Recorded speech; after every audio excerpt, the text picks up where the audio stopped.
Good morning, YouTube family. I'm just want to do a little short little live. Just talk my real talk, open pen. Just talk about anything. I just want y'all to just keep my baby in prayer. My youngest daughter, she was in a car accident. Good morning. Good morning, sis. How you doing? I'm good this morning. I gotta finish fixing my coffee. Okay. You got to have your caffeine. I love the smell of coffee, but can't drink it. Yeah, well, I shouldn't be having this cup, but I figured, hey, I want one. Yeah. So I'm just hoping Chicken George ain't nowhere around in the cotton fields. But I just wanted to do a little live, short little live. Um just real talk, open, talk about anything. And I would just wanna, you know, they just everybody just keep my baby in prayer. She was in a car accident yesterday going to work, and she Oh, totaled bless her off her heart. car. But no broken bones or anything, not so far. So I got called her this morning. I probably had to make a ride down there where she at. But Bless your heart, Sheila. yeah. And then also the other family members, the young lady who hit the truck that hit her. And just just put prayer up to people, like I said, it's around the holidays, people lost their loved ones, they're depressed. And but so how you think about yesterday, how the interview went with the mayor? Oh man, that was awesome. That was really informative. It was nice. And you look absolutely amazing. Thank you. I had my different looks. Yeah, but it shows he's really into his community and still teaching kids and Hmm. you know um, active in programs for kids. Like real Yeah. awesome. I'd like to see the program where the young people are able to get employment. And it's so funny you said that. Good morning, Andre family. You come up if you want to. Just open. Good morning. Good Open morning, topic about Andre. anything. And what was your input on it, Andre? Um, but yeah, what I'm gonna do is because I had told him to text me, and I'm gonna call him probably Monday evening. And what I'm gonna do, like the next meeting they have, I'm gonna see can I go live on it. Just a little clip. I Uh, mean, even if you can't go live, even to just videotape it and put a segment or a piece of, the interview. that's what I mean. I'm gonna do it like I'm trying to do a reaction video. I'm gonna record it and then do a reaction video. But yeah, the next interview, I've been trying to get this. Is me, Red Pill Casanova. And he had this book Hacker, and awesome book about us ladies, and I read it and I love it. So I want to try to get him again. I had seen he had to upload a video. Good morning, Beach. Good morning, sis. Come on the piano. Let's see if you don't have to cook breakfast for honey. Have a little girl talk this morning. If you are, can I request an egg fried? Yes. And me, us New Yorkers, we like our bacon, egg, and cheese on a hard roll, toasted lightly. Make that bagel. Good morning, sir. So I want y'all input on how do y'all think the interview went yesterday with the mayor. Did y'all get anything out of it? If so, I got the link. The brothers probably don't want to come on the piano. Good I want morning, sir. some input. Yeah. But yeah, so I'm gonna call her this morning and see how she doing everything. And so yeah, Kika, that's the go getter. She was, Have they sent her home or is she still at the hospital? she haven't called me. So she haven't called me. So most likely they gave her medication. She was knocked out. Okay. She sent me pictures of her car and stuff. Yeah, her car is total. The airbags came out on both sides, everything. Like I told her, you can always get another car, but I can't get another you. You know. Right. So I told her now, cause I told her she's gonna have to be out of work for a little while, but she's still young, so you know she's gonna have to deal with the aching pains. So I had to give her a little. Take your Okay, time. I'm in bed too. I'm wrapped up in bed too. Yeah, with my PJs on, and I said, let me do a little live for a little couple of minutes, just to, open piano, talk about anything. And there she go. Good morning, sis. Good morning, Beach. Hey, lovely. Love. Yes, how you doing? Girl, just I mean, I ain't you know how it go. This is Saturday. I will be doing nothing. Beach, you sound like how I felt. I woke up this morning Mm-mm. thinking it was Friday. I'm Good wrapped morning, up. LTRU. Beach must I'm have gonna been be hanging doing out more last night. listening. Go Mm, ahead. Well, yeah, I mean, I was up a little bit, so I'm gonna be doing more listening and Hmm. up here, and I'll add in as I slowly come to life. Yeah, I'm perky. I went to sleep early last night. Yeah, I went to sleep real early because I was tired after the interview and everything, and then I had did some things with my grandson. And I was talking with my cousin. She supposed to have braid my hair, but I was so tired. I told her just morning she could, braid it. I wash it and braid it, whatever. But yeah, my baby daughter, she was in a bad car accident. She had totaled her car. So I had to encourage her, and I'm gonna call her this morning because she's supposed to have called me back. So the medication probably got her tired. So just hoping she don't have no fractures, nothing or anything. But other than that, life is good. Life is good, you know. So yeah. So what you get from the interview yesterday? Lovely. Oh, me? Yes. Well, I got a lot from the interview. I mean, he was pretty informative. Even if there's things, or even in my community that I can go and find out if Mm-hmm. they have that teenage work program. Mm-hmm. Um, because I have a niece who's a teenager. She might be interested in that. Him speaking on the school systems and, you know, pretty much everything he was talking about, I was in agreement with. And I was really impressed with the fact that him being a mayor, he's still teaching kids, high school kids. Like, that's got to be a lot. Let me tell you, son. No kids love him to death. They really do. Matter of fact, my niece, my oldest niece, he was her teacher, and she said, the way he act, that's how he is in the classroom. She said he have a good personality. He had real patience with the kids or whatever. And it's so funny because with him, I think when he came in, it was only like 3 black teachers in the whole school district at the time.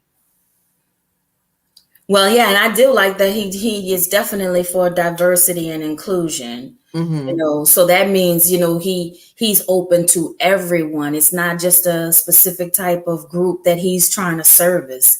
So the Yeah. fact that he talked about that, yeah, he seems to be a fair mayor. Mm-hmm. And that's why I had to bring that too, because like where he lived at, like it's uptown, up on the mountains, and where I live at is down. So in between, you got different areas where it's bad and stuff like that. And when you some people think of the inner city, think of an inner city like when it was portraying our city like all area bad and this, that, or like it's just certain areas like I said, it's a little bit country with a little bit city, you know. And a lot of people from New York thought they was come up there and bully the guys up there because they think upstate New York is country, but they ran a lot of them out, you know. And some of the officers down New York City, they said they couldn't even pay them enough just to come up here and be a police officer. I mean, I even like the fact that you all talked on the subject that, you know, people on these housing programs, you know, they give it a bad name, but it's not just low class people on these housing programs. And I like that he brought that diversity out, you know. And that's why I said New York, when you think about New York, and we always used to say this, if you can't make it in New York, you can't make it nowhere. Because one thing about New York I found out as I got older, New York is all about money.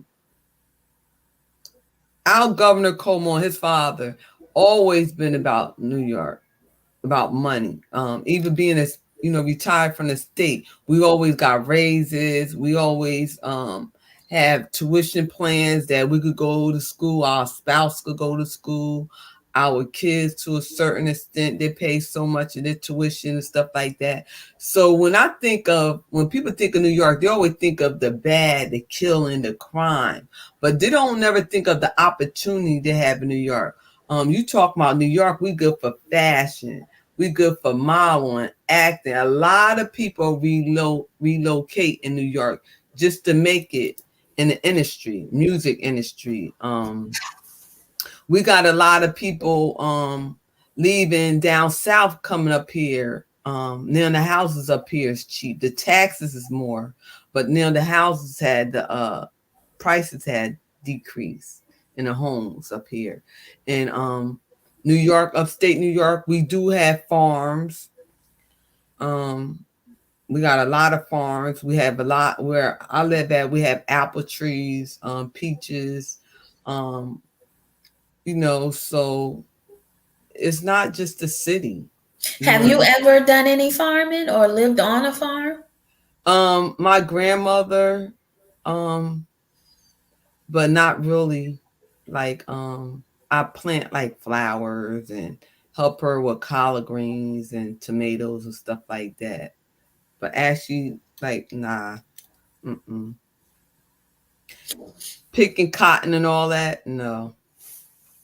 No, well, see, I don't see, and I didn't even think of cotton as being the farm. When I think of farm, yeah, I'm thinking of livestock and chickens and pigs and no, just vegetables. No, okay, no. okay. She took me where she was born and raised at, which the house is still standing today, and she would show me how they would actually do the chicken, cut the chicken up, and I seen that when I went down south. Good morning again. Your camera on. It's okay. Okay. So yeah, but yeah, my aunts and them before they died, they had still. Good morning, Angel. But I never did. I just did the basic collard greens, tomatoes, corn, cabbage. I love planting, you know, flowers and stuff like that. The seeds, but other than that, to really get down to the chicken and the pigs and stuff like that, hogs and stuff.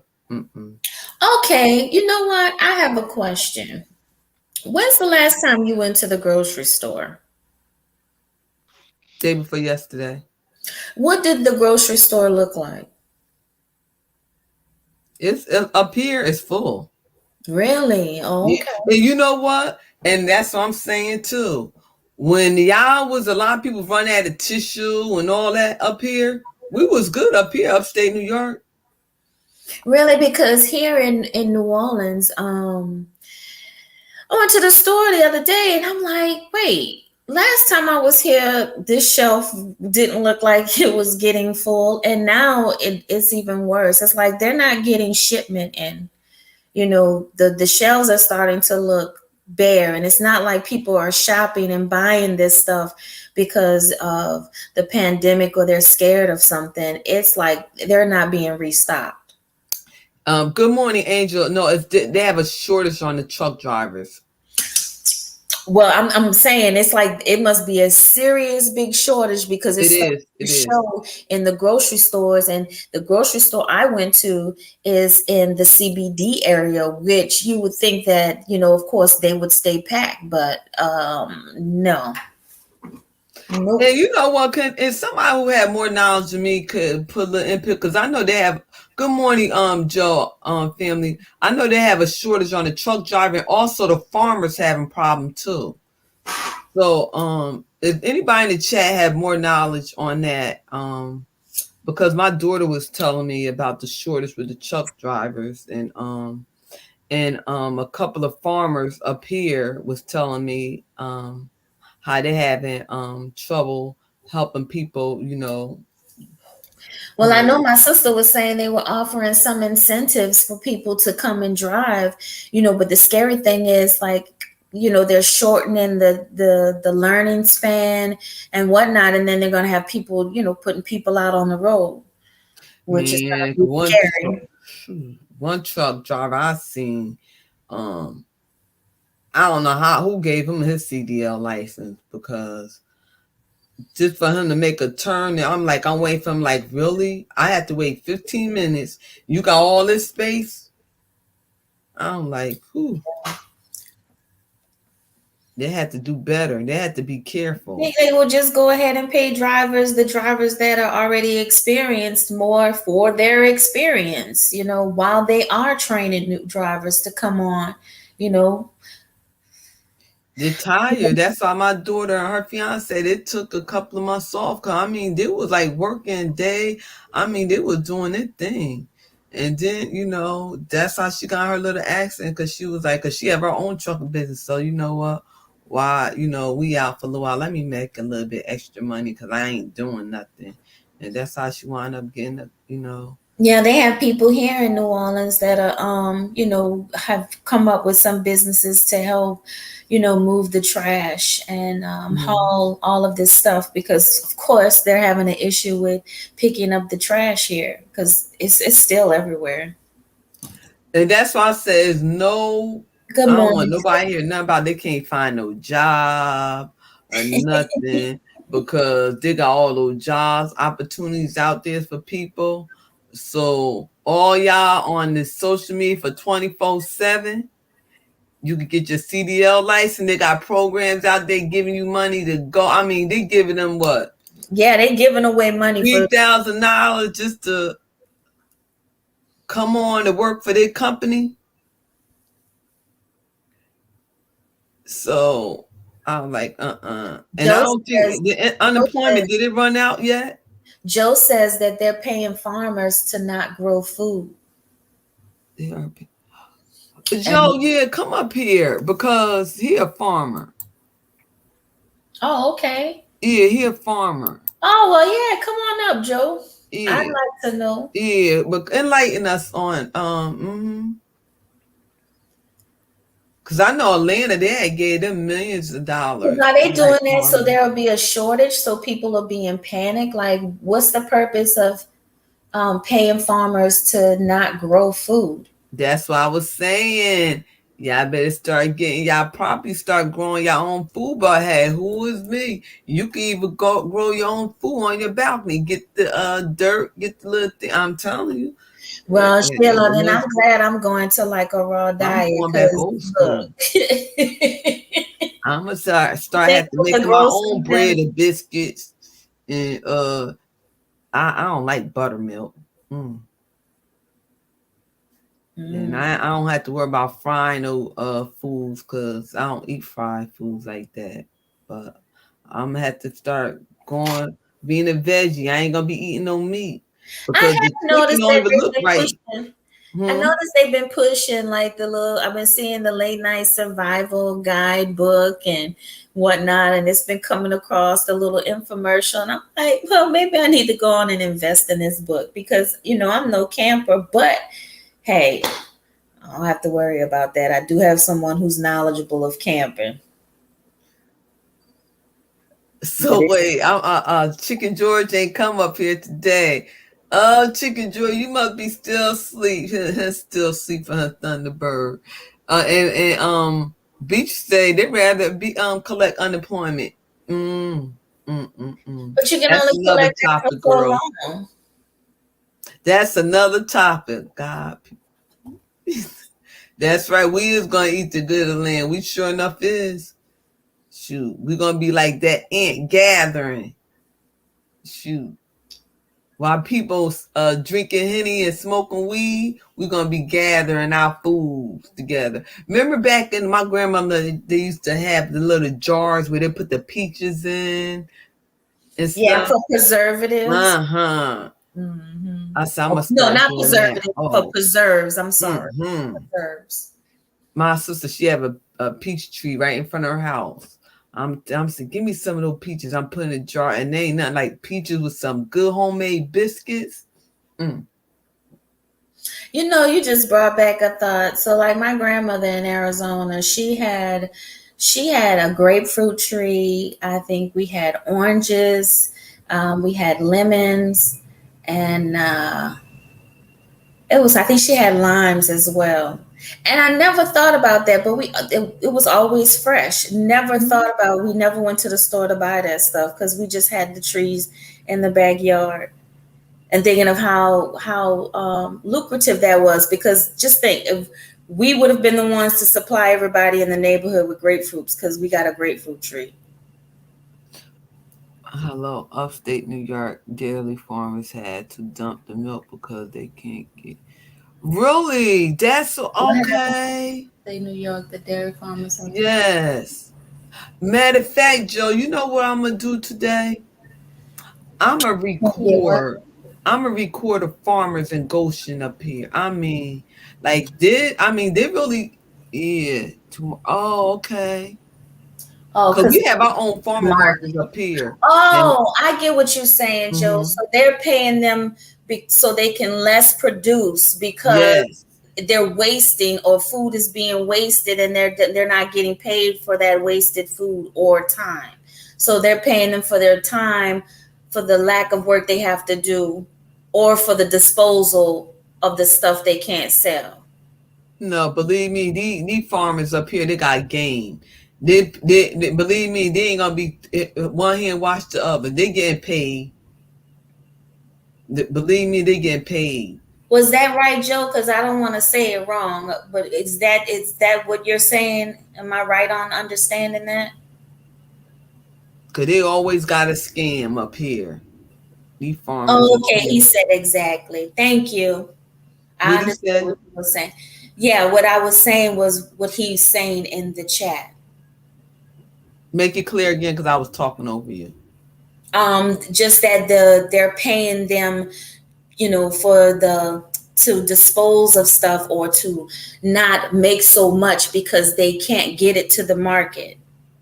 And So they're that's what paying them I was because they saying. can't work as hard because there's nowhere for it to go, or they can't get it to the locations. So they're getting paid for the lack of food that they're making now. So say they were at 100% and now they can only do 50. They're paying them at 100%, but just to do 50. Okay. All right. All right. So they're not making them suffer for the lack of demand. I think so. Not up here. Because what they did up here, let me tell you something what they did up here. That's why I said when he was saying, the mayor was saying when they were doing all the marches and stuff, and I said, I know. See, while they was marching, we was going to those meetings they be having behind a closed door, thinking nobody. See, that's what they do. They get you all rally up, protesting, while the blacks doing the protesting. Then they little office having meetings. That's when he was saying, Remember yesterday when you say, yeah, you know, because we was doing the march. I said, I know. Because while they was marching, we was going to the meetings. And they was having these meetings where they was buying these properties and setting up marijuana houses to grow marijuana inside the buildings. So that's what they was doing. So that's why when he was talking like, because a lot of protests, I said, I put my bullhorn to the side because I know they be having 4 or 5 meetings. And let me tell you something, their meetings be about money. Oh, no, that's all right, Joe. I know it's early in the morning. I'm talking junk. I know because I don't went to sleep. You know, us old people, we go to sleep early. We wake up, we energize, and I don't even drink coffee. So imagine I drink coffee. I be on. Wait, my sister, when they want to call somebody early in the morning, they said we'll call you because we said we know she'll up. I'll be up 3 or 4 o'clock in the morning. I'll be going to bed like 8 or 9. So we ain't had girls. Good morning, MTV. Good morning, sis. Thank you for stopping by at the Penthouse early in the morning. I'm talking junk. It's open piano. You come on the piano, talk whatever you want to talk. And B, she tired. I seen her. She was over there at the pajama party. Now she want to come to Penthouse and just lay on the couch, play dead. But yeah, what they did was they wasn't making no money, so they took like about 2 acres and built a jailhouse. Yeah. But nothing was wrong with the other jailhouse. So I'm asking a lot of questions. So why is y'all building this jailhouse and you already had one right here? It's this. I said no. I had to tell somebody in Governor Cuomo office. I said, now you talking to Sheila. Be honest. I said, be transparent, because if not, I'm going to hold y'all accountable. Reason why they did that, so they can have generation wealth for their family. And the state pays, you know how much they're paying for one person to be in jail? County jail? How much? I can only imagine. Up here, they're paying them like $9,000 a day. So a couple of farmers let them build it on their land instead of farming. Hey, and they're sitting back collecting money. That's crazy to think. I think that if people understood that if you go to jail, the jail is going to be making $9,000 off of you. Why give that money up for free? That's our money. Where you think our taxes is going? But that's what I'm saying. It's like you going to jail. That's $9,000. That's not going in your pocket. You could be out of jail and making $9,000 versus going to jail and having other people have to pay someone $9,000 for you to be in there. And that's why who they target. Who do they target? Well, they put people in, destitute situations. And who they usually target though? People of color. Okay. To me, I'm just saying, hey, I could do correction, but that's like a $1 billion industry right there, $1 million industry. And also, I said it's a new slavery. But wouldn't that make you think that that's their agenda? I'm going to provoke. Yeah, it is. I'm going to provoke you to do something so that I can get you to go to jail. That's the end result. I want to get you to go to jail. It's not so much that they want to kill you. They want to get you to go to jail.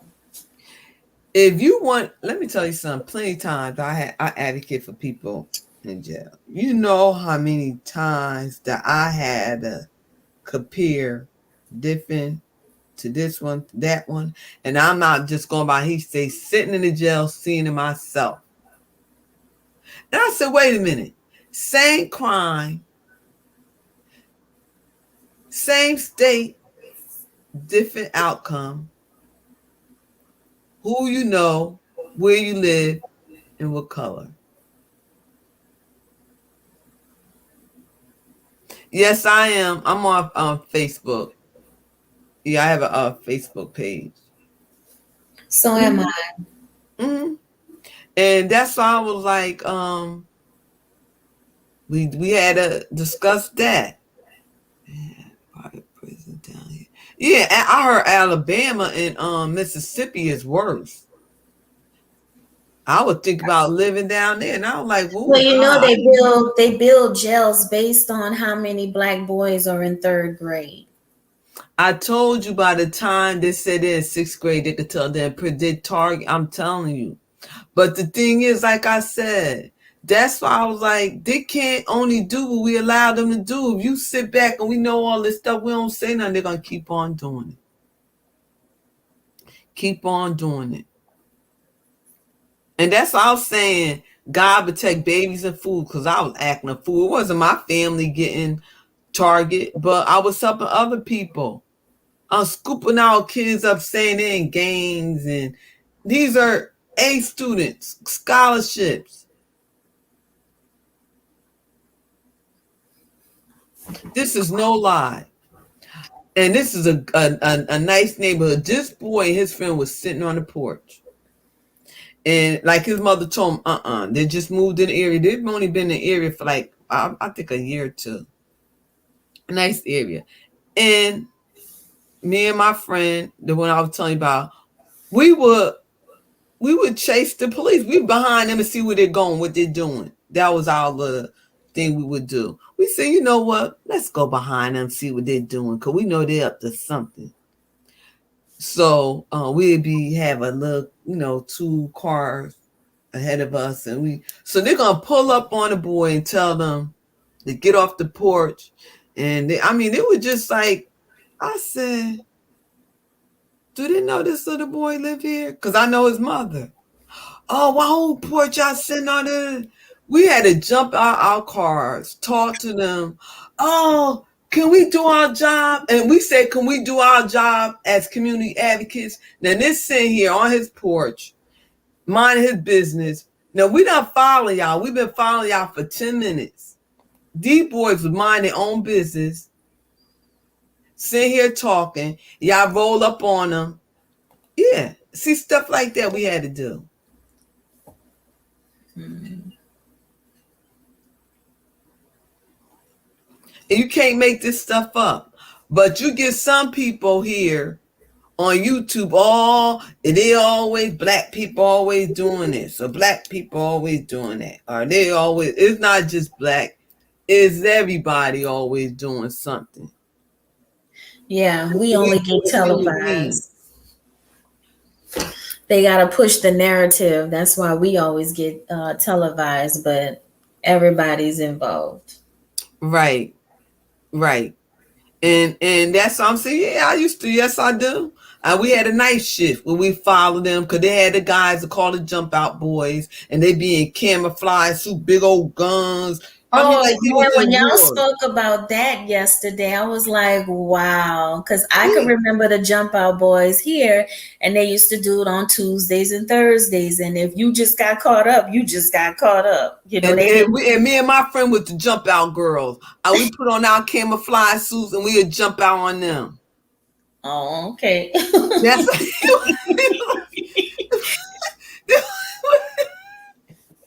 They was the jump out boys. We was the jump out girls. Yeah. Mm-hmm. You went on the street on Tuesdays and Thursdays. You better be inside. If you knew they was coming. So if you was out there and you got caught up, you just got caught up. Yeah, like TV said, it was a created to slave catchers. Yeah. They're doing exactly. You didn't know what time they was coming, but you knew Tuesdays and Thursdays they was coming at some time. So if you was out there, yeah. You got caught up, you got to go through the process. And sometimes we'll set them up. We'll say, you know what? Y'all have a cookout. or just little stuff. Man, these are good kids or whatever. And watch they come. Here they come. We were waiting for y'all to come. We were like, I'm telling you, waiting for them to come. We be just like, I mean, that's what I was telling them. What made you want to run? You knew we were just like tearing the city up. And they told me, so why had you here? You don't stay in the city. You don't stay. I said, because I was born and raised here. And I come back to advocate for my community. So what you trying to tell me? I can't be here? Because I don't live in the city? Mm-hmm. Well, I know they just recently had what is it called, a night out or whatnot, where the cops National Night Out. Yeah, they just had one here, and it's so far it's nice, but then hey, you watch the news the next morning and you see it's not so nice. Yeah, but then you got some who do do act up and stuff. Like, and I had feel bad because they had the kids had a block party, and somebody called me because I told you my number always open to anybody if you get stopped by the police or anything. And I had business cards. I said you can always call me. They called me, told me the police would bother with them, told the DJ he had to leave and this and that or whatever. So, and the detective like, no, sure, we were just telling them there's such and such. And I was like, okay, but why y'all not over here across town? Where the Mexican at? They over there partying. They over there half naked. The woman's selling this and that. I bet you they ain't got no permit. The taco truck over there. And he was just dying. He was like, no. I said, so you know what? This is what we're gonna do. I make sure everything all right over here. You go over there across town. He's like, no, I can't do that. I said, what you mean you can't do that? I said, you know what? I pay your salary. I'm a taxpayer. You work for me, so I'm your boss. He's like, sure. No, I'm not gonna let you bully into me going across town. This is what we're gonna do. I'm gonna stay here, me and my guys. I said, this is what I'm gonna do. Me and my girls, we're gonna stay here. I said, we're going to make sure everything all right. So we stayed there. They got tired of us, looking at them or whatever. So they went across town. By the time we left, this is no lie, a couple of hours, I woke up. They was shooting. So then I decide, and then the officer called me, he said, see, as soon as you left, a couple hours later, I told him, I said, you know what, from now on, y'all go ahead and do y'all job. And I ain't gonna say nothing because after that, I said, nah. Some of these kids just don't get it. They don't get it, And like I said, majority of officers up here. Good morning, Kat. Good morning, Kat. They're friendly, they're nice, but hey. It is what it is, You're gonna have some good people, you're gonna have some bad people. They're gonna do what they want to do. And then you got the ones who've been there for 30 years drinking under the same old tree. I done left and came back. They're still there. Talk about the story, the coulda, woulda, shoulda. Oh Lord, that is hilarious. That is so here. And I'm like, okay, I done left to raise my family. I mean, they're big, and y'all still sitting under the same tree, drinking the same Thunderbird, White Irish Rose. Then they got what? They got the beer called Loco. And I said, Budweiser, like whatever. Still the same old. I said,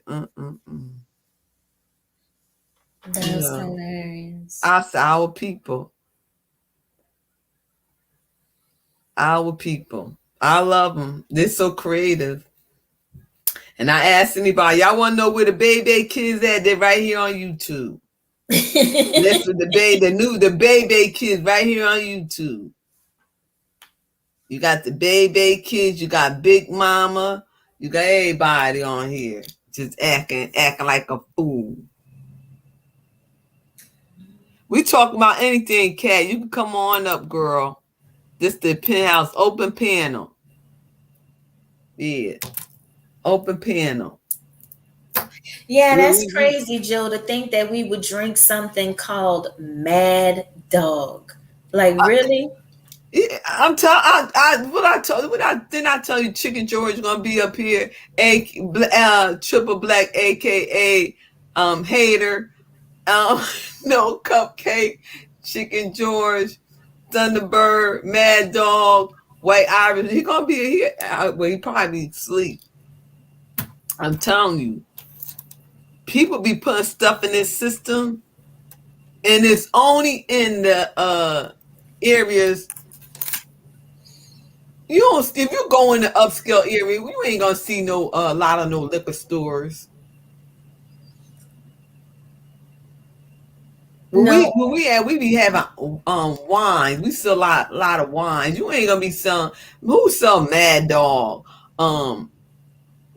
Thunderbird, and that's cheap wine. But you know what? The narrative is that, okay, even though they don't have those stores in their neighborhood, there's a lot of them that are drinking and depressed as well. They do better hiding it. I would say they do better hiding it, but there are a lot of depressed people drinking liquor Home. They do a home. Right. They do a home. And they got home delivery. They do it with class. Right. Yeah. Well, I'm not going to even say with class. They have a better option of having it come to them versus having to go there. Well, we have it here too. Let me tell you something. Digger drinking their own. I'd rather drink in my home than drink under a tree, leaves falling on my head and stuff. But does it really matter? I had house parties and stuff like that. So you rather be outside drinking under a tree. And sometimes you got the bird pooping on your head. You got leaves falling. Yeah, but I'm looking past the visual, and the real outcome is that both of them are still destroying their bodies. It is. It don't matter where they're doing it. They are both in the same boat when you talk about their liver or their liquor intake. Mm-hmm. I see what you're saying, but I'm looking on the outside, just saying, if you're gonna do it, ain't what you do, it's how you do it. And if you're gonna do, I know it's, I can remember I was shopping the first time. I knew that they closed liquor stores on a Sunday, or you couldn't get liquor after a certain time. Coming from New Orleans, where you get liquor at any given time, like there is no time you cannot get it. And I thought it was shocking where they wouldn't let you buy it on election days before 12, or you couldn't buy it on Sundays. And then you would have your bootleggers for people who just had to get liquor on Sundays. Good morning, Sis Cat. How you doing, child? This sell liquor on CVS and Walgreens. Good morning, ladies. Well, it's afternoon for me. Yeah, what's going on? I wonder when you're gonna come over here and visit me in the penthouse, girl. I know. I'm just catching your streams now. Honestly, I haven't been catching them for a while, babe. How are you? All right. How you doing? Good. Hey, Beach. Hi, Toot.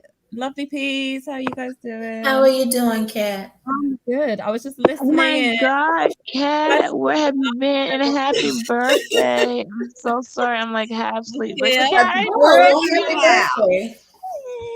Happy birthday, Kat. I miss you. Happy birthday. When was her birthday? Yeah, it was my 41st on Wednesday. Yeah. Oh no, we got to turn it up in the penthouse. Now, I turned up. I'm only just recovering. Women are winning. 40 plus, we are winning. Oh, you better go ahead. The 40 plus ain't got nothing on the 50 plus. Don't start. No, won't be nothing. Well, yes, we're gonna say the 40 and plus club. 40 That's and you fabulous. too, Sheila. 40 and 50. I said 40. That's why I said 40. 50 I know. I was there for club. Sheila's birthday. Yeah. When was it? Last month? Sheila's? I remember.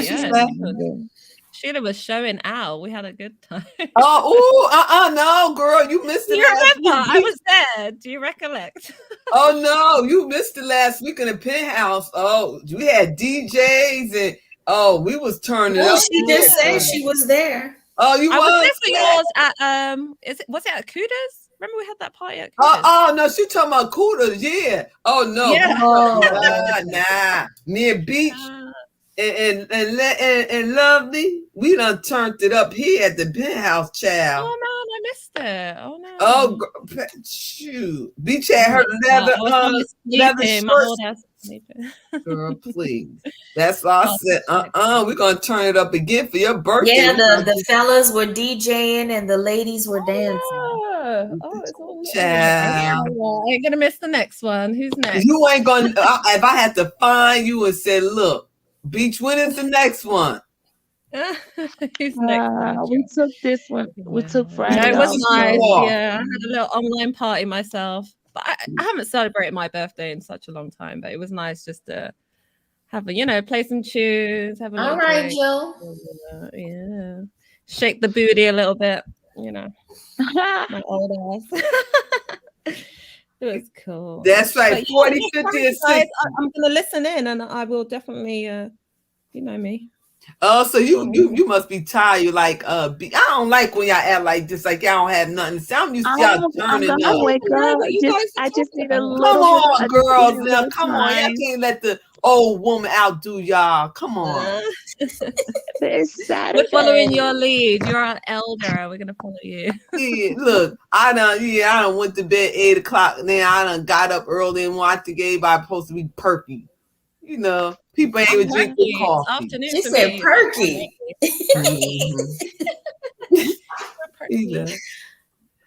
As older women, I don't be wearing those little gowns. They had that. Your grandmother had the little gown with the buttons in the front. My mother used to live in that. The big mama gowns with the coffee early in the morning. Just smell That's called a muumuu. I've heard that you guys call it a muumuu. I was like, yeah. I don't have any muumuus. I'm sorry. You won't catch no muumuus here. I had my grandmother muumuus. I do. I kept her muumuus. Yeah. Okay, guys. That's understandable, but no, what we're saying, Sheila, no one's going out and buying muumuus. Oh no! Oh yeah, no! Yeah. It has to be some people are not over here, not at the penthouse, but not at the penthouse. We don't do muumuus. Yes, imagine some of these guys catching us in our muumuus. We would never live that down. Now, I will say a muumuu is acceptable if you're getting ready for the evening, but a muumuu is not acceptable to wear all day long. It could be if it's a cute one with like that's kind of modern looking. You know what I mean? That's not looking like. Yeah, I know what she's saying. I get what she's saying. Would it be? But would that necessarily be a muumuu or more like just a kind of a gown? Because I live in my but that's what I'm saying. A muumuu to me would be something that someone is lounging in and wearing all day. But that same muumuu could be used as your gown to get together, get ready. Why it's called a muumuu, right? They call it a muumuu because it was designed for women who couldn't wear pants or any other clothes. They just made this really big robe for them, like a cow moo, and that's why it got the name muumuu for very, very large. Like your big cow. I never knew that was a muumuu to today. Oh wow! Yeah, that's why it's called a muumuu. You know how you know something, but you don't know. She can't wear pants. She doesn't have anything to wear. Like she just got to slip something like a comforter size, Beach women need to know this. I will never wear one of them again. On like 600 pound life wear, like this big, not even getting ready. Even 400 pounds. So that's where a muumuu, the name came from. A muumuu for like women that were big as a cow, and they don't make their sizes, so they just make those, I hear you. Dresses that's the size of a bed comforter. You don't have to tell the girl up and down. It's like you're wearing a fucking comforter and you're coming for me and trying to throw jabs, and it's not working because you can't wear pants. Like they don't make your This why I mean that. But no, there's a cutoff. That like the fabric companies, there's a cutoff. Like after you get, I don't know the cut. I think after 44 or something, there's a cutoff on pants. I don't know. I think Fashion Nova got it for everybody. Remember they had 16 plus. There is a cutoff. Let me I see. know Okay, there wear is. size You're 50 right, and Beach. see if There you is a find some cutoff. pants. When I Yeah, went they got a to cutoff. fashion And you have to school, just wear muumuu. Yeah, you have to walk around and just wear your muumuu. Oh, there is a It's a cutoff. cutoff. Yeah, there is a cutoff. Like there's just not a size for up into infinity. Because There's a even when cutoff. they do the one size fit all, it doesn't fit all. Child, ain't please. that That's the biggest discrimination? lie I've ever heard. One That's size fit all. I be looking at discrimination that against stuff big like women. somebody And lying see, and here. that's a big lie because that's to make someone who is big think that okay, someone small can fit this, so I'm feeling comfortable. But no, there is no one size fits all. It's like, if you're small enough to get in this, you can fit it. Even then, sometimes it don't even look good. It's made for a Yeah. certain body type. Yeah, it's like no, you got to struggle with that one size fits all. Yeah, That You ain't, yeah, do. that, I You don't know why do. I think that once they need to, yeah, I done seen some it people shouldn't exist. Yeah, try to pull off that one size and the shirt stopped. It wouldn't go over their belly and it stopped like a bra. And I'm like, see, I don't know what made you think it was gonna morph into like, just wear your size, Stop, Beach.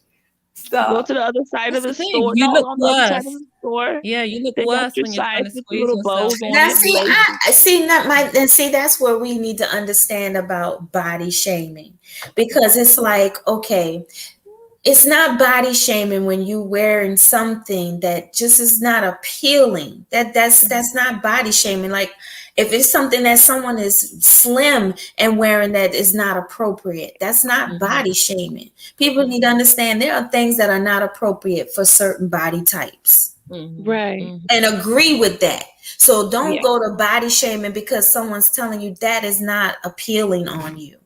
Yeah, I it got just stuff doesn't. that don't. I be like, take that off. That ain't you can't pull that off anymore. And that's not body shaming. That's like, no, before you go out there and people are telling you the truth and you take it wrong, you don't wear that out. But you don't Yeah, gotta you tell have to me be, because I know when I you put just have to something be a on, bit I'm like, tactful. ooh, Yeah, you just no. have to be a bit tactful when you say it to them. Like, don't be like, oh, you look awful, but just be like, maybe you want to go for this kind of shape because there's different clothes that suit different body shapes, right? Some that fit Right. in the waist, maybe flatter if you have a stomach, or if you don't really have an ass or hips, that can accentuate. So direct your friends into, things that suit their figures because we all have different figures, we all have different body shapes. This whole one I size like fits. to bring in. Y'all remember when they had the wild leg bell bottoms we was rocking in like the late 90s, early 2000s? They're bringing them back. Yeah, I I still love have those my pants. bell bottom. I might I be still. wearing my bell bottom, my Clyde. I couldn't mine. I can't wear them because I could have worn them, and then you know what? I might try to. The thighs, they don't fit my body change, so they don't look like they're supposed to look. I'm gonna have to start like buy a new pair See, because I changed I like think yeah. Fashion bootleg. Nova have some great bell bottom. Like I think there's Flare bootleg, leg. I love flare leg. flare Yeah. leg, bootleg. I think those look nice on women who have hips. Yes. Or thighs or leg, Yes, just Like, thighs fit and you in. hips, definitely. Yeah, thighs and hips, definitely. and they can give the illusion of actually having some thighs. And if you're like And maybe a it bit can give you smaller, true. yeah, It can make go you look a both bit more ways.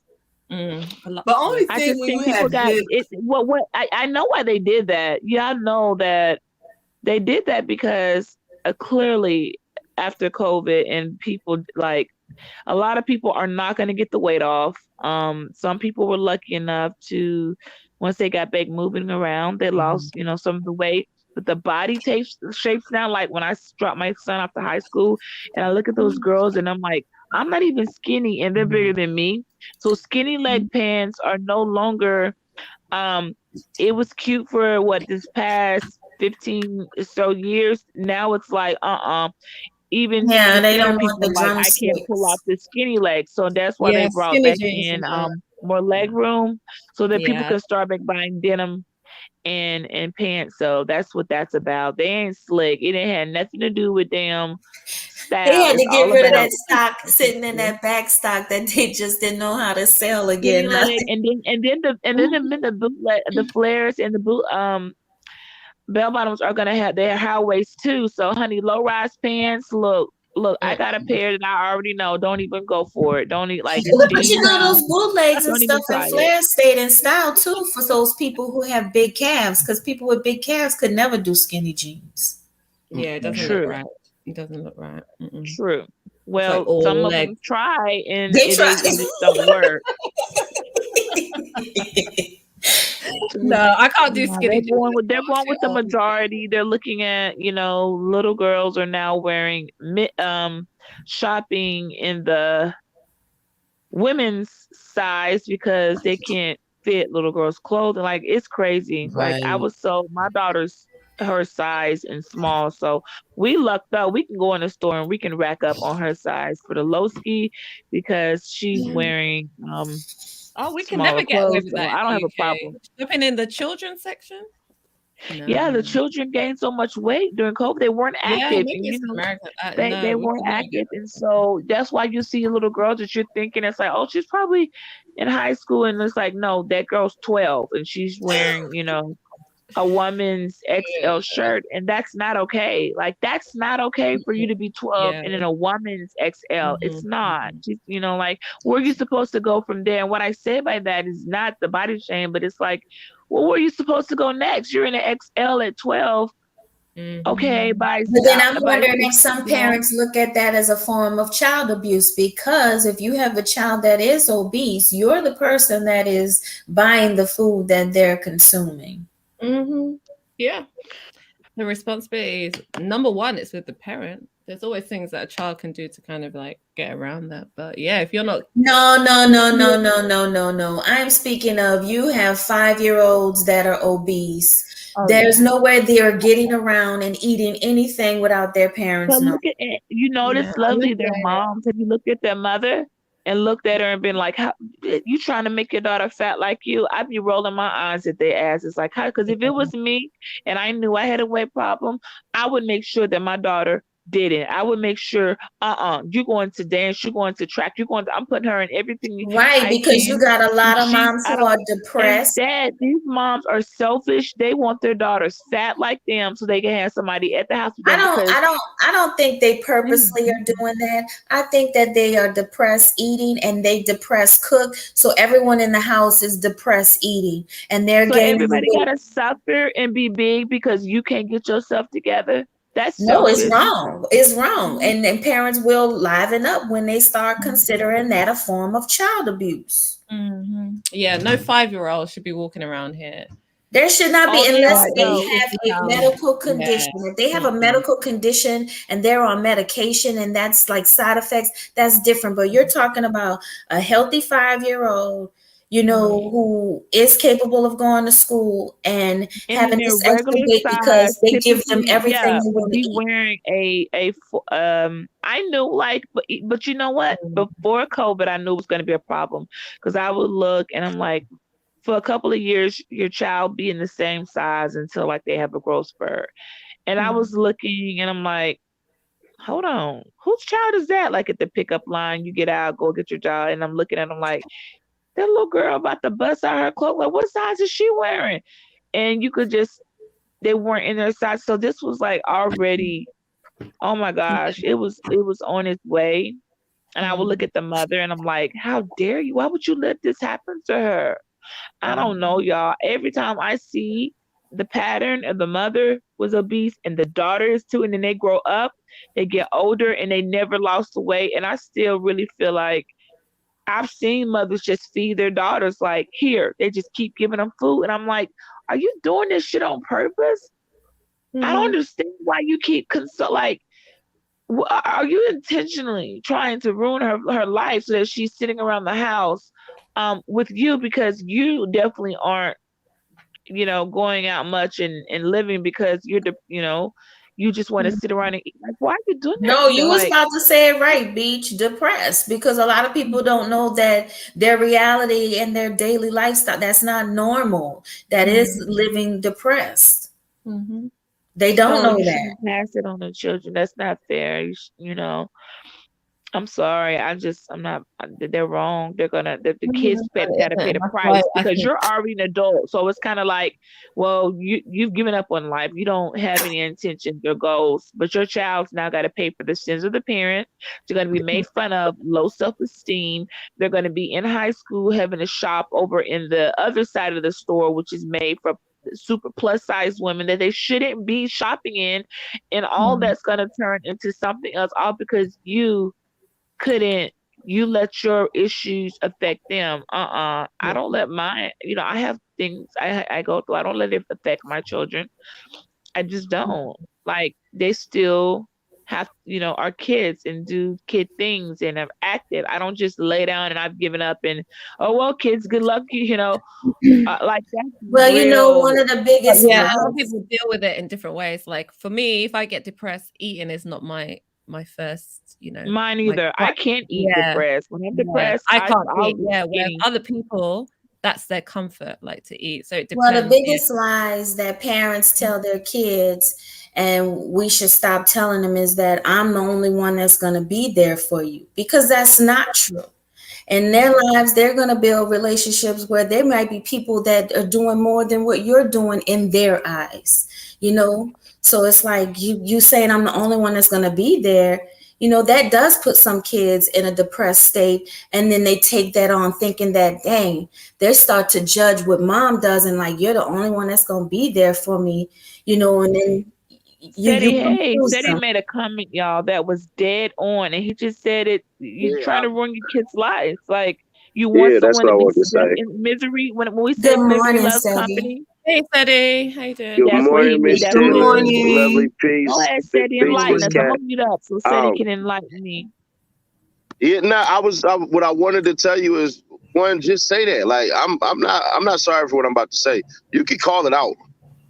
You can call it out. We all know that certain parents and certain grandmothers and all that, they want the kids there at their houses all themselves, by themselves. That's why they get to call them their best friends and all that crap and everything like that. When your kids are supposed to be your kids, I don't care if you 80 and they 60 or 50. Like, those always are your kids. But a lot of these, and I noticed it when I came back home and took care of my grandmother. When it was time for me to bounce, I'm like, all right, I just spent like 2 years of my life here trying to make sure it's all right. When I left, she was upset. Mhm. You know what I mean? I get it. She wanted the unity and everything like that. But some of these people, some of our parents, males, women, whatever, I don't really care to point out whomever. I don't really give a damn. But a lot of them, they tend to do this. Don't leave the household. I'm going to be alone. You leave me. Like, they do a lot of psychological Correct. attacks on a lot of these kids. And it's like, nobody want to call it out because a lot of these Because people, they're treating kids like Okay, property. I'd like They're to treating speak. them like property instead of a human, a human that should have a fair chance at life, like everybody else, to make their own decision to be fed. Not you. Well, you forced them to be fed because at 4, when you saw she couldn't fit the proper size, like she was looking way too round.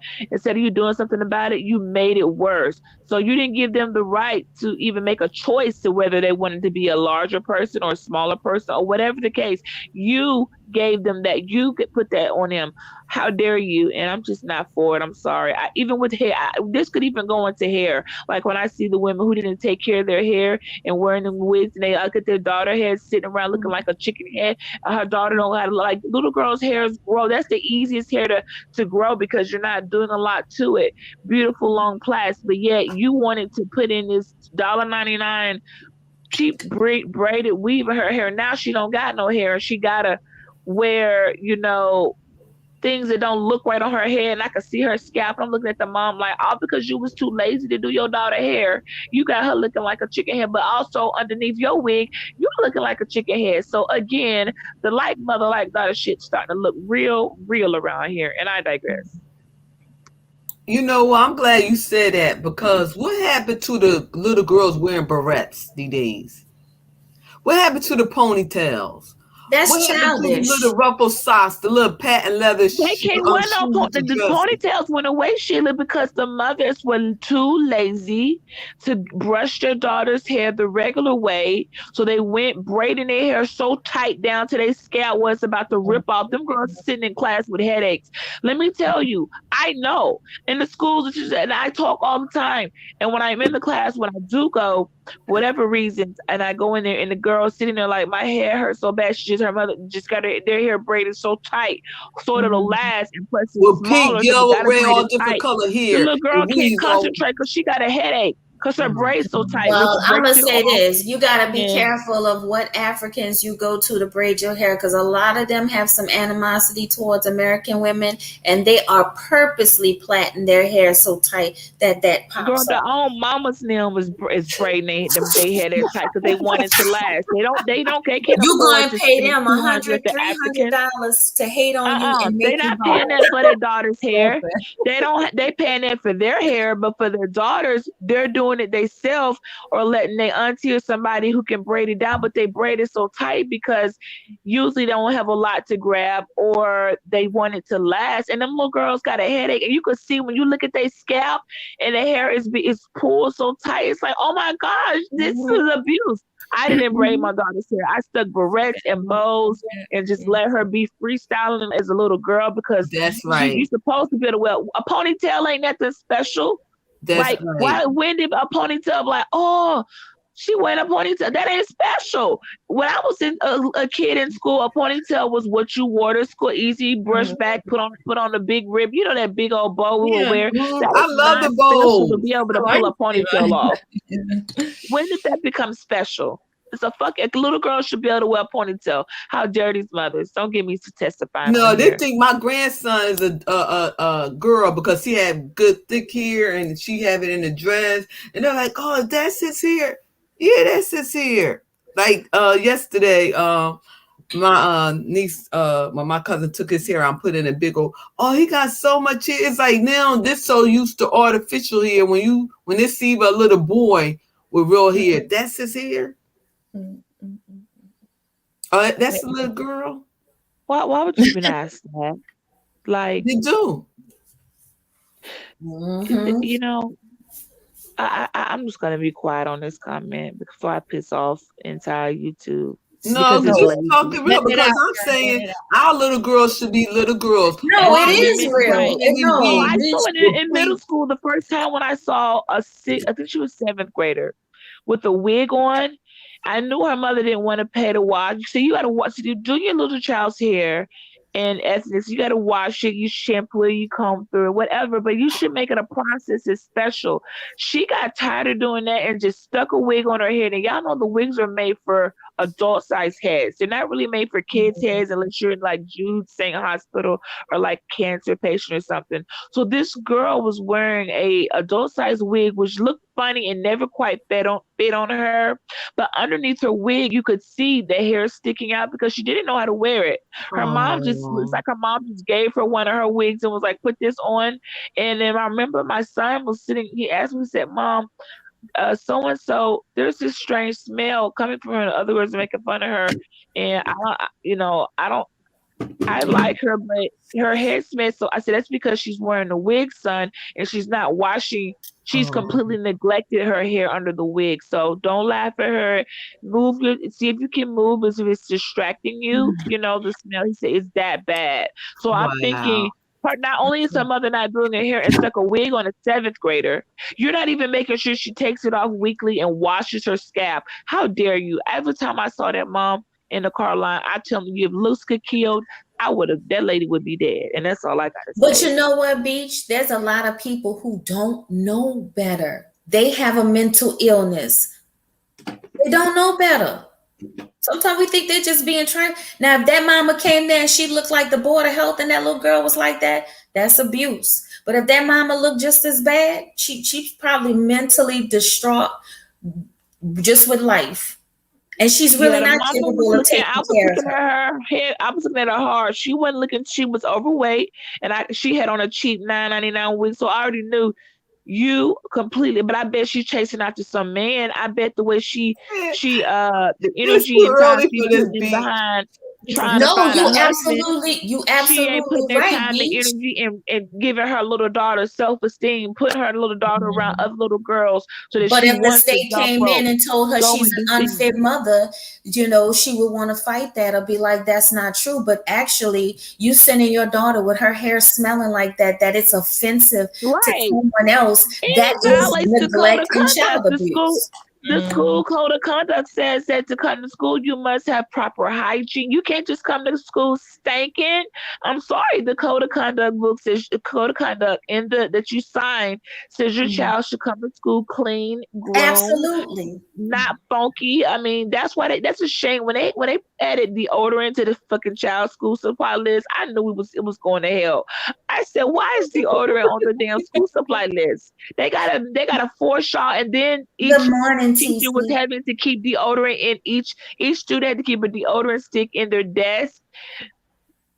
Because some parents just wouldn't gonna make their kids wear deodorant, so the rest of the class in there suffering. That's terrible. So, Beach, I have a question for you. What would you think, or how do you think it would go if they started, or the school system, put in place, where if a child comes to school like that, or it's been noticed that there's some type of neglect, that parent now has to go under a mental evaluation? See, people will push back from that because you'll find out a lot of people are mentally ill raising kids. Yeah, no, I agree. Like, if a child can we also say strung out? Can we also say strung out? Yes, we can say that, but strung out, I think that for someone to be strung out, there is some mental illness. They have not been able to cope with the reality. Maybe not mental illness, or problem solved.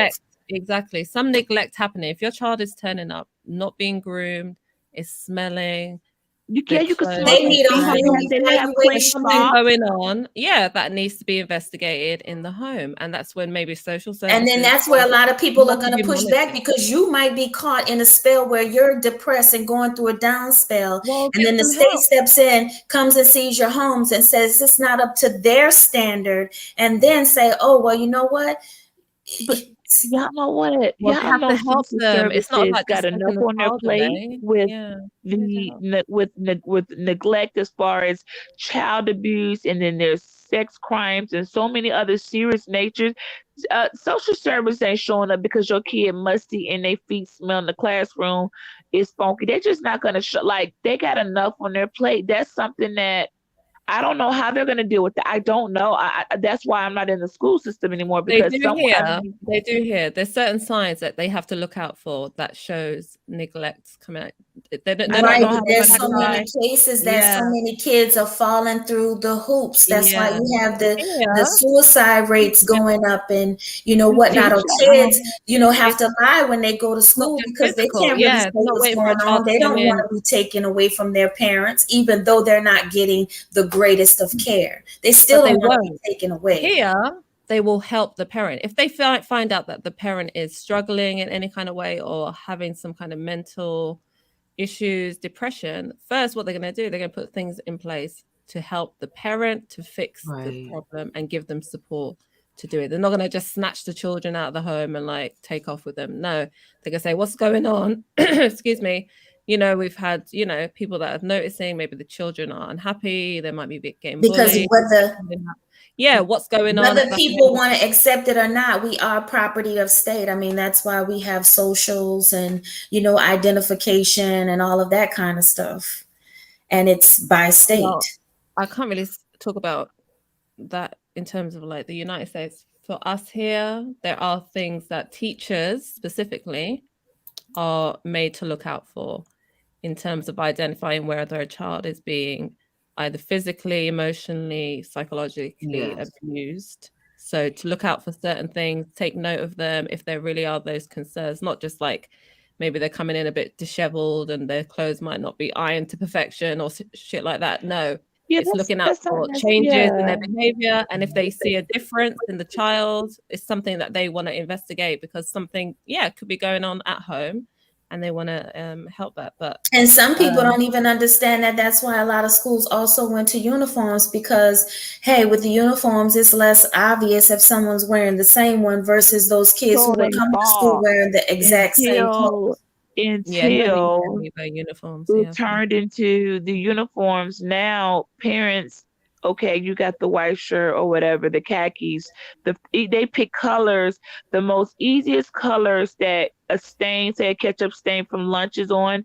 So that kids whose mother isn't washing regularly, or they don't have more than 2 pair of pants and they're rotating them, Absolutely. they come into school the next day with the same pants with the same ketchup stain on, and you could tell that white collared shirt round the collar is looking black. So the uniforms Absolutely. backfired. It backfired to Mhm. where now it's showing all your dirty laundry because they could tell your kids' clothes aren't clean. A white Mhm. polo shirt or khaki pants, like the colors they pick were the lightest colors to show the most Absolutely. dirt. So then it turned into like people having us be like, okay, do we got any who can donate some shirts, or going to the lost and found trying to clean up, asking the kid, you've been wearing that shirt, but the teacher will pull them to the side. This is when I was teaching high school. Okay, Ken, you've been wearing this shirt for 3 days. Do you need some? What's going on? We ain't got no soap. He would tell us that mama don't got no soap. I can't wash my clothes. He knew his clothes was dirty. He's walking around with his head down because he know his clothes got the same, it's a white shirt and you're a teenager and you've been in it all day. So along with a faint odor, it's And dirty. see, You I can would tell think that the that's some khakis are mental dirty. illness. That right there So has he to got be to some. suffer today. Meanwhile, his mom laid up at the house chilling, but your kid at school looking unkept and dirty as hell. How dare you? Teachers aren't going to be buying detergent now. Like, there's got to be a cutoff. Like, hold on now. We can't supply everybody with a bottle of detergent. And then even when one teacher, I remember a good friend of mine, Sarah, she was like, I'm going to send some soap home. Don't tell your mama where you got it from. Just tell her it was a giveaway and you got some, they would send things home like soap and toiletries and things. And then the kid was like, but our water off. So then you like, well, damn if I do, damn if I don't. And that's I was like, I can't do this. Because even if you say I'm going to send a pet care package home to this family so he could wash his own. He's like, I'll wash them myself, but we ain't got no soap. Then the water was off, which we all know is the cheapest bill. Not judging anybody. But then that's when Some the people good would- have to suffer for the bad, because it's like if they started really, really regulating parents and how they're doing their kids, people who are properly taking care of their kids going to fall under those rules and guidelines as well. And it's You just know what? crazy. I would just want to say something. When I was going to school, the teachers were really, really in tune with the students. And we had a couple of girls who come in, and back then they had that like urine smell. So before even that, they would send notes to the parents and let them know whatever. So when the parents won't respond and the kids still come to school smell like that, they would do, like one teacher had told me, Sheila, because I know the way you dress and stuff. See, do your mother. She would write a note to my mother. Can you bring an extra pair of clothes to give her, and do her hair, whatever, in the bathroom and wash her. And we would do stuff like that. Come a and little you bit can't do, early. you Go, can't do that now, make girl. sure Cut she washed somebody's up in the bath. child. Huh? And I was like Okay. 9 years old, 10 years old. TC says that they have laundry machines in some of their high schools and middle schools, and children go in early to do laundry. Seniors in the community volunteer That's to keep the awesome. laundry room open. That's beautiful right there. That's That nice. is. Wherever that's at, Where are whoever you, brought that TC? in that school Yeah. needs to be, that's Well, rare. I just want to say didn't know good that morning to TC. everybody who came in the chat. I'm sorry. TC Kane. I did not know that. That's Um, awesome. Some kids can watch they can watch it Darren, themselves because they know, like, hey, I would water do the same spiking. thing if that was offered to me. That's amazing. I don't know who got that in that school. I know TC, I know where she's at in that area, but shoot, I don't know Well, schools around here that got Philadelphia. Okay, I'm gonna laundry bring that machine. up. I'm gonna bring that up. That's awesome. You See? should. Yes, That's a I'm gonna good bring that idea. up. The kids ain't got to cut, like they can wash Mhm. their clothes and have options. That's that is. I never Oh, heard that. Come to TC TC. says that she's in Philadelphia. Yeah. Yeah, Mhm. I know what I just didn't want to say where she was because I just didn't feel comfortable just putting her business out there like that. Oh, But no, yeah, I she, did ask her, and she put it in there when I okay. read her comment. That's why. Yeah, I don't know. Although I know she is heavily into politics, and you and her, Sheila, y'all will probably have a lot in common. But whoever got that going, TC, you the only person I've ever heard that from. So it sure ain't trickle down here to the South, girl. Because I'm just saying, my Good kids morning, are in a good NBK. school now, and they don't have that much. Especially going to a baccalaureate school, we don't have them type of issues. They have brand new clothes in the school with tags in case a girl has these are middle schoolers. If she gets a surprise, we know what that means, ladies. They got fresh, clean underwear, clothes a young lady could change into in a little showering area so she can be okay and go home and get through the rest of her school day so she can focus on her studies. So I guess you could say I'm no longer I just do my community service by donating where the things that people need and hope it goes where it's supposed to. But that laundry, I like that, TC. That need to be. TC said to spread that. Everyone spread that to your community, your school systems. She says spread it. This one said good morning to NBK. They're gonna be laughing. I don't know how that's Sheila. See that show give Sheila how to get that going because I don't know how to say y'all can't what's up with a washer. I guess maybe you. Oh no, that would be like you go to the school board meetings when they talk about improvements with the school and whatnot. That would be brought up at a school board meeting. Mm-hmm. Yeah. Okay. I mean, it would. I mean, but what about Beach? What have y'all done, or what does the school? Not you personally, but what does the school system good morning, grown folks for those students who are homeless that are known to be homeless? Yeah, because being homeless doesn't get you taken away from your parents. But what do they do for those homeless kids? I don't know. I mean, I can see where TC's coming from. That would be nice to have a whole bathroom set up where someone could come in early in the morning, have a shower, like she said, wash their clothes, be able to put their uniform on, clean, and the elderly running it. 2 elderly people, making sure the machines operate properly. That sounds like an awesome idea. She said that the machines were donated. Oh. Well, that's surely okay. So the school boards they didn't actually purchase it. That's a donation. She said she'll send you the proper proposal. Okay. Well, I most certainly will forward that, TC, as I always do. Anything you send me, I will forward that over to all parties. Lovely, Sheila, and anybody else that I know is going to do something. Yeah, I would definitely like it here in Orleans because there are a lot of kids who are less fortunate. I'll forward it, and that's not much of a donation if you think about it. Enough people put together for a washer and dryer, like that's not that expensive. I mean, I know to some people they go to the laundromat. I get it. I get it. That's what you got to do. What you got to do. I'd rather see people go to the laundromat and wash than just not have clean clothes. We all know that if you really want to wash something, if your mama didn't teach you how to hand wash, baby, you better. There's no way you cannot wash something. If you got up, if you knew the night before, I ain't got no clean underwear in the house. My kids got to go to school. You know how to hand wash them babies. Don't play like you don't know how to use your hands. And if I don't care if you didn't have nothing but dish soap, any type of soap will wash what you need wash. So that's why I don't make it. I see a business coming up, a business that someone can get a contract with the government. And why not have cleaners for uniform? And cleanliness had nothing to do with the other. She said, Bridget, I don't care how poor a person is.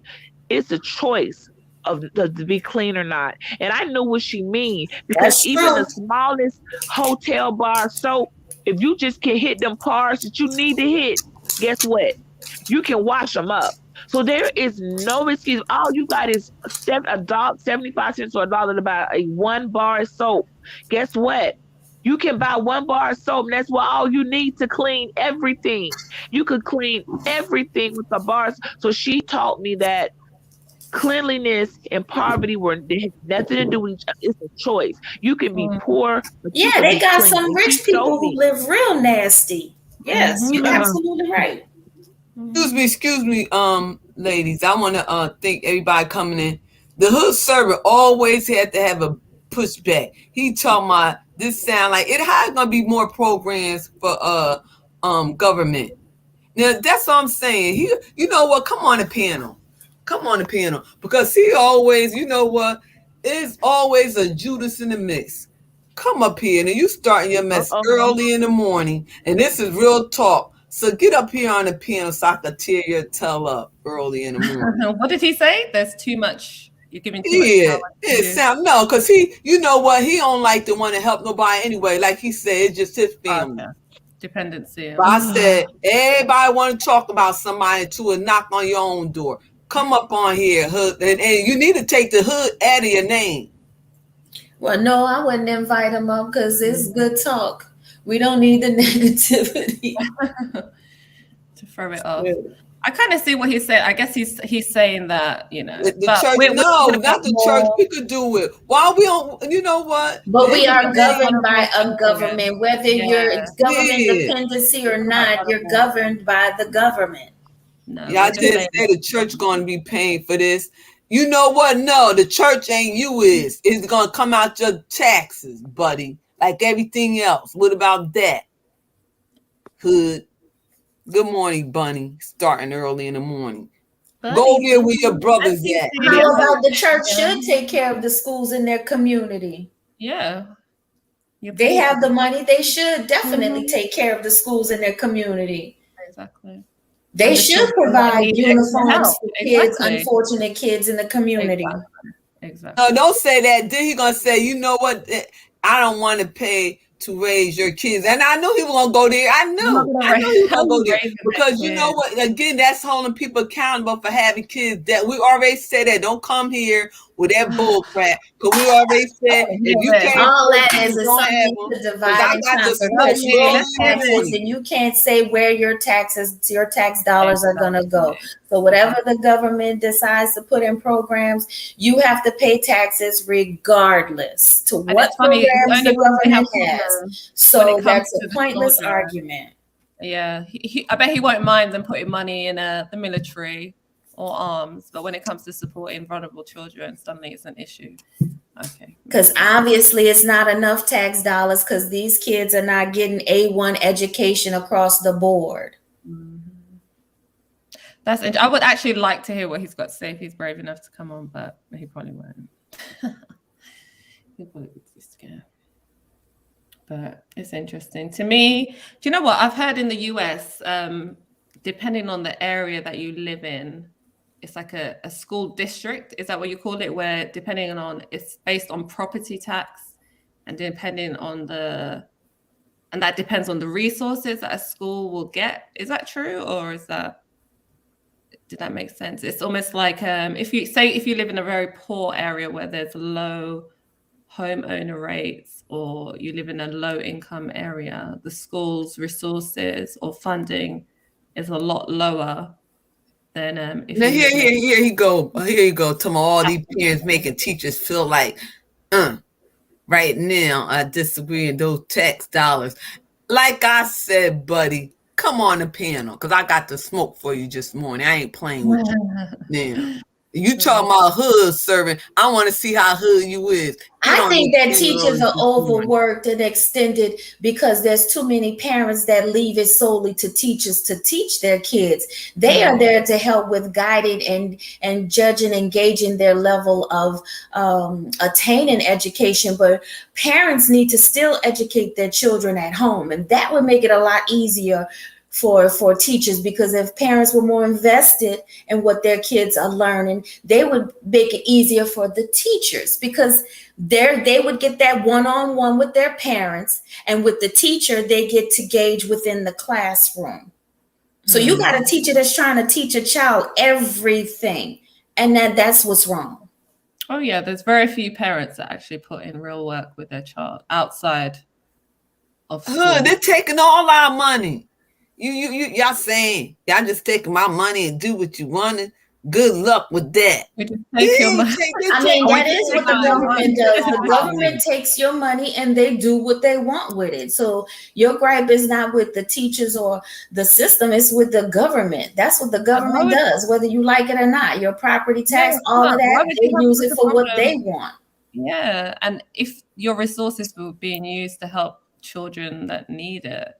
And I know what he's saying, I know what he's saying, but Hood, I want you to change your name to the Devil Advocate, because ain't nothing hood you care about the hood, because you one of the ones burn the community down, the animals and all that. So what I want you to do, I want you to change your name to the Devil Advocate this morning. This is Real Talk Open Panel. Come on, the panel. Kat, T answered your question. TC says in Philadelphia, the district is funded by real estate taxes, which determines the resources and extra programming needed in that community. Yeah. Oh, thank you. Why can't I see the chat? Thank you. Yeah, I'd heard that. And resources or funding for schooling is allocated depending on how well I guess your area uses. I just found that interesting because here we just don't allocate resources in that way, especially when it comes to education. Yeah. See, I don't play with devils. I don't play with demons. I expose them. So come up on here, because by the time I get your drawers will be on fire. You get up off this panel. Like I said, now mess around this morning, you're gonna be laid out by the altar. Mess around with me. So come on up here, brush your teeth, wash your face, do what you got to do. Because like I said, I bet you better have your coffee, your caffeine, because I got to smoke this morning. She's gonna get you. Are you Go a teacher? ahead, girls, ladies. Are you a teacher, Sheila? Oh, no. I don't know. I'm a case manager with people with mental illness. I thought I was retired, but I came out retired of all these mental illness here on YouTube. I used to teach Cat, but that was not the career choice for me. My mother forced me to do that. Oh, I bet you were a teacher. I am so not teaching material. And I am not an educator by profession, but yes, definitely have taught children. Yeah, I thought about actually going into teaching for a while. I was like, Mommy, why did you make me major in that? That is not my calling. That's when you get older and say, okay, let me go back. You dealt with older children. Yeah, when I was thinking about doing it, I said I probably can't deal with the younger kids. I might have to do Good morning, my brother. Come up here and put a hole in his I got my brother Gray in the house. That's right. Because he want to sit up here. He see us dainty women, and they always talking. We acting aggressive, manly. We was up here being dainty, and here he come talking about y'all taking my money, and I got to do this to your money. And what about my money? What about my money? My money this, my money that. Come up here, brother. That's my money, and I want it now. Yep, because even poor people pay taxes when they go to the store. That's right. Go on, brush the black and mild smoke. Get your black and mild and brush the smoke off your teeth. And the last night's festivities rinse off. Come up here fresh to the penthouse. You can't come up here any type of way. So mental illness hasn't become too big. Mental illness has always been around. It's just being recognized more and more. It's not now becoming too big. No, exactly. And we know more the signs to look out for and the things, You gotta look at the interview. A lot more educated about it. He had to look at the interview I did with the mayor. But Hood, when he come up here, he gonna be so nice and he talks so elegant, so educated. But he a hot mess. He one of those you just want to put in the trunk of your car. And oh no, not the trunk of the car. The trunk in the car. Good morning, my brother. This the brother right here. Good morning, Sheila. I keep a shovel in the trunk. You have a great day, TC. Big body. I bet you do. Now this is my brother right here. He hold it down. Good morning, brother. How you doing? Oh, great greetings, esteemed lady Sheila and the esteemed nobles of the panel. How are we? Good morning. Hi. Can you say something to Hood today, this morning? And good morning, Red Pill Awareness, please. Yeah, look, for it's more like I don't even know why he calls himself Hood Conservative. The only thing that he's saying at this moment is failure and dust with like these are people that time and time again have to reiterate they don't even know how society runs, let alone their local and state. Talking about you just gonna take my money. Like this is some backwater. I couldn't tell if this was a backwater hillbilly or actual Negro. Yeah. You just gonna take my money and do what you want with it.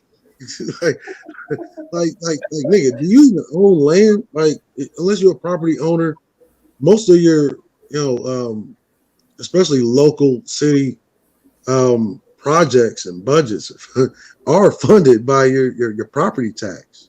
And then the sales tax on things like fuel. That's why if you go to a different district, the price of fuel will be lower. That's why you see a lot of people that live in one place and they'll go to a district over because the fuel is cheaper. Everybody get your sword out. Head of Judas, he not enter the building. Good morning, good servant. I resent the idea that you can't discuss what should be done with your tax dollars when by definition everyone on this panel is discussing what should be done with your tax dollars. Wait, pause. That's what your elections are for. Do we or do we not have a place, matter of fact, that is designated for what we do with the tax dollars? Indeed, I have been a person that has been consistent in talking about where the fuck those tax dollars go. In fact, me and my esteemed brethren have started an initiative around those tax dollars. All with the disparaging comments all of a sudden, if you understand the need to discuss what your tax money is for. I don't get the disparaging comments. And this is the intellect of the derelict Negro male, in which he thinks that talking pure logic is disparaging. When I'm talking about a real designated place where budgets are discussed. Exactly. So what's the point of you talking about? That's called your no. See, if you want to know it, pause. I'm gonna show you how society works. If you want to know about your local city budget, about it. You're not in charge of anybody. What's the point of you talking? That's real funny. You're not in charge of anybody, but you're the one making the calculation. You're just going to take my money like you're the only Negro contributing to society. Like where do you get off? What level? No. The point is, when I talk about what's done, you are clearly a already talking about how to spend money. My guy. Yeah, it's other people's money. You're just talking about spending cash. Other people's money. It's also. Hey, wait. So it's quite. You understand the problem? This is why Negroes. This is why Negroes don't do so well as conservatives, right? Oh, it's other people's money, as if the motherfuckers that's making the decisions didn't have any contribution into making the decisions about fucking money. Okay, like listen to what I'm saying. You want to know why? You want to know why you see? Here's the problem. Here's the problem, my guy. Here's the problem, my guy.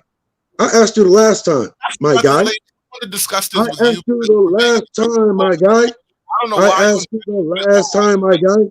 When is the last time you have been a part of a petition in your locale? When is the last time you actually went down to City Hall? These are the because these are the designated places where local city budgets take place. My guy, like whose Negro is this? You understand what I'm saying? Like whose Negro is this? Like real shit. Like this is not even a good question. Whose Negro is this? You being an activist does what? Whose Negro is this, bro? Like can't answer questions. You talk shit like bit of bitch.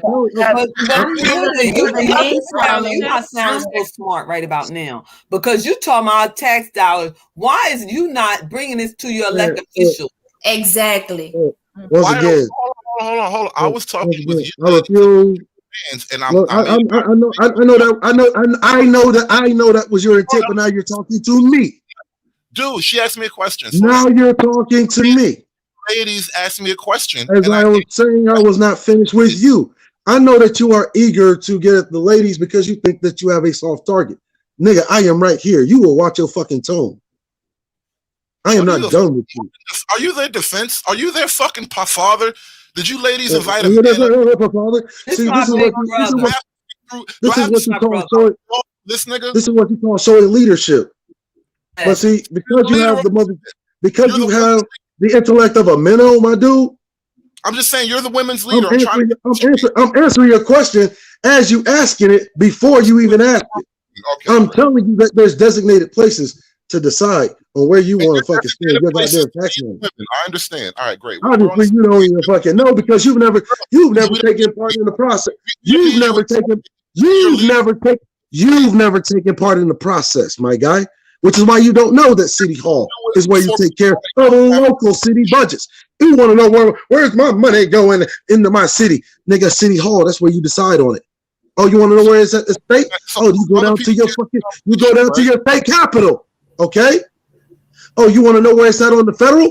But see, your bitch ass probably don't even vote. You probably don't even vote on your congressman. How many congressmen your state got, brother? None of that shit matters to this conversation. Oh, it does. Actually, all of this shit is the only thing relevant to this conversation. You girls were just talking about spending money to feed kids in school. How many congressmen? One, we are not girls, and two, that's not what we were speaking of that, and you brought up your tax dollars, and you don't have a choice of where they go, which says that you clearly do not engage in what's going on in your city. When you talk about see, this is what he really wanted to do. He wanted to get up here, like he wanted to get up here and want to antagonize the women, right? Hey, but look, hood booger. Where's the money come from? Hood booger. Is it all your money? Hey, calm down, buddy. Where's the money this is the part where you hang up now. Where's the money come from? Here is the part where you hang up now. Where's the money come from? Here is the part where you hang up now. As a matter of fact, if you can't get it 3 times, Sheila, you're welcome to boot him off. Because this level of intellect doesn't even look. This Negro would get laughed out of Bates academia. Some people are incapable of growth. The day is he's not making no sense saying, okay, my money. You know to take out state taxes, federal taxes, city taxes. I want to know, hood servant, where is your money? Are you asking your elected officials where your tax dollars going? Sheila, I always express. Yeah, I'm gonna bring him back up because he was in the timeout. This grossly overly derelict, salvageable motherfucking human intellect. These niggas, they ain't got no goddamn money. Okay? Because when you asking a question like that, G, and you don't know that City Hall is the place that you fucking go, you ain't got no fucking money, which means you ain't never took part in the process. You don't own no fucking land. You ain't got no business. You ain't doing no business. You an employee. So the only thing you need to do is sit your ass down and talk about your motherfucking money when you get your rank up, son. So this is how we're supposed to conduct business as adults, right? This is how meetings get run. Look, I'm giving you the motherfucking leisure of my fucking time, my guy. You're not even smart enough to even have a goddamn real conversation with. First of all, your name is Hood Servantist. What a fucking oxymoron is that? It only fucking expresses your total stupidity. What does the name matter, bro? You really a name matters a lot. A name matters a lot. Are you as lovely? Like your name doesn't matter.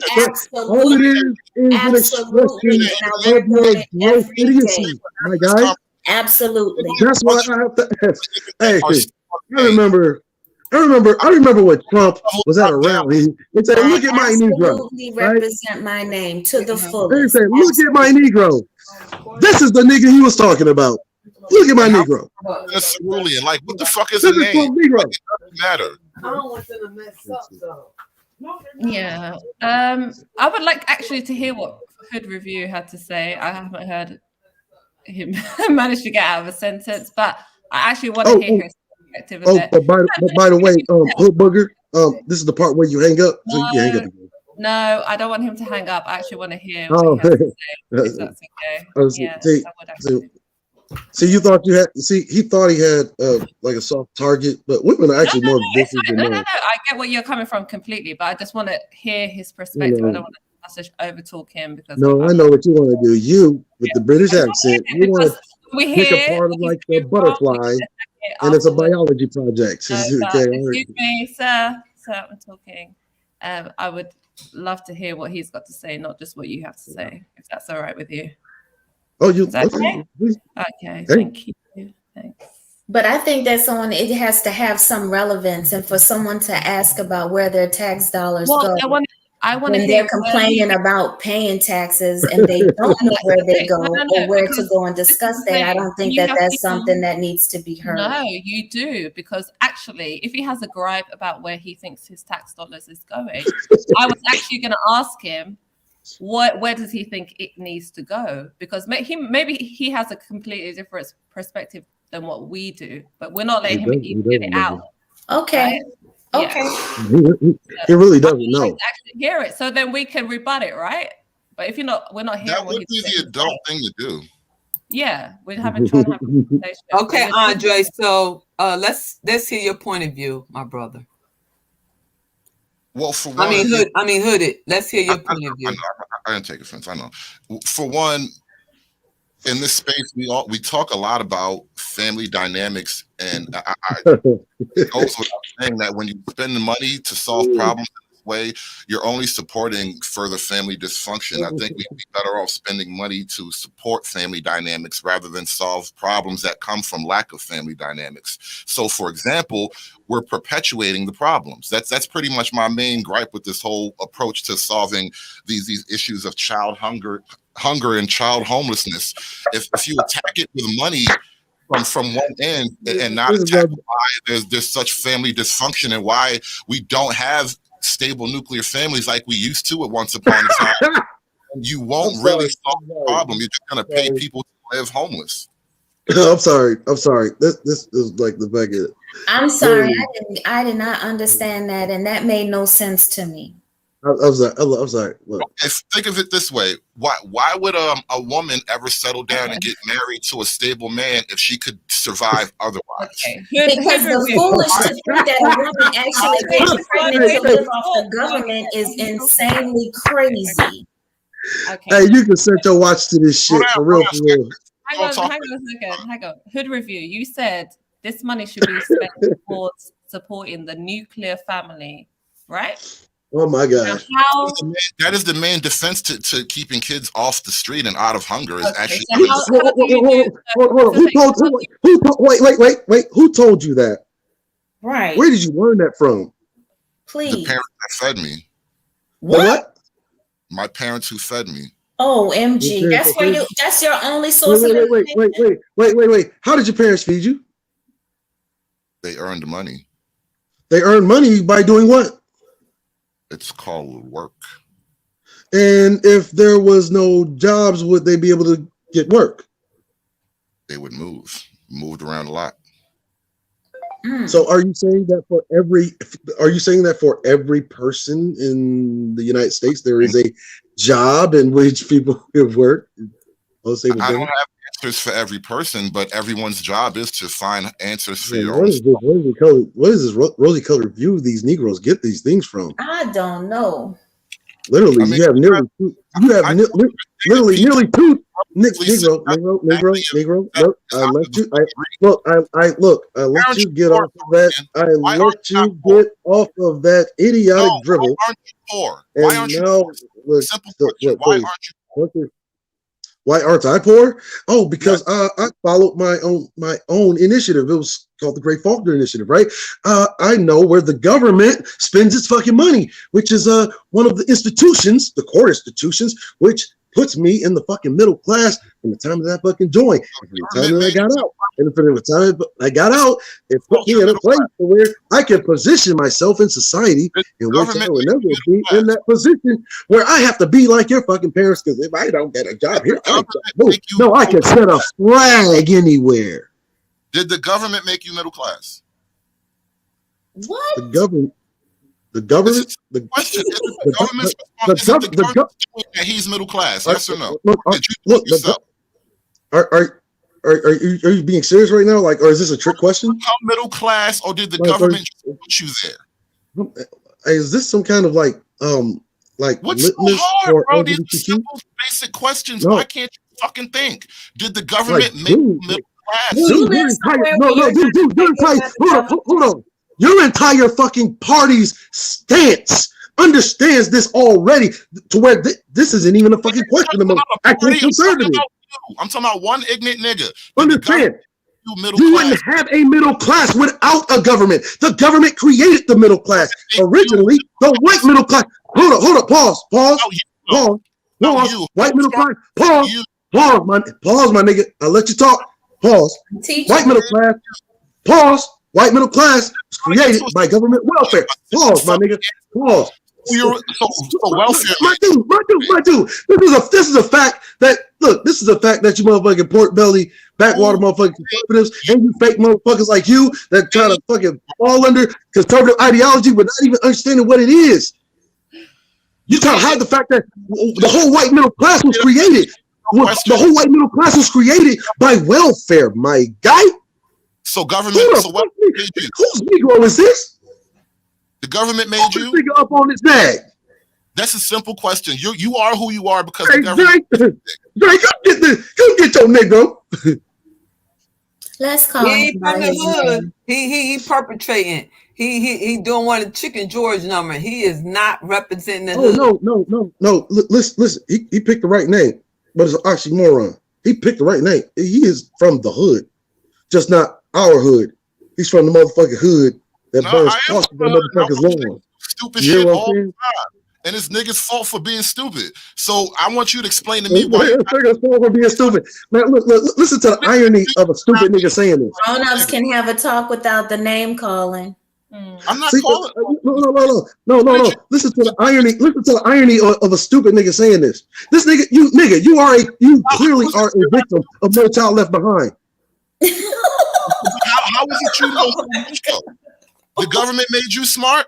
Nigga, if your intellect was currency, China wouldn't touch it if it was consolidated debt. Question. Ladies, your my nigga. can't answer questions. He talks shit like a third grade bitch, but he can't answer simple Look, questions. Look, I want to ask you How you something. became the man you are. I'm trying to get a simple answer. How you became the man you are, and you can't answer. No. See, these are no. My guy. He's My staying God. calm. Stop this cap, dog. No, real shit. Stop this cap. Girl, my All nigga, of you these, all of those questions that are without meritless, that are without merit, right? No, like literally, they're without merit, right? And they're really, and what they're really meant to do, is to engage. That's why you want to engage with the women, because you think that they're easier. But see, our British slaves, our British sisters wanted to pluck the butterfly wings off of you, right? This is me talking to a woman right now, bro. You can't answer. No, woman, right? Gee, you've been talking like a bitch the entire time, and I let you fucking talk. That's why I do not even owe you the fucking luxury of having a conversation. Because where the fuck is it that you don't know your own? Gee, how is it that you know? How are you a conservative and you don't know your own literature, guy? Like a man. Look. Shut all that lemon pepper pizzazz out your fucking voice, my guy. Look, my guy. All that lemon pepper pizzazz, take it out of your motherfucking voice, dude. All I need right? to do is I already told you. This is why I be clowning you, nigga. Like y'all think I just be talking shit, right? Y'all think I'll just be talking shit to you. But on some real shit, why do I know your literature better than you, my guy? Why are you not stuck in the projects, Cerulean? Nigga, I don't have to be stuck in the projects. I can buy projects. Why? But other niggas can't. Why are you different? What makes you? Oh, first of all, what makes you think I'm different by where I live? I didn't say anything about that. No. What makes you think? No, see, look. Y'all don't even peep the self-hate that he's actually trying to inject. And what he's really mad at is that y'all don't feel the self-hate that he feels on the inside, which is why you want to come here. Y'all have to be come here with my money. You ain't got no motherfucking money, nigga, because any motherfucker, especially a conservative, saying that you ain't got no money, you ain't got no land, you an employee, dog. Stay in your lane, folks. Ladies, is this your champion? Stay in your lane, nigga. This is y'all hero, ladies? Really? Stay in your lane. No, you an employee. Brother. I mean, there are no heroes, but there are facts. You hit your wagon to this. get whatever. You an employee, dog. But you still answer our question, Hood. I'm trying to answer a simple question. Okay. When I ask a question, I get a fucking nigga poem. Okay. Again, where would you like for your taxes to go? And or towards the nuclear family. I would rather support our family.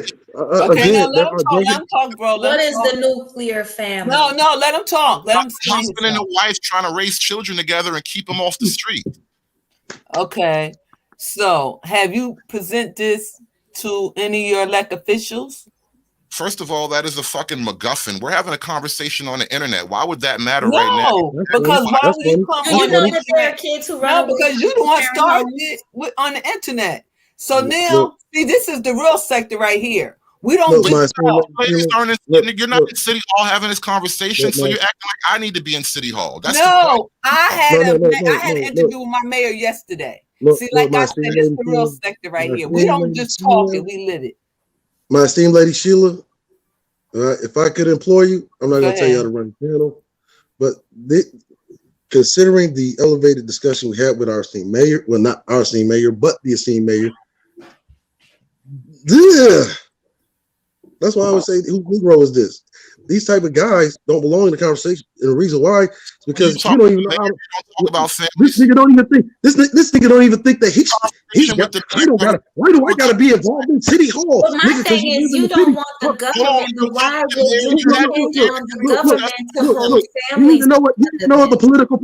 Do you even know what the political process really is, my guy? Do you know why she asked you about City Hall? Because City Hall is where you actually tie the government's hands, or you force the government to motherfucking move when you're benefit, my nigga. And if you ain't did that when you talk about that nuclear family, basically you go motherfucking suck a dick with that shit. You ain't putting no motherfucking bills towards that shit. You ain't putting no petitions towards that shit. And the reason why you have it, because you don't know the political process. Instead of sitting here learning from your OG, the nigga you idolize, who you should be recognizing as your god, nigga. Talk about black families. Typical. Nigga, do you have a black family? Of course I do. You do? You're married? So we have the mayor's attention. You said last week you don't have no kids, you're not married, you single. So you're not being honest, Hood. No. The simple fact is I have 3 children. I've never been married. I have 3 children with one woman. Which means you're a derelict Negro male, nigga. You've been fucking running around. No, nigga. You're a derelict Negro male. You've been running around here, motherfucking letting other motherfuckers clean up the messes that you make, nigga. And then you want to motherfucking complain about the goddamn women. You want to cry about the government, raising your kids, talking about the nuclear family and what this really is about. You mad because you can't control that woman and she can do whatever the fuck she want. Why? Because you was never the nigga that you supposed to be. You was a derelict nigga. Get your rank up. Boot him off. This is the part where you hang up, folks. You have no babies. This is the part where you hang up, see?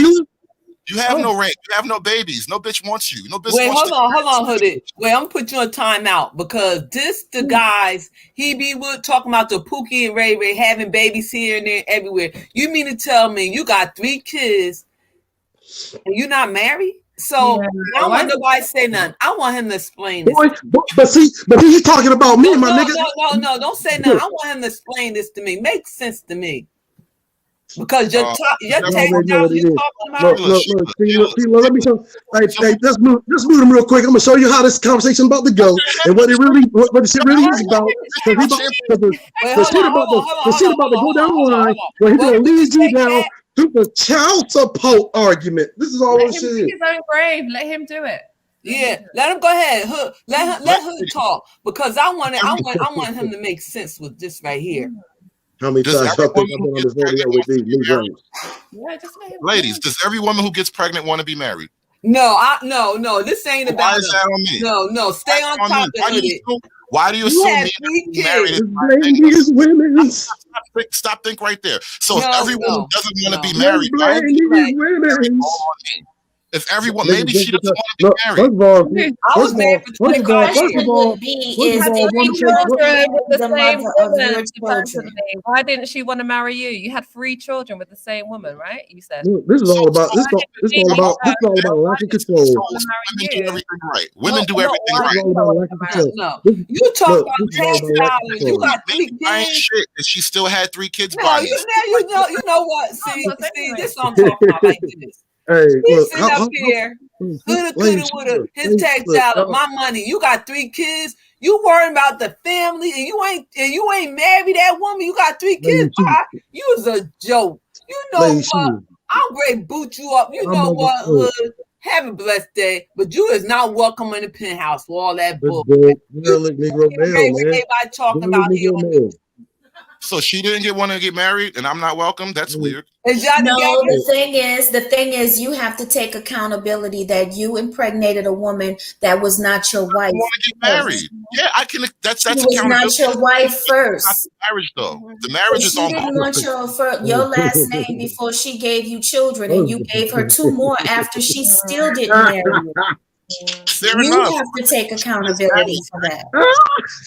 So hold on. The question is why I wasn't married. Nigga, ain't no winning, brother. Ain't no You are winning. Ain't no absolutely explanation, right. brother. Just because a woman gets pregnant, that is not going to make her marry the man she's pregnant for. You're absolutely right with that. But if a man wants the woman who has his kids to be his wife, he needs to first marry her before he gives her children.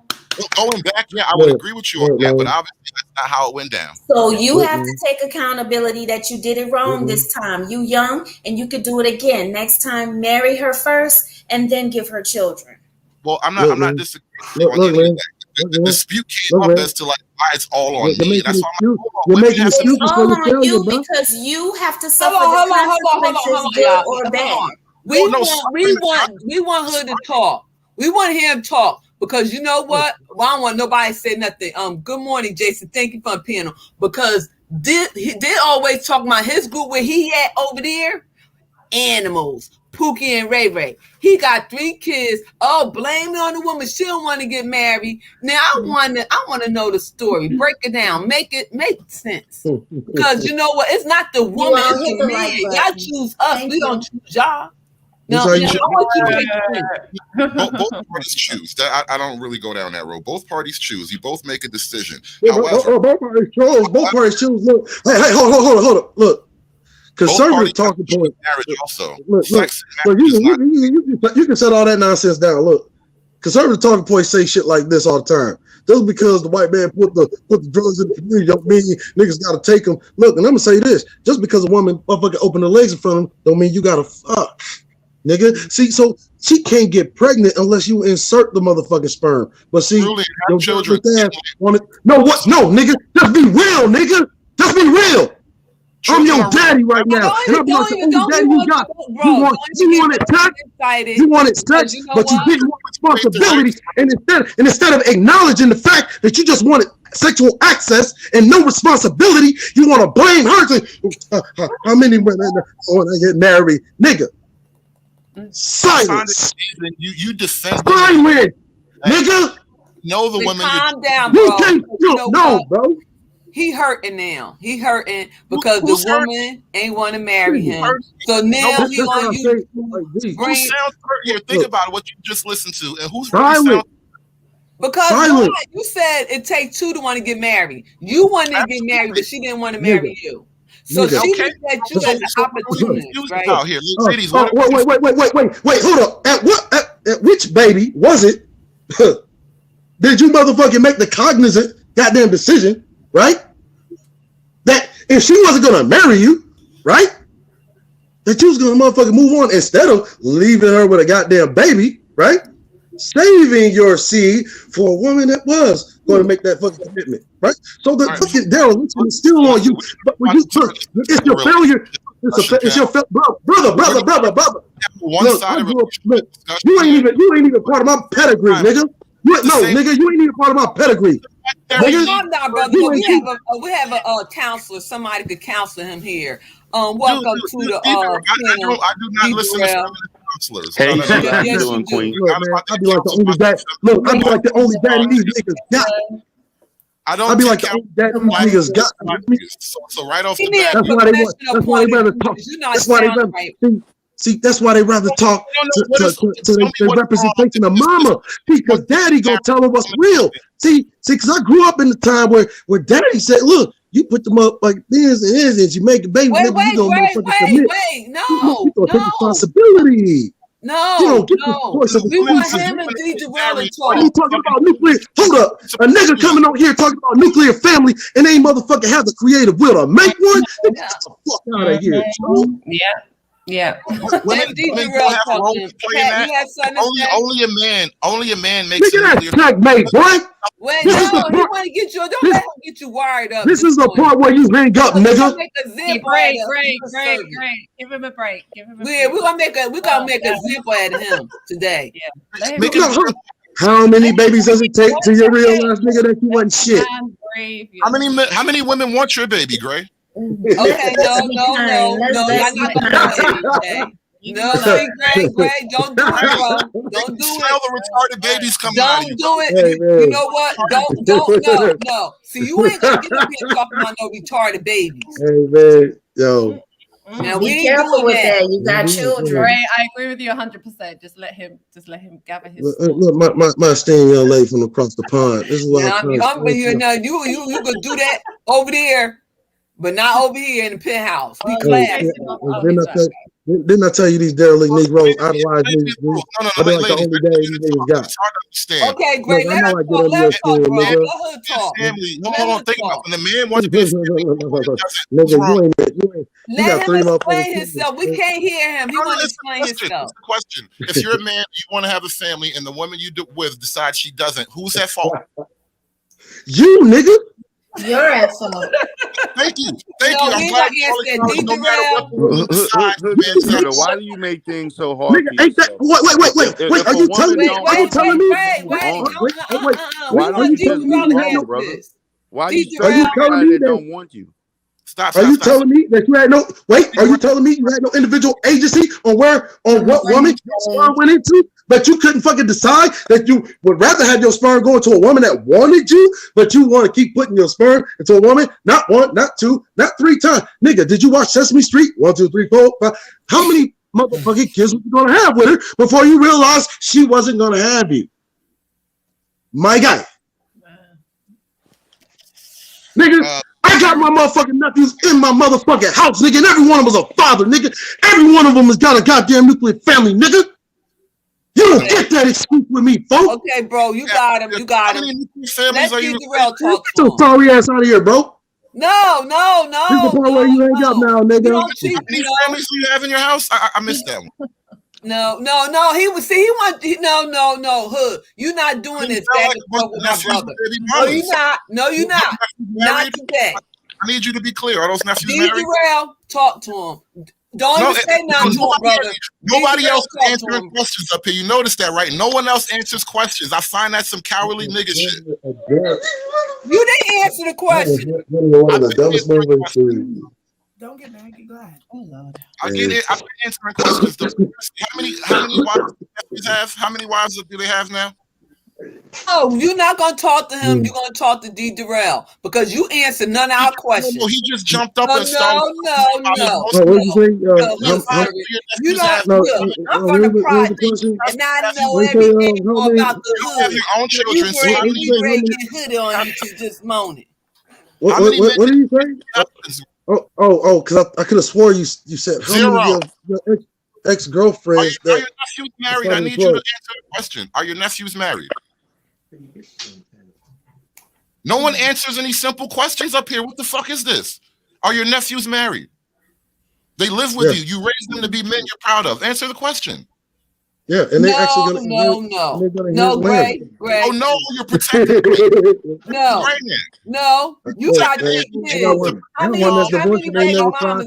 I got one that's divorced now and they never cried about a motherfucking woman like your ass, nigga. You ain't never even had the experience. Don't do it. See, you falling for his trap, bro. No, I I got So, this.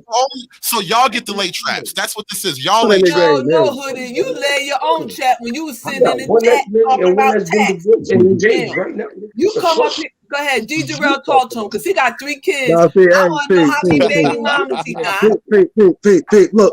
Why she You know what's marry funny him? about all of this? Hold on, D. Darrell How just said much I you can paying move in on. child First support? of all, you asked me about. First And of all, then you asked y'all me about living my personal together. life, brother. Because like y'all First of all all, was one bring No, out you the can't even statistics. answer a question, Cerulean. We moving first of on. all, You you can't. asked me about my personal life, right?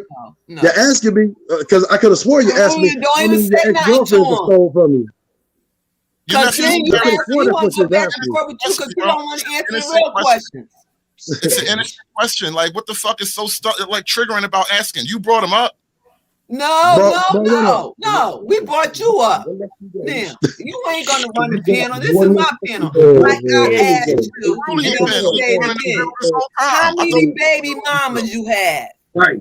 only the And one. I just Is you living with her? No, I'm not living with Okay, so you a Pookie. So now, yeah. Why? D-Jarrell,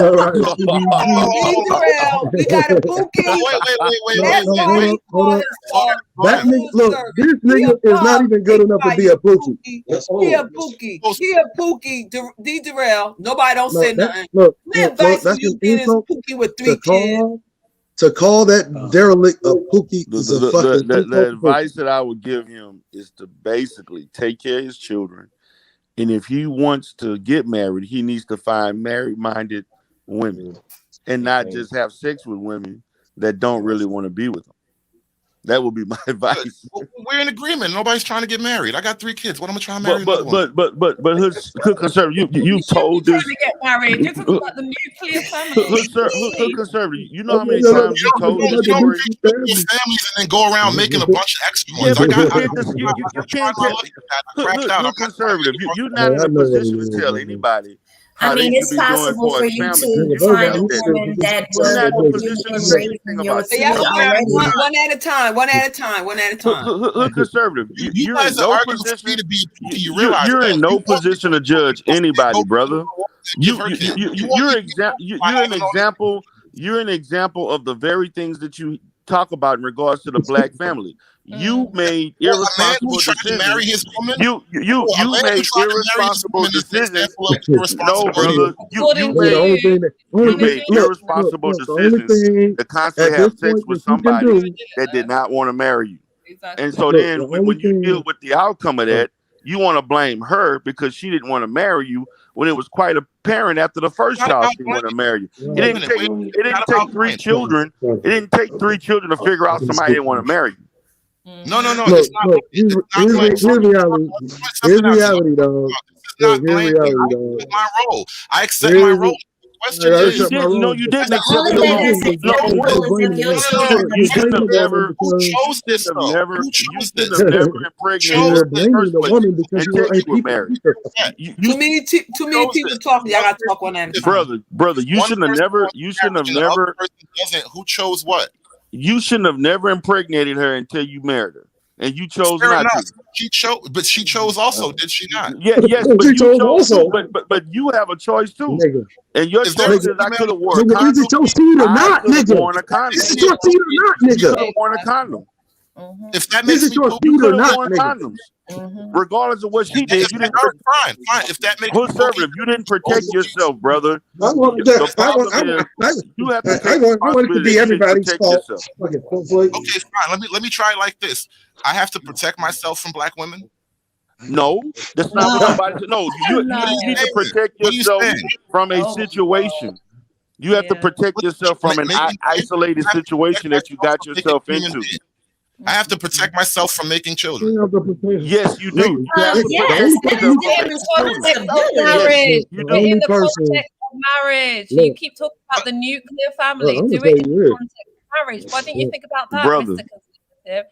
No, that's Look, the thing. That's why people are bruh. clowning you because you're up here talking about values in the black family and you haven't even uphold those values yourself. It's hypocritical. That's why they're clowning you because you've not even done it yourself. Who are you to come around and tell other people how to do and how to live their life when you haven't even accomplished that for yourself? Did I tell anyone? You want us to excuse. Did I tell anyone what to do? Name to me the advice I told anyone. You told, hang on. The reason why you came up here in the first place was because you tried to talk about us how you think that your one at a time, guys. You gotta talk one at a time. how your tax money should be spent, right? You didn't explain to us in one. You didn't even tell. I told you. Everybody pays taxes though. Listen, I said, where do you want your tax money to go? Right? To me, when I think about where I want my tax money to go, firstly, education. Second, healthcare. Thirdly, providing jobs. Right? Helping the economy. You didn't even tell us nothing, and then you want to talk about the nuclear family. That's where you expect your tax money to go, and you haven't even done that yourself. So let me ask you this question, right? Seeing as you failed to do that. How was your tax money going to help you marry that woman and make her marry you and have a nuclear family? How was your tax dollars going to do that? Explain that to me. In particular, I have to work for a living, and she did. Right, you have to work. She probably worked too. You tried to have a family without marriage. I have no problem with it. Are you asking me a question or not? Come around here telling people they're supposed to do exactly what you didn't do. You asked me about taxes, and I'm telling you the situation, and you don't want to listen to it. I'm listening. So if you're the man and you have to actually earn a living the old-fashioned way, and the woman does not, it gives her a different set of options. And her income comes. What new fashion way is there to earn money versus? No, I have to earn a living. I have to work, and she does not. Okay, yeah, everyone has to work. Okay. Once the baby came, no, real shit. Once the baby came, the whole calculations were different. Now she had a whole. Cat got time today. I got time. Yeah. No, I want to hear this. Great. Calm down. Hang on, look, I want to hear this.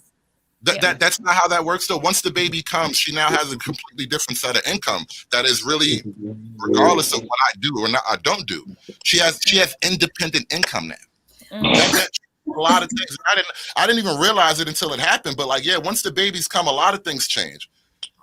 And her motivations change. You didn't realize that? Yeah, her motivation changes because now she's like for a living, breathing individual. Yeah, so you felt like a lot of things do change, like niggas like you. One at a time. Sorry, you expected her to be reliant on you completely, so that's the only way that you were going to get married to her? Is that what you're trying to say? I don't know what you mean by rely on you financially completely. That was the only way that she was going to marry you. I don't know. Look, he requires a female. It sounds like you want to force women into independence. These kind of guys, they require a female to be financially fragile in order for them to actually feel like a man. Like if you really look at the conservative movement, that's really what it's all about. To raise families, and women make money to live apart from men. Nigga, who the fuck are you to tell? Wait. Who the fuck are you? 400 million motherfuckers in this country. Who are you to tell 200 million of them, which are women, what they want to do with the fuck their money? But you telling me that you're not up here to judge. But you wait. Pause, nigga. I said, let's listen to your dumb ass. Start families. This is why, brother, stop it. I know I make niggas like you feel a certain type of way, brother. Women. I know I make niggas like. Look, brother, I'm telling you to calm the fuck down. Dude, you want to be respected like you're respectful. I respect you, bro. Just stop. Once again, bro, you the one that coming up here. Hold on, Hooded. We was asking you a simple question because you was worried about where your tax is going, but you're not worrying about your 3 kids trying to get married. And I know, I'm be honest, I know marriage not for everybody. To sound good, but stop. You're making assumptions to sound good. No. What I just told you don't know. Because you having 3 kids, you should worry about your taxes going concerning children. Sheila, I guarantee you, once you kick the derelict Negro male off the panel, you will see the quality of conversation elevate. I guarantee you that. I promise. It's going to elevate. He's here to keep it. He's here to keep it at the derelict level so that he can actually. I think Hood wants to be understood in the fact that he tried to make a nuclear family, and that woman did not decide to make that family with him. And he's not accepting the fact that he just chose the wrong woman to have that idea with. I don't disagree with you. That's not the contention. Yeah, but it took 3 kids. It took 3 kids to realize that. So it did. What do you want me to tell you? So it's not over when you have to get past that. And if you wanted a family unit, still go for that. No, but I don't want to go for that. That's not the conversation. That's why brother, you was with a woman. I was trying to get him to say that. Children, man. That's but that was never the point of the conversation. Why are you conservative? This is a real question. Why are you advocating something that you really don't believe in then? Exactly. Obviously, I believe you don't want that. If you really believe in that, you would still want that, even though this was a failed attempt. You would still want that because that would be your desire. That would be how you know you can operate at your fullest. I don't want more children, though. You don't have to have more children. There are other women who already have children. Why do I need to marry a woman if I don't already have children? So why would I get married to another woman? No, stop. You think life is over because she chose not to marry you? Well, hold on for 1 minute. Hold on. Why would I need to marry another woman? I don't want children. You ain't hold on. married now? You never been married. Stop. Now you're not even being grown-ups anymore. I tried to marry. You're not married, brother. How you gonna speak on marriage when you're not even married? I don't want more kids. I don't want more kids. If you don't want to get married and you don't want more kids, then you shouldn't be allocating for marriage. Exactly. You should just stay out of that whole lane because you're not in it. That's not the right way to raise children, though. Well, why you didn't do it? You should have done that. Just because I couldn't make it work doesn't change the math. That is the right way. You lose credibility, brother. You have no credibility to speak on this. You're not even willing to do it in a foster family, so that's what discredits you. You're not even willing to foster a family. That's what discredits you. You try to go to any art. Look, brother, you try to go to any RNC, you're gonna get laughed out the building, brother. So it's only right if you can do it. Yes. As a matter of fact, the conservative doctrine is contingent on the fact that you do it. But see, you haven't followed anything about conservatism. But if you think last thing better, right? You ain't even fucking married. You don't even have children, so you don't even rank in this conversation. I'm married. I'm married with 3 children. Hold on, shit, brother. Hold on, shit. I've been married for almost 7 years, so I can speak on it. Hold up, pause all that shit, brother. Because I've been married almost 7 fucking years, brother. Thank you. And answer a question. But see, here's the thing: the difference between you and I, right? I married the woman before having the kid. Good for you, bro. Wait. So am I not? So all of a sudden, we are for nuclear families now. You never said that we were you never against it. We never did. We can say I was married. Everybody up here is married. Everybody up here is married. But when I talk about supporting marriages through government, credibility than you, I can still say, listen. First of all, nigga, ain't nothing that. Tell me shit. I didn't hear what you said. Listen to me and listen to me well. If I have to be the only guy you got, brother, listen to me well. The only thing you can tell anybody is what not to fucking do with their life, brother.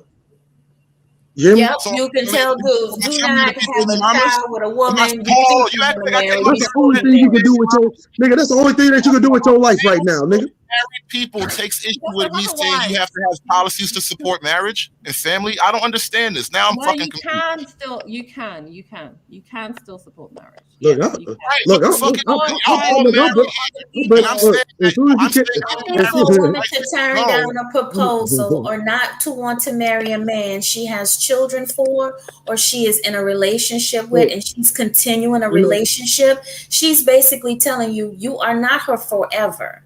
You are just for right now. That's not the point, though. Right now, the argument is, why can't I still say marriage is the right way to go, even if it didn't work for me? You can say marriage is the right way to go. All y'all just said that, though. No, you can. Of course, you can. No, not now. Now, Hoodie, why you didn't get married. You talk like this. Now he done over. You know what? Don't do that. Don't do that. Y'all don't do that. You just gonna tell me that because I told you I was married for 25 years. Exactly. So when I get up here and the first thing I'm marriage is the best way to go. You talk about marriage is the best way to go. Never be married. All me and everybody up here be married. Think about it. I would like to say hello. Lovely's been married. Beaches been married. Darrell's been married or is married.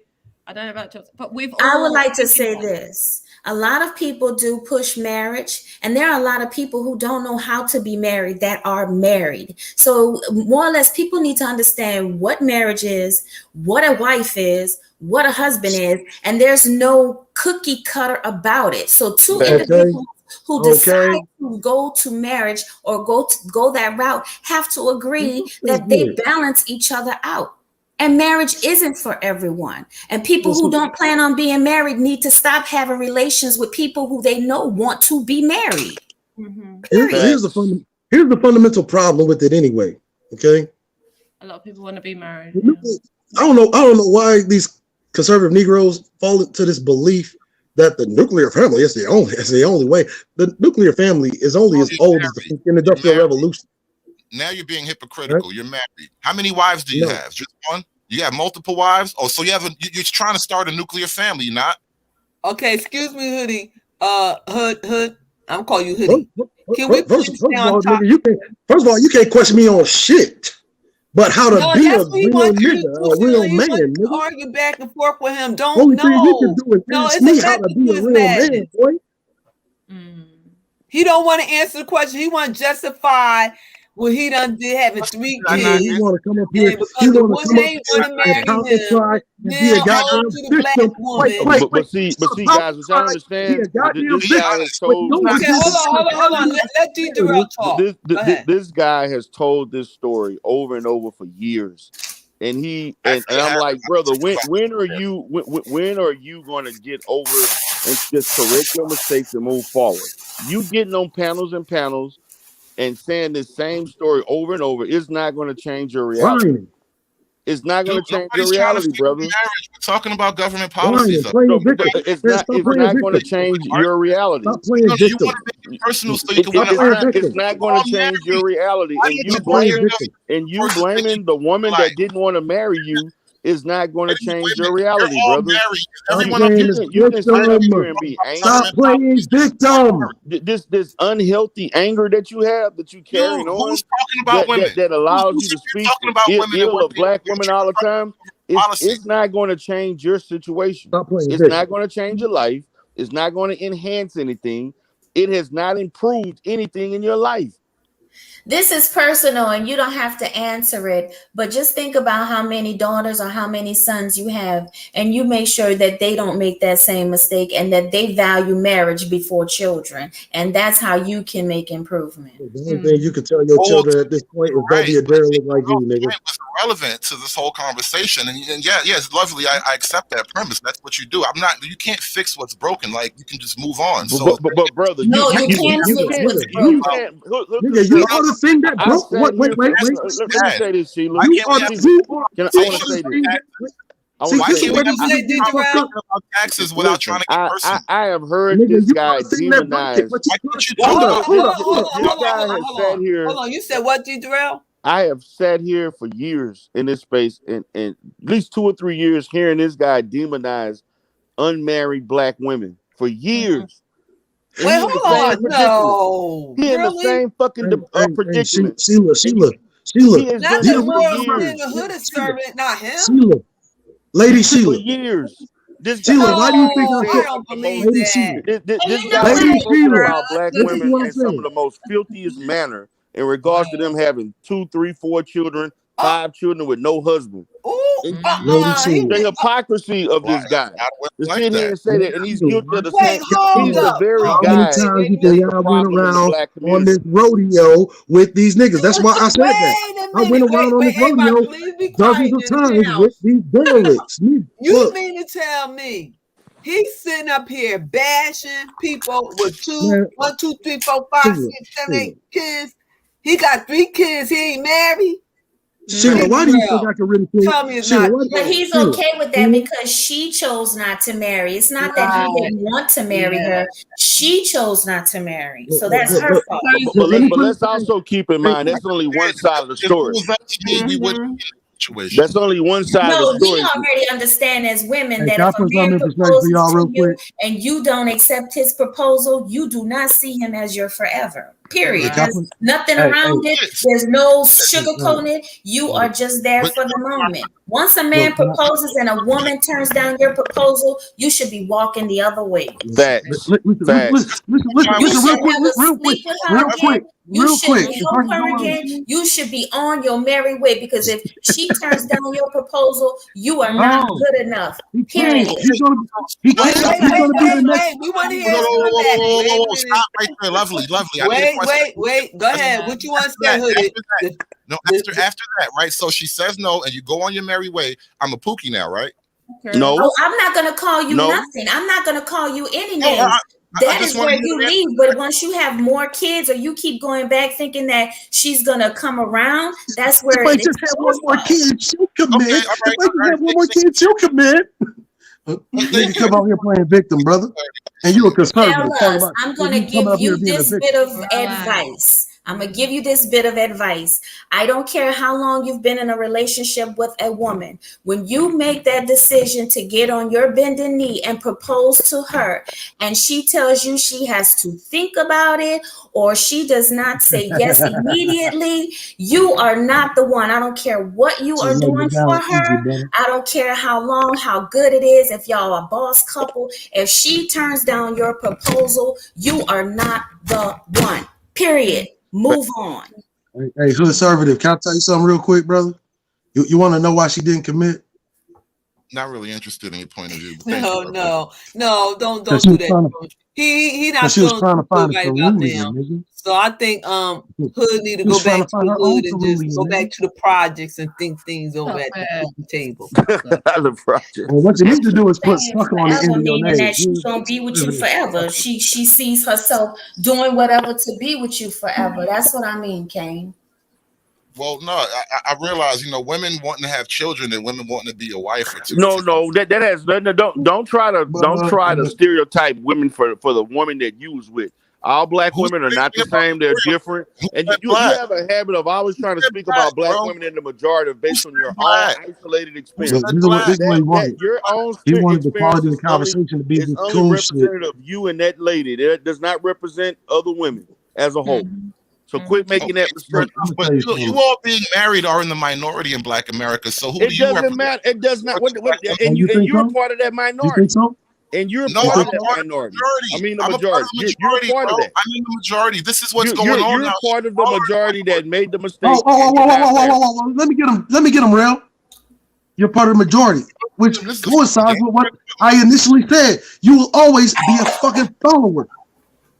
You never take responsibility for your own actions, which is why you need a man to tell you how to be a man. What responsibility should I be taking at this moment? Like, what does that look like in real time? Like I said, the only thing you can tell anybody, you can't tell nobody shit. But not somebody that didn't want you. D. Darrell, hold on, speak up, D. Darrell. Say that again, please. You decided to stay with somebody that didn't want you. D. Darrell nicer than me. She didn't want you, and you knew that. Let's not play stupid. I can make her bow down if I just put 2 more babies in her. You knew she didn't want you. Stop. Hey, peep this. I'm gonna say this. Look, I want to go uninterrupted. I've been around this space for a minute. It's fair to say you didn't want you, right? You can dead all It's Hey, simple. listen, You knew I that did all that. lady. You knew that lady. How many years did you date that lady before Hey, you had the first hey, child? that nigga know this is the nail in the motherfucking coffin. Huh? Right? from high school. Oh, from high school. So you mean you was young? So how many years were you with her? She wants things too, right? She wants things too, right? No, how many years were you But with you her? know what? To be fair, hood, I think that sisters, once a man proposes to you and you don't want to accept that, you need to let that man go and not just stay in a relationship with him, thinking that okay, time's gonna pass, and then okay, at that point, that's where the decision of going on or not. Look, my senior lady, my senior lady. You know, like my senior lady. These niggas, look. These Negroes forget that women have rights. They have rights to refuse to live their fucking life the way that they want. They have rights to be with a mate and settle and commit to a mate that they fucking choose and desire. Yes. And this is not a Negro that they desire. Right? What if they don't choose one? That You doesn't make move on. What's so hard about moving on, brother? You move on. We already. You want up here? Look, hey, brother.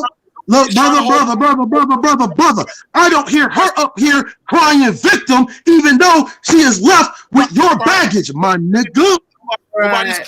I don't hear her up here crying victim, even though she's holding your baggage, my nigga. I don't hear her up here crying victim, but you are. But you're a conservative. Victimhood narrative goes against the conservative doctrine, but you up here crying victim. Oh yeah. Oh! Don't you know the nuclear family? Children are baggage without the father in the home. That's why the whole fucking thing exists. The whole narrative was created for. But see, this is the stupidity of Negroes. Look, this is the part where you hang up now, or I can just talk through you from this point on.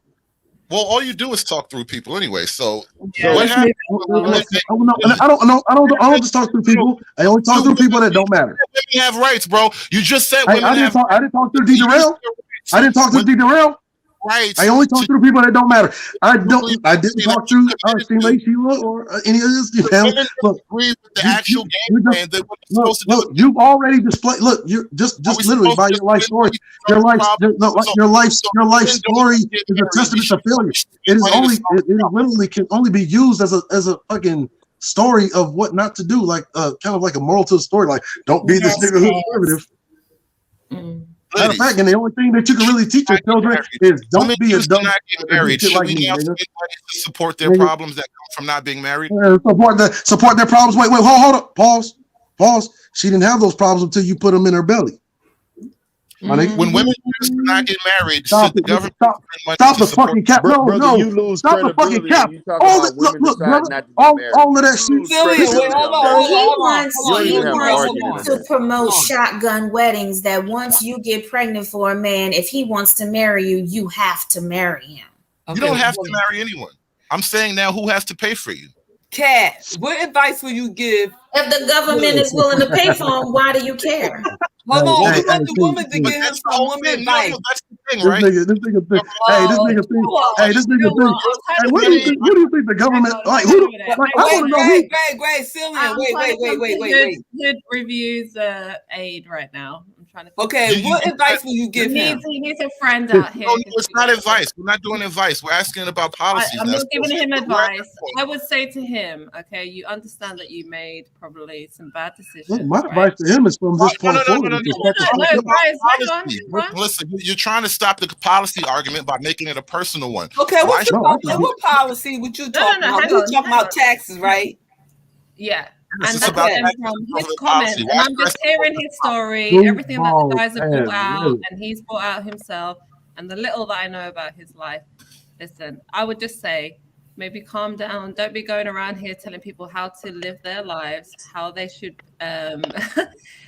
structure their advice. Did I want you trying to give me advice?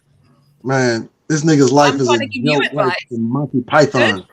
Hood? Honestly, I'm not trying to give anyone advice. You're trying to give me advice. No, you tried to tell us. The whole point of you coming up on this channel is that you tried to tell people up here how they should spend their money, that they shouldn't be supporting children that are vulnerable, etc. That's how this whole conversation. No, you can support these children. When I asked you at the beginning, hang on, can I just get 2 minutes without you guys barking over me? All I'm saying is you came up here saying that you wanted that money to go towards a nuclear family structure, right? That's where you thought that doing that would help I think it Black solves the problem. people, right? Yeah, and solve a lot of the problems, a lot of the social issues, etc., etc. Right. That's basically what you were trying to say. But we're saying to you, how can you promote that when you haven't established that in your own right? Okay, it's hypocritical. How can you criticize that when you're all married? I'm not married. I'm divorced. Hey, look. Hey, look. Hey, because everyone on this panel, you and I are in the more similar position. I'm saying to you, So if I'm everyone not on the judging panel, you. you and I are in a Listen, more if you similar did that- position. listen, if And you are did we? that outright, I don't care about marriage. If you did that, you have a family, you have a woman that you love, you have. I don't care if you're married or not. Really, I don't give a shit. But don't come around here telling us that that's how we're supposed to do it. Okay. I didn't say you're supposed to do anything. Yes, you did. I never once said you have to do anything. I don't even know your name. Spend my money on something that ain't That's what you nuclear family. said. So the government spending my money on something that ain't nuclear family. Why y'all running off about the money? nuclear family? Yeah, exactly. That's I said the government should not spend money in that Why direction. not? That's why I asked So you. Hood. Let's talk about the policy. Because your child or your children Sarah, are drop probably the getting link, please. supported by these funds because you're probably not providing everything that they need, given that you're an absent father with 3 children. Good morning, with your Trinity. mother Oh, no, who's you know. struggling to Hold support on. them, and you're not doing what you're supposed to do. Yes, that's where that money is Oh going. no, But how do we get more he knows very well how to provide sperm and penis, but he doesn't know how to provide. He doesn't know how to provide any actual resources. maintaining the problem by doing that? That's my point. By And then whenever he has, look, and then whenever he has to provide resources, now he wants to mother cry victim like a bitch, nigga. Like, Okay, like excuse me. solving the problem that you claim Lovely. to solve. Read this right here. Read this right here. What happened to a woman? A woman just committed suicide the other day from trying to raise kids by herself. From Jan. yes. Matter of fact, if you've been look, if you've been looking at the news lately, you've been seeing the highest rates of female suicide as unprecedented in history. Exactly. Because What of about all the Yes, depression? yes. So What how about do the we mental get women illness that all these so single women mothers don't go through? kill themselves? No, he doesn't. How do we care get about women and men married together so the suicide rates for women go down? Because when women are married, they But they have some You know why? I can answer that for you. I can tell you how you can do it. no, the rates are going up. I can tell you exactly how you can do One it. at a time. We got to talk one at a time, guys. Let me answer that question for you. I can tell you how you can reduce the suicide rate. It's not even a serious question. Want me to answer that question for you? I can tell you exactly how you can do it. First of all, since we want to talk about government policy, well, then we can create government policy to make it easier for people to raise children, to make it cheaper for people to raise children. Child care and everything, raising children, the most expensive, in my opinion, the most expensive period of time to raise children is in their primary years, from the infant years on up to their in school age. Exactly. If we could make that cheaper and not make it as expensive, and that goes from healthcare, childcare, school, and so forth. If we can make that more affordable, if we could in any position allow benefits and so forth as it relates to people working and so forth, the way our lives are structured in this country is not conducive to raising children, particularly if you're exactly. So if you want to do that, we need our government, like you talked about policy, we need to make policy that makes it easier for parents to raise children. The next thing, let me say this next thing. The second thing that needs to be done is that if we want children, I'm gonna speak specifically of our culture as far as African Americans, and then you can look at the majority as American itself. The problem in the African American community is that we have lost the art of raising children from the time that they're school age and can understand the concept of husband and wife. Preach. We have not raised our children to be wives, husbands, and to look at marriage as a possible institution, or let's just say we paint it in a positive manner that makes it something that both women, little girls and little boys grow up with the expectation that when they become old, I'm older as an adult, young adults and so forth, that I'm going to be a father, I'm going to be a husband, and so forth. We don't raise children to do that. We've lost that in our community. Can I clear up one misconception that everyone thinks that, okay, if you're a single mom, raising the kids are going to be difficult or harder. Yes, there's some truth to that, but raising kids in general is just hard. I don't care if it's a 2-parent home, because if dad is the breadwinner and he works and mom is at home, mom is dealing with all of those kids and personality. So it's just as difficult. They have a lot of women who are married and still feel like single mothers. And there are a lot of single mothers who are successful in raising their kids, and I am one. And I can say that because I've raised 2 sons. Neither one of them have gone to jail, and this is not a pat on my back. I raised them that way to not just fall into anything. One son, full academic scholarship to Notre Dame. That he will be a Black man who goes to school, gets educated, and comes out with no debt. That's a goal. Not to go to college, but to go and be debt free. That's a goal. And no, that doesn't just start when they get in high school. That is from day one. They understand that, hey, you know what? Don't get any girls pregnant because your seed is important. This is going to be the woman who's going to teach your children how to be productive adults. Is she capable? You might like her. She look good, but is she mother material? And then you remind them that they're going to be stuck with her. Be like, son, you do know, like, if you get caught up, you're going to be stuck with them for the rest of your life. So choose wisely. I mean, I'm sorry, but I be using other folks' baby mamas as an example to my sons. Like, you want to end up like that? Then you need to be even while I'm teaching them not to do that, it's also, you don't use and abuse women. If you don't really see no interest, don't waste her time and don't waste yours, because that's when you're going to get caught in a situation you're going to have to deal with for the rest of your life. That's where people get caught, when they're doing stuff they ain't got no business doing.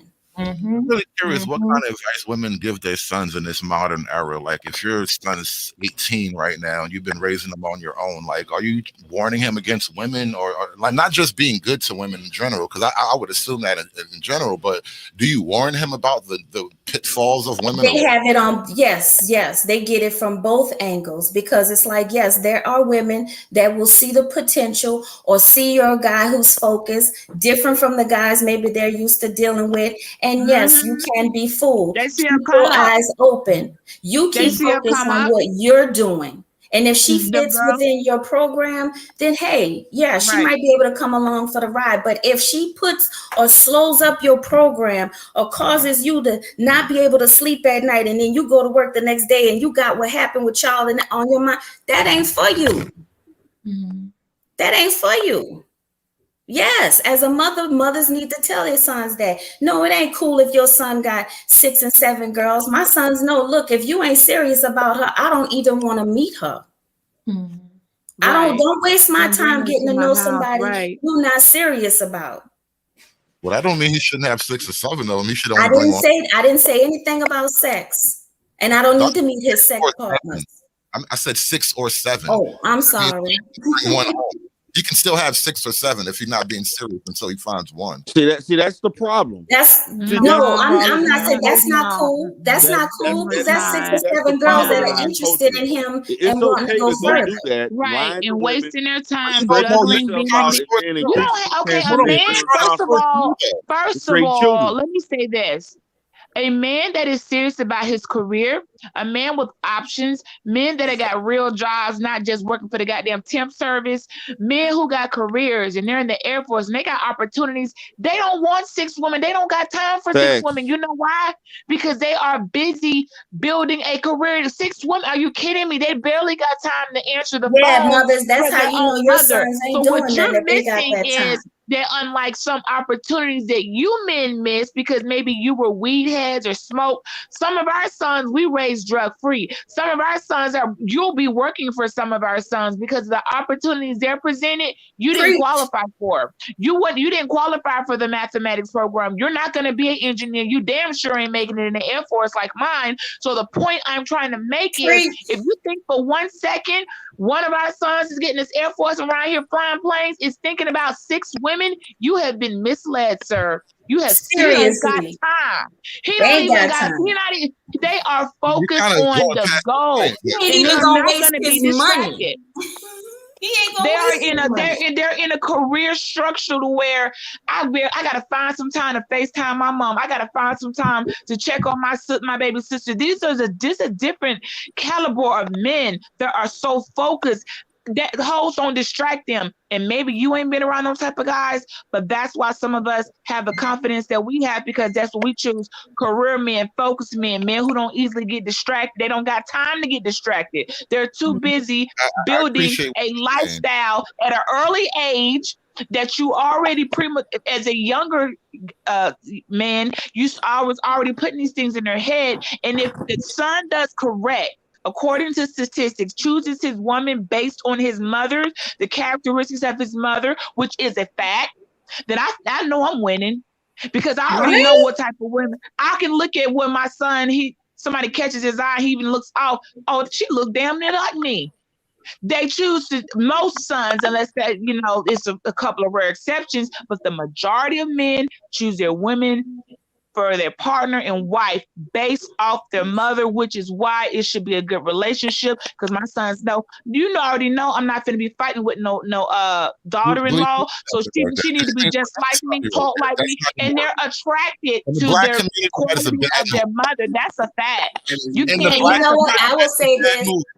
I will say this. I had a talk. Crackhead. Now that don't apply for crackhead mamas and mamas who didn't love their sons and was hopping and all that.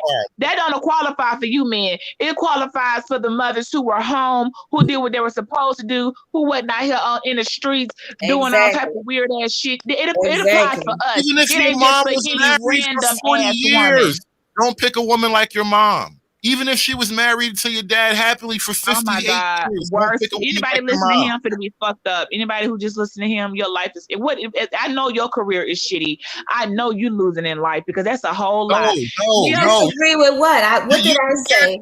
No, think about what you're saying. Stop. On some real shit. Shit. We listen. No, listen. Ain't no real shit. It's the most retarded shit everybody. And don't set your boy out there trying to seek his mother's love. That's not how this works. That is not what he's. Oh my God, that's not what I said. You fucking inbred. Because I know what you think, but you're not a boy. You're not a fucking man. Inbred, you don't understand listen. You fucking inbreds can never listen. So I'm like, no. Why can't you? These definitely short butts. Short butts. Listen. Y'all throw some yellow butts in the chat for the slow nigga up here on the panel. You can't do that. The fact in the statistics show men tend to be more attracted. They gravitate towards girls in dating that have more characteristics of their mother. You just turned that and made it all weird. You didn't even catch that because you clearly are slow or a product the characteristics of your mom is not what you're smart enough. That I can't do this. Somebody else talk to him. Excuse me, Piano. Did I at any point say that someone had to do what I did, or did you take it as I was explaining I don't got the patience what I did to be talking to slow guys? So somebody else talk to him. But we know for a fact, men, both my sons, like the Browner girls, both my sons, neither one of them care for the weed. Guess what? Mama don't wear weed. You can't tell me ish. And it also, when girls, if they got a hope, and hopefully their daddy was a good daddy. Because when it goes to my daughter, guess what? I'm like, she gonna know how her daddy spoils her, how he holds her hand, how they watch movies, all the things she's gonna expect come from the way her father treated her. You can't erase the way the world was it's set up, God's design. You can't go and change the fact that I guarantee you, R. Cook's daughters, I guarantee you, my three sunrise, R. Cook in his room, his daughters, if they do not meet the standards of their dad, the way he has set up a life for them, and they are doctors, lawyers, and educators, if they don't meet the standards of her dad, they're not even finna waste their time with him. You can't argue me that. because it's a fact. We're living the life. 90% of the time, if you're black, Clearly don't you're losing. You losing. You ain't got nobody, and nobody will want to be with you. So how about you just come down and let a real man come up here? Because you definitely are the worst. Any real men want to come up? Okay, hold on. So I ain't got to hear Why you getting so upset? I never took no jabs at you. Okay, go ahead. We have a new. I'm not upset. It's of understanding, and I have a very low tolerance. Okay, guys, wait a minute. How do you think it's good advice for men to try to date women like their mom? Slow. Wait, and when wait a minute. You coming we have up here with a another bad brother idea. on the panel. He would like to say Especially something. if you're black. Especially if you're a black man. Hold on, Hood. I do agree. There's a lot of truth to what she's saying.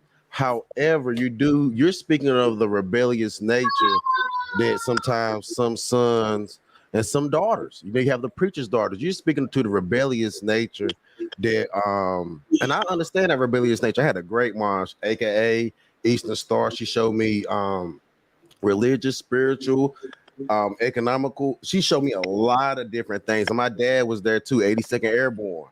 You know what I'm saying? So I grew up with my mom and my dad, and it was amazing. And the way they worked together, it was amazing. But then you do have a rebellious spirit, bro.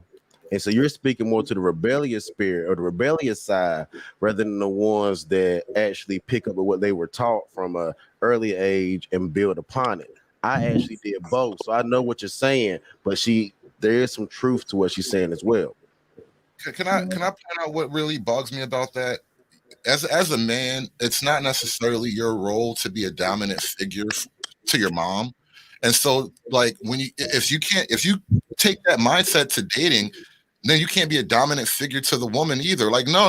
You're not trying to date your mom. You're trying to be the man of the fucking family. So it's a whole different scenario. I don't understand really. I think I understand what she means because she's kind of talking about her own personal qualities, and I don't want to shit on that because obviously you want the things that are good about you. You want your sons to find the things that are good about you in other women, but that's not what's going to go on here. When you're a man, that is exactly what goes on. You're just not catching it because clearly you're an exception to everybody's mom ain't somebody. I told you, I'm speaking on the end of the majority. And most of the chat, sorry, maybe you're not reading the comments, but you're the one that they're not agreeing with. They understand what I'm saying. You're the one that's left out. So in case you're not reading the comments, sir, the odds are against you, not me. Because people understood what I was saying. That is a fact. The quality of the mother, when she loves her children, when she was good like those things, man, please, you don't this is not a conversation for simple-minded people. I'm not saying another word for you because you definitely are on bottom feeder and in last place. Because if you was a man out here winning, you would have understood. You know what, my mama, I get what you're saying because you would have got that. Because you don't, I'm just gonna assume you was left out, unloved, and nobody gave a shit about you. Because the real women know, the families know the dynamics of parent and the mother and father, and how children start to date and the qualities. The first mother. Let me tell you something, little boy. Let me tell you something. In the eyes of my sons, when they were children, I was God. A parent is God in the eyes of a child until they learn better and know and study their own and find a higher power. Shut up and learn how to listen. Shut up and learn how to listen. That's your problem. Yes, listen to women. As a child, those boys will grow up and always look up at their mother. Hopefully she was nurturing, loving, and put things instilled in them. They saw care. That's the first woman they ever loved was their mother. Same with the daughter and the father. The first woman a man ever loves is his mother. I would like to address Kelly in the chat. I would like to address Kelly. You are absolutely. That being said, the first mother that he ever loved. That right there starts a ripple effect that goes into him choosing the woman. Hopefully his mother was a good mom and he gets a good wife. But most of our moms are single moms. That They does don't- happen. You're just an exception. Now I'm gonna let Lovely go No, ahead and do what she gotta do. Most I'm in the done black community, talking most to moms the are inbred. single moms. They're You not got it, fucking Lovely. married. So what are you sending these men But off a to marry? single mom doesn't Yes. necessarily mean a bad mom. What are you talking I'm not about? gonna yell. Single mom doesn't mean I'm bad not mother. about to yell over everybody. I'm not saying good or bad, but I'm saying in the black community, most moms are single In the moms. black community, Go ahead and address in the who black you need to, community. because I'm tired of because why he came up here. They're gonna I'm go trying after to single figure out. moms again. Anybody know Hey, if there's a feature where you could X off a panel as a panelist and don't got to even see their face? Is there a feature on here where we could do that? Because I would like to learn that, because I don't want to be up to wasting my time talking to people who slow and don't understand and trying to change the way the world is set up. Lovely, I heard you say you wanted to address somebody in the chat. I'm gonna mute up for you, babe, so you can do Hey, that. Lovely. The floor is yours. Yes, Kelly, you're right. Some children don't have to follow their parents' teachings. That is a choice. And I would say with my children, I taught them how to survive on their own. It is not for them to depend on me. Yes, if they need me, I'll be here. But I'm not the first person they come to for their answers. They understand that they're going to have to find those answers. It's best for them to problem solve. I don't want to leave this earth and they don't know what to do because they've always had mom to depend on. So as men, and they want to be men, we have the understanding that they're not under my guidance anymore. I'm their mother, but y'all are men. So you're going to have to make these decisions and live in it. Lovely. You know how we talk about dudes who be dating these women, playing PlayStation while she's at work, driving her car, eating up his fucking kids' Yeah, snacks. you that nigga. Yeah, you that nigga. Your mom. No, those are the dudes who date. That's dating like your mom. Like you're you. trying to. Well, see, And so I know what beach means, but I'm telling you, That's on you. the ground, that shit That's looks you, dude. fucked up, and you don't want that. That's you. Sir, That's none you. of my sons, what are you talking about? I'm not So talking I'm about trying to your figure sons, out- man. No, I'm not talking about your sons. But what you're trying to express that idea. No, I I'm not understand trying what to you express mean, that. Beach but on is the Google ground, has basically shown- saying that she Google, has okay, given I got her Cap children in the structure. chat, and I got a couple of scholars, because what I don't like is for those of us who do have a higher education, those of us who do have scholarship, get caught on panels with those who don't got nothing but a mouth to run. If anyone That's you facts. dare to go pull up the statistics and find out whether both male and female, son and daughter, tend to marry people that are more prone to have characteristics of their parents, go right ahead and you're going to find what I just said has been proved way before I was Okay. ever born. You cannot change fine, this, sir. so So not what I please just have a said. You seat. probably Have you What I a just said. seat. Beach, Have a hold on, seat hold with on. your GED. No, you ain't finna tell Really me true. nothing with your I'm GED, agreeing with you, your Beach. Think EBT about card this. with Wait, your you baby have to mama. understand the age I ain't range trying to of hear the it. children Hold we're on. speaking about. We have These to are understand the age range Beach. of The the problem is children these we are. are speaking about. Don't even say my name. I'm Beach, sorry. Beach. These Don't are address more or me. less If you're You gonna have been say, banned So from yes, anything. when a child is still in the home, yes, it is under their mother's leadership. That is so. A young boy still in his mother's home is under his mother's leadership. Where I'm speaking from is having adult sons where it's like, no, I'm not their leader. No, what I've taught them, I've taught them. What they're gonna take, they're gonna take. I can't teach them anymore. Life is now their new teacher. Now, if they come to me and they need some advice, I can do that, but I cannot lead them anymore. Beach. So we're speaking of a different age range of sons and mothers. And that's just why This fathers is what are I'm so trying to get important. across. Hold on, bro. Hold on, bro. Say that whole. Hold on, bro. I've been trying to get this out. I'm One gonna last say thing. this one last Nigga, you time. been One nigga, you been last trying time. a long Hood time. conservative, you have been banned from addressing me. That means from starting now, don't even say my name. I don't care not to conversate with you. You lack That was me, B. scholarship That and you're was me. slow. That was me. So That was me. when you call my name, you talking to the beach, the wind. I'm not responding to you. This is my last time telling you, you are not worthy of me addressing you. So All right, don't whatever. call my name again, because I won't be If the speaking argument, again. if the argument is Go that women, sit if the argument is that women date men like their fathers, and men men date women like their sons. What do you think's happening when you get these Nigga, situations? you are literally like Yamcha from Dragon Ball, dog. When dudes living up on a woman's couch, that's exactly what's going on. The woman is dating a man like the dad who wasn't in the house, and the man's dating the fucking woman like the mom until he was 18. See, look, hey, didn't I tell y'all these niggas tell on themselves all the time? Didn't I tell you these niggas tell on themselves all the time? Now I'm trying to tell you that's what's going on. Didn't I tell you these niggas tell on It themselves just all means the the time? opportunity of them being able to deal and seeing how the opposite sex operates. It does not mean that someone is going to go and date someone who is just like their mother to the T, and someone's going to go and date someone like their father to the T. But their experiences with their mother and father will dictate how they may decide to date, whether it be good or bad. Hey, you know what, Miss Sheila, thanks for having me up. I'm about to drop real quick, but there's a difference between right and wrong, and no, you can't. When a man is grown and he's sitting on somebody's couch playing video games, eating Cheetos, he knows that's wrong. You can't blame your mother or your father at a certain age. And I'm just about to drop. Hold on, Gray, and I just want to say, good morning and thank you, Family Joe, for on the panel. Okay, I have to leave for 1 minute, guys, one at a time. And I'm not gonna make excuses for that behavior. Of course, there are some Freudian beliefs of men falling in love with their mother and the daughter falling in love with their father.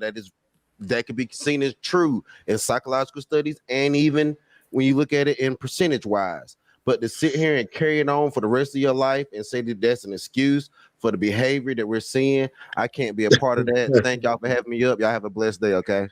Hey, can I talk now? There's a reason why I shut the fuck up for all that time. But, because I told you these dudes telling themselves, going all the way back. This is a guy that's never really grown up. Whenever he asked, like, how come you don't get married still? He said, because I don't want to have any more kids, which means he thinks that the fucking purpose of marriage is having sex and have more kids. What, to be another girl? You see what I'm saying? So therefore, you never understood the purpose of marriage to begin with. So why are you even advocating for marriage? Why are you even advocating for something that you don't even believe in? Why does Cerulean Gray, the real conservative on the damn panel, even fucking know your talking points better than you do? But let me give you a little history. All of this nonsense comes back to this red pill rage shit. That's why you say the woman rejects. Oh, now I have the right to blame her for everything. That's really where all this shit comes from. That's at the core of it all. The hood conservative is nothing more than a San Bernardino killer waiting to happen. And we don't know which chick that rejects him is going to make it happen. See, he tries this little slick nonsense that, Supreme King Cocksucker does to inject that. Let's blame the women. Let's blame the women's. Intellectual discourse. This is amazing. I mean, look, you don't even really deserve intellectual discourse for real. Like, that's why I mock you. I mock you guys. I make fun of you. And you right, because mocking hood servant, you really be over there saying one thing, but your life another. So I patiently try to really give you the time to hear your point of view, but you just keep on. If you notice one little slick thing that they did, that's why they look. If you notice one little slick thing that they did, right? This is why they don't deserve. This is why they don't. Hold on, bro. Let me what Hoodie got to say. Go ahead, Hoodie. I've been talking the whole time he been on this. That nigga done said enough. Sheila, I don't understand the disagreement here. When you guys are saying that marriage and children, you don't understand life, dude. You don't understand. No. Wait, no. I want to hear what he has to say. Whether or not I don't disagree with marriage. Personally, yeah. Whether or not I feel personally is irrelevant to the point that that's the way to go, is it not? Yeah, yes, but you said it wasn't you; it was her. So now you said you want to get married. You said that she didn't want to marry you. No, that's still my failure, but that doesn't change. But that's all right. We live and learn. But it takes time to heal. It doesn't change.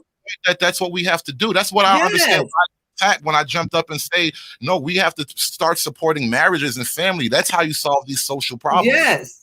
But we were talking about taxes, and then when you over there, it's a whole different thing. When you over there with your crew over there, it's a whole different thing. Now you come on over here in the penthouse, you saying one thing, but I know what y'all see. It's a method to your madness. All right, I be checking you out in the clouds.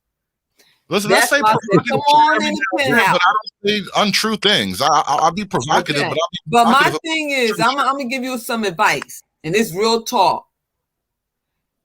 Hurt people, and what you need to do is you need to surround yourself around people. Sheila, who have I tried to hurt? You be around a lot of negative people. Who have I tried to garbage in your spirit. I came onto this panel and I was fair to everyone, and I got attacked. So who did I try to hurt? Okay, nobody, no attack. You didn't get attacked. I want to give you some advice. Because I see good in you. I see good potential in you. No, you were being held accountable. Brother. That was stop playing. Hold on, bro.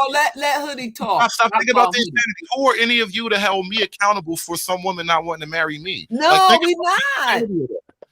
So what? Like, you don't understand. Like I can be all the criticisms and everything. I can accept that, but overall, it doesn't matter to the point that you raised about how to solve the issues of hungry kids and homeless kids. We were saying different things, and you got mad to my money.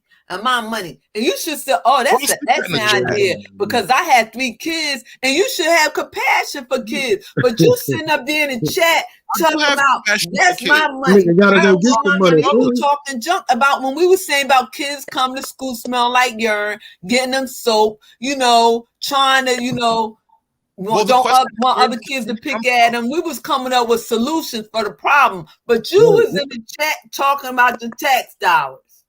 Well, because it's like this. Either you're going to do it a private thing where you're making the money yourselves and say nothing. But if it's a tax program that we're going to start this new thing where now the government's paying for soap and it's paying for more meals. Hell, why don't you buy a house? Yes, wait, hold on, Hoodie. But the thing is, the government, we ain't said nothing about the government. We said we're going to do it. And I said, this is the real sector. Right there. Because when I said in the chat, you didn't mention the church. That was the disagreement. You could have been like, "Oh no, we're going to do this ourselves." No, you doubled down. We already do all that. What is you going to do? Why? I mean, what is you as an individual? We always can't depend on the church, the government. As an individual, if I see someone in need, what is Sheila going to do? What is Hoodie going to do? Well, fine. I'll accept that. If you decide to do things on your own, I'm not making criticism about what you've done. You don't help the problem. The criticism came about how does it come from government. That's why I jumped on the panel. No, we wasn't saying. Somebody in the chat was saying. I'm not jumping in on that. If you Okay. He then hold on. Then where the fuck the government get? Then where the fuck does the government get it from?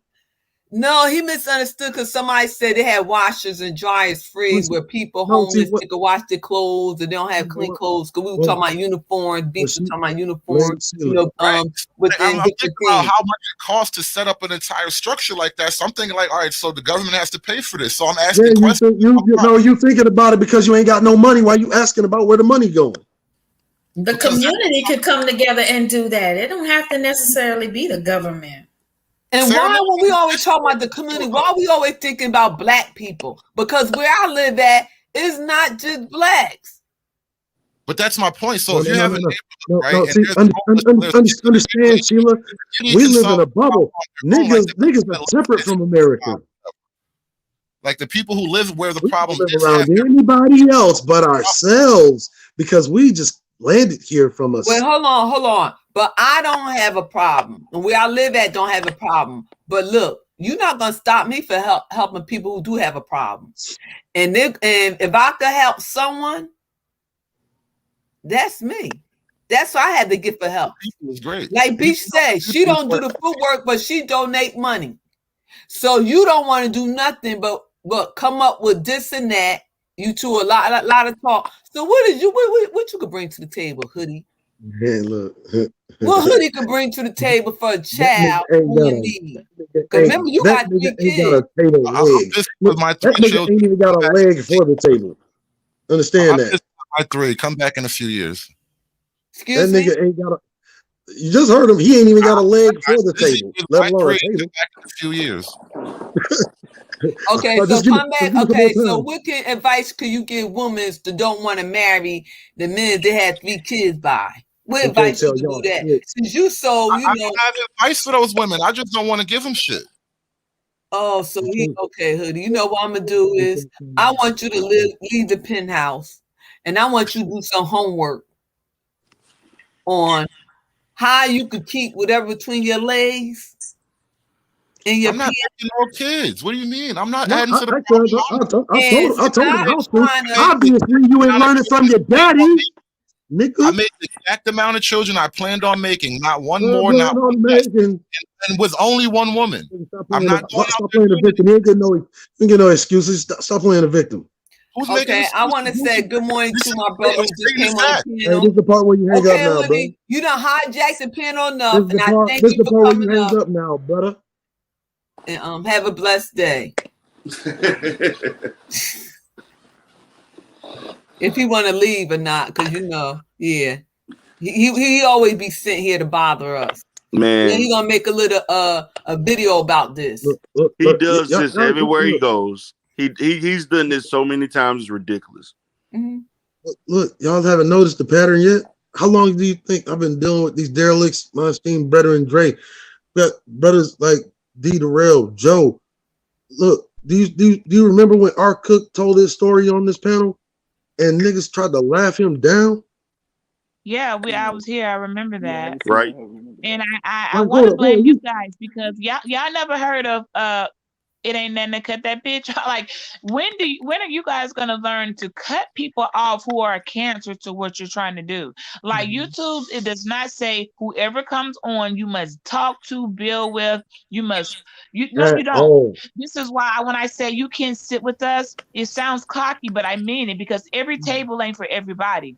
And if I know at my table what's going on is productive, people are making moves, men are working, then that means somebody like that ain't got no business at my table. And so when you all keep seeing the same patterns with people that don't benefit, at some point you're gonna have to realize, hey, maybe this is distracting other people who might want to come up and add that have scholarship and have a lot more insight. But we keep letting up the same raggedy nun. You see what I'm saying? You have to start. Because he said it's not worth the whole video. Decision. Yeah, it's not worth the whole video, but he gonna do 10 or 15 minutes. You know what, Hoodie? I see you. It's all right. You know what? It's gonna take time to heal. But you know what? No, he's actually biting the hand that feeds him because you gave him content. So right. Oh, no. Actually, let me hear my brother who just came on the piano. Good morning, and real quick, I just want to say good morning, everybody. Good morning. I think Hood Conservative needs to learn a lot of history. That a lot of the programs that he likes to scream about government came from the community first, and the government hijacked them, to make money and do whatever they needed to do with them, as they normally do, or find more structure to condemn the people who are on them. But I mean, other than that, that's the sad state. I agree with Beach completely. When we're dealing with different types of mothers, then I can understand and I can see that where, if a mother has coddled their son to the point where they can't, do on their own and they sit in front of a TV and play video games, and that, I could see that part. But a majority of us who, look for attributes of our parents in the person that we're married, because we understand the structure we was raised in and the discipline and all those things and the respect. It's not about dating your mother or your father in some kind of ancestral way, because it's not, which was so ridiculous. But yeah, that's really all I had to say. And what's up, Joe? That's it. Yeah, well, I mean, look, I've been around this space for a minute. And in reality, if you want to know who conservative really is, that nigga is that guy that sits on the couch playing the video games, which is why she didn't want to commit, because the nigga was a loser. He used to be on BGS's panels going by the fucking name War Stories, and he's just as bored then as he is now. And that's why I mock him. Like I've already like debunked him, like within the first like 30 seconds coming on the panel. Like, it's like, dude, you're not really all for this nuclear family stuff. Look, I'm married before I have children. I mean, how many people is on this panel that knew I was married? Joe W., my Marine brother. Except if I do or die. I was raised by a Marine. That's why I do not. I was raised with no excuses. I was not allowed to say can't. I was not allowed to say it was her fault. Was it not your penis? Was it not your sperm? Was it not your choice? Just because she offered the sex didn't mean you have to take it. Right. You don't even really know who this woman is if you are sitting there telling me that she did not want to accept your proposal, which means that you did not even vet the woman. So it really is your fault. Yes. Oh, I just want to say good morning, TCC. Y'all getting hot up here in the penthouse. I got to put the central ear on because y'all just I mean, y'all just like I got the y'all just TC. I'm trying to figure out how the penthouse got to this point. You know what? Every time my brother good morning, Leonard. He always starting. My brother always coming to face, and he always bring the smoke. I said, because this morning at like 6 o'clock in the morning, my time, you were talking about farmers throwing away food or something like that. Not come back. I know, Y'all talking about married people who don't want to be married, but they want to be married, but they have kids, but they kind of sort of don't want to be married, but they look down on people who are married. I mean, Hoodie started that. Well, as a person who's been married, like I said, total between the two marriages, 31 years coming up on. It's something where it's not for everybody. It's not for everybody. So, if you don't want to be married, then you need to, don't blame it on the person that, I should have chose better. I could have done this and that better. No, see, here's the thing, right? Wait, good morning, Leonard and TC. I want to TC, you have anything to say? Hey, good morning. Good morning, Sheila. Good morning to all the panelists. Beach. Good morning, Joe. What's up? Hey, what's up?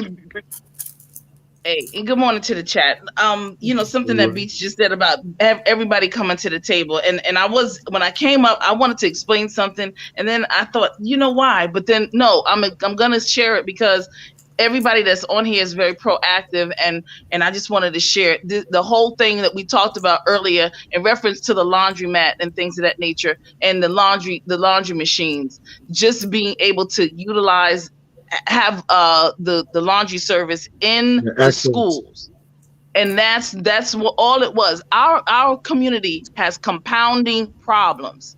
Some of them are short-term problems we can resolve, mid-term problems that we can resolve, and some of them are long-term systematic problems that we're going to need to tend to. The ones that we just talked about this morning, it was just a little simple thing, like Beach said, having a white shirt with some ketchup on it, and somebody doesn't even have the detergent, they don't have the water on. Well, the schools decided that they were going to do something about it, charter schools. And that's what we did. We wrote to various, the various washing machine companies and things of that nature, and all the big corporations. They gave us, we had so many machines, we had to actually extend this whole entire program to 3 schools, not just one, which we were getting started. Beautiful. 3 schools. Now, I heard somebody talk about his mother's an AKA OES, his father 82nd. Well, we have a lot of retired young elders that are in our community, and they still spunky and they're spry and they have time. And so we had the AKAs came in on Monday, and they came in at 5 o'clock in the morning. So any of the children that needed to wash their clothes, not only did they help them, because we had the Tide, we had the whole thing. We have the whole thing. They were also teaching them, separate your clothes, your whites, your this, your that, stuff that we take for granted because we were taught, but for real, it's not necessarily taught all along the way. So we taught them that. They're there at 5 o'clock in the morning until 10 o'clock. And then sometimes we have a group of people that come in the evening that they'll come in anywhere from like 6 to 8. Now, those are the brothers that are the military men that come in the evening. And that's what they do. And we have a crew that comes in on Saturday. The Deltas, the Sigma Gamma Rhos, the Alphas, the Sigmas, the Zeta, everybody, the Eastern Stars, the Masons, we have a schedule. Didn't ask anything from the government. Okay, none of that. Right. We have stores in the community. There was like, look, we're gonna donate hoagies. Anybody need some food? We got this, we got that. Donate. You know why people can donate? Because they can do what? They can write it off on their taxes. Because when you have a real business, you can do that. Not these slipshotty folks that don't know what they're doing. But when you have a real business or a business owner, those of y'all know, because y'all all business owners. So I don't forget, will you refer to people today so they can realize that this is part of our community service? When we took an oath, service to all mankind, this is what we do, because some of them don't know anything about what it is we do. I just would like you to speak on that. This is part of our community service. We do these things, and we do them because we want to do them, and we signed an oath to do it. We said an oath to do it, signed an oath, and we take joy in doing it for the rest of our life. Right. If you want to touch on that, I would really appreciate it, because some of these people really get it all mixed up as about what all these societies do. And that's all we do is service to community to the death. Exactly. And you know what's really and thank you, Beach, because my father is an Alpha from Morehouse, and I know that there are folks that are probably on this panel are also part of the Divine Nine, the various societies, and we have people in this quote unquote conscious, unconscious, conscientious, whatever they want to call themselves, community that that keep talking about the people in these societies that, it's the devil and all of this. That's crap, that's BS, and they just couldn't make the cut. They couldn't make the cut. These folks are doing things all their life and have been doing things when they sign on that dotted line. It is an oath. It is something, and is it perfection in terms of everybody? No. But the majority, absolutely. Okay. And we don't have any problem. They come like clockwork. Can y'all hear me? Indeed. Yes. Yeah, they come like clockwork. They don't ask for anything. They just want to know what more can they do? What more can they do? And we have a whole lot of things that are going on. So that because of them coming in and extending themselves, we have a plethora of other programs that are coming up. Absolutely, we do. Someone has a question. They would like to know, they want to start a community service program, but don't know where to start. Is that something you could help them or tell them about? Let's see, they can go to greatregime.tv and this is what you do. You get people who are like-minded, that are like-minded, and they can sit down with you and write it on a piece of paper and talk to some people that are in your community that have done it or are doing it or would like to do something. Talk to the folks that are next door. We're estranged in our community. We are unfortunately here, there, and everywhere. No, I have neighbors. My neighbor right now, she's an AKA from University of Pennsylvania. Her mama, University of Pennsylvania, AKA. And when I mention this, I don't even want to tell you the checks that were coming in, so forth and so on. So, we have neighbors. I'm a nice person. I speak to everybody. So sometimes your personality can draw, or it can push away people. If you have the kind of personality that will draw people and will get people to be like, I trust this person, here's the check, here TC, here's the check, whatever you do, we know it's going to get done. So it's all about, what you've done. And if you have done something and you've proven yourself, people will trust you. Then you write it down on a piece of paper, on a napkin somewhere, and go to your elected official, go to some of the elders that are in the community and say, listen, I need help. What can we do? And where can we start this? You go to your local churches, go to your schools, because they did the most.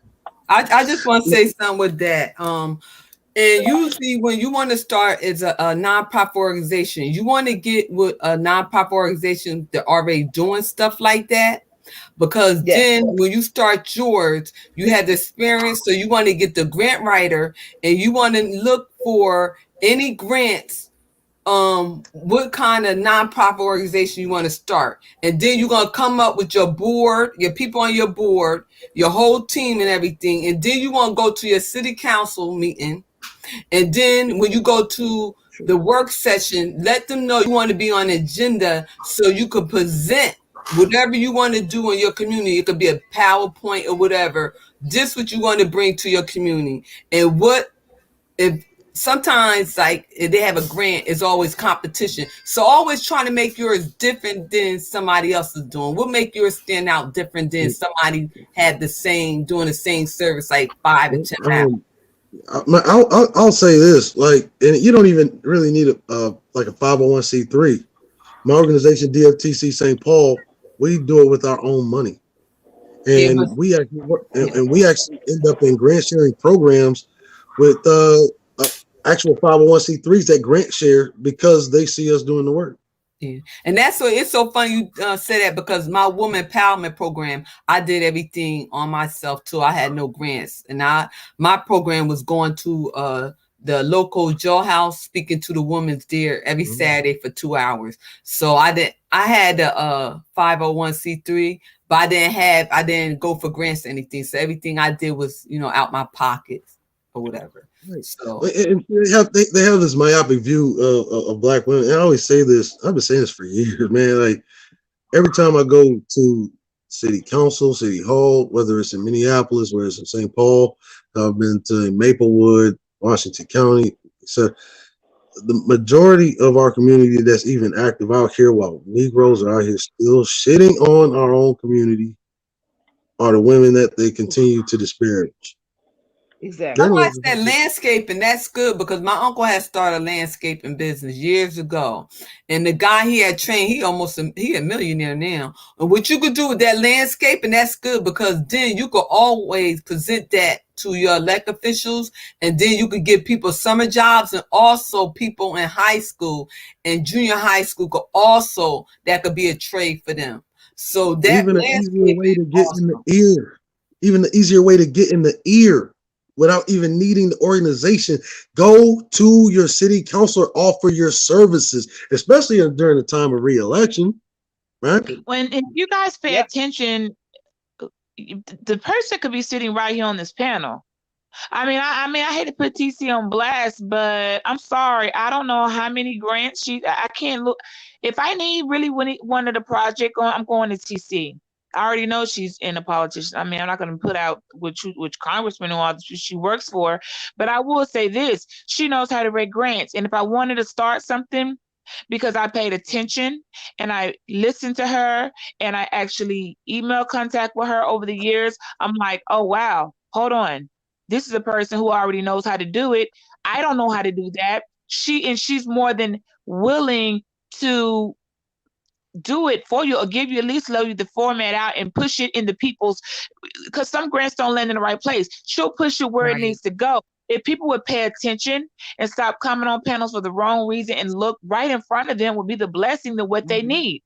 Because I'm telling you right now, if I need a grant written, I'm calling TC. I got this vision, this is what I want to do, what I need to go where to start, and she's already going to be on it before I hang the phone up.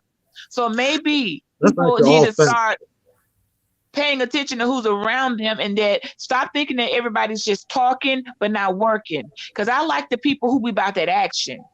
And everybody, that's why I spend my time and my entire channel. Who's about that action? Who can really get this done? When we brought Cook up, one of you guys, I'm not gonna put you on blast, he got a job. He gonna be driving trucks. As soon as he get everything cleared up, he's gonna be making a fat check, because I said Cook owns a trucking company. He's hiring. Who needs work? Because he got plenty of work. He just got to. Somebody was listening to me. So when we said we about the action, please don't think we just trying to run our mouth and look all like, bossed up, all talking, not doing anything. Some people really moving, and you should put them to the test. Put them to the test, and you'll find out. Oh my gosh. Lady Beach, that's what I get accused of all the time. And literally, I could have just like waited and put the initiative in a damn book and charge niggas $50 to buy it. But me and my esteemed colleagues felt that it was necessary to just give it to the community for free as a community property. Right? It's on GreatRacine.tv, and it's a whole host of shit that is tried and true. But you know what? Sometimes it's hard for people to respect things that they get for free. They don't take it real. A lot of times people don't take and respect it, actually, when you do it for free. They pay for it, they're going to respect it all of a sudden. Yeah, they'll respect it a lot more if they have to pay for it. But that's why you give a lot of free stuff away and people still do the same things because there's no benefit. But see, that's the hidden jewel about it being free, right? And you know, when I talk about my organization, it's so funny because a lot of times, like a lot of extra funding that we get, literally we come into by accident, literally like stumbling into it. And people want to work with us. Like, yeah, we get these grants and like, nigga, we had no idea about writing grants. We didn't know any underwriters. Every single time there was had something to do with an underwriter, we was trying to get a loan for another building so we could have a community center. It was a black woman that knew how to get that shit, and she was gonna get that shit. It was like, hold on. Shit was moving so fast, and it was like, hold up. I ain't trying to take $150,000 just yet, mother. Those balls right there. Yeah, and see, I'm not a talker. I'm a doer. I'll coordinate it and everything. I'm not a talker. I just like no, because when we were just small, and she's like, shit, you ain't said nothing. 150,000. Now we gotta scramble to find a location. Like, oh no, we can't find a location just yet, so we gotta hold off. It's moving too fast. But if I may though, another place you can always look at, and believe it or not, as you're talking about a loan for the banks give out millions. I'm talking about millions. No, I'm talking about a grant. I'm talking about a grant, and they see proof of concept for like 5 or 10 years. You don't even have to pay the shit back. Like this, that's what I'm saying. No. Listen to what I'm saying. Because I did it for a whole lot of years. The banks give out millions of dollars. I'm not talking about loans. I'm talking about grants and opportunities that they help community organizations. Corporate America does it, period. But like I said, I can speak from the bank because I was management at Bank of America and also at HSBC, and they gave out millions to people for different organizations, different situations, whether it be church groups or whatever, and they do a lot of things under the Community Reinvestment Act, which is a federal law type of thing, where they have to do these things. And so what happens is they have communities that they have to be in, that they have to service. And by servicing it, it's more than just you coming in cashing your check or putting your little money in a savings account. It's more about also too, what are you doing for the community in terms of, you might have an after school program. You might have a charter school or something like that.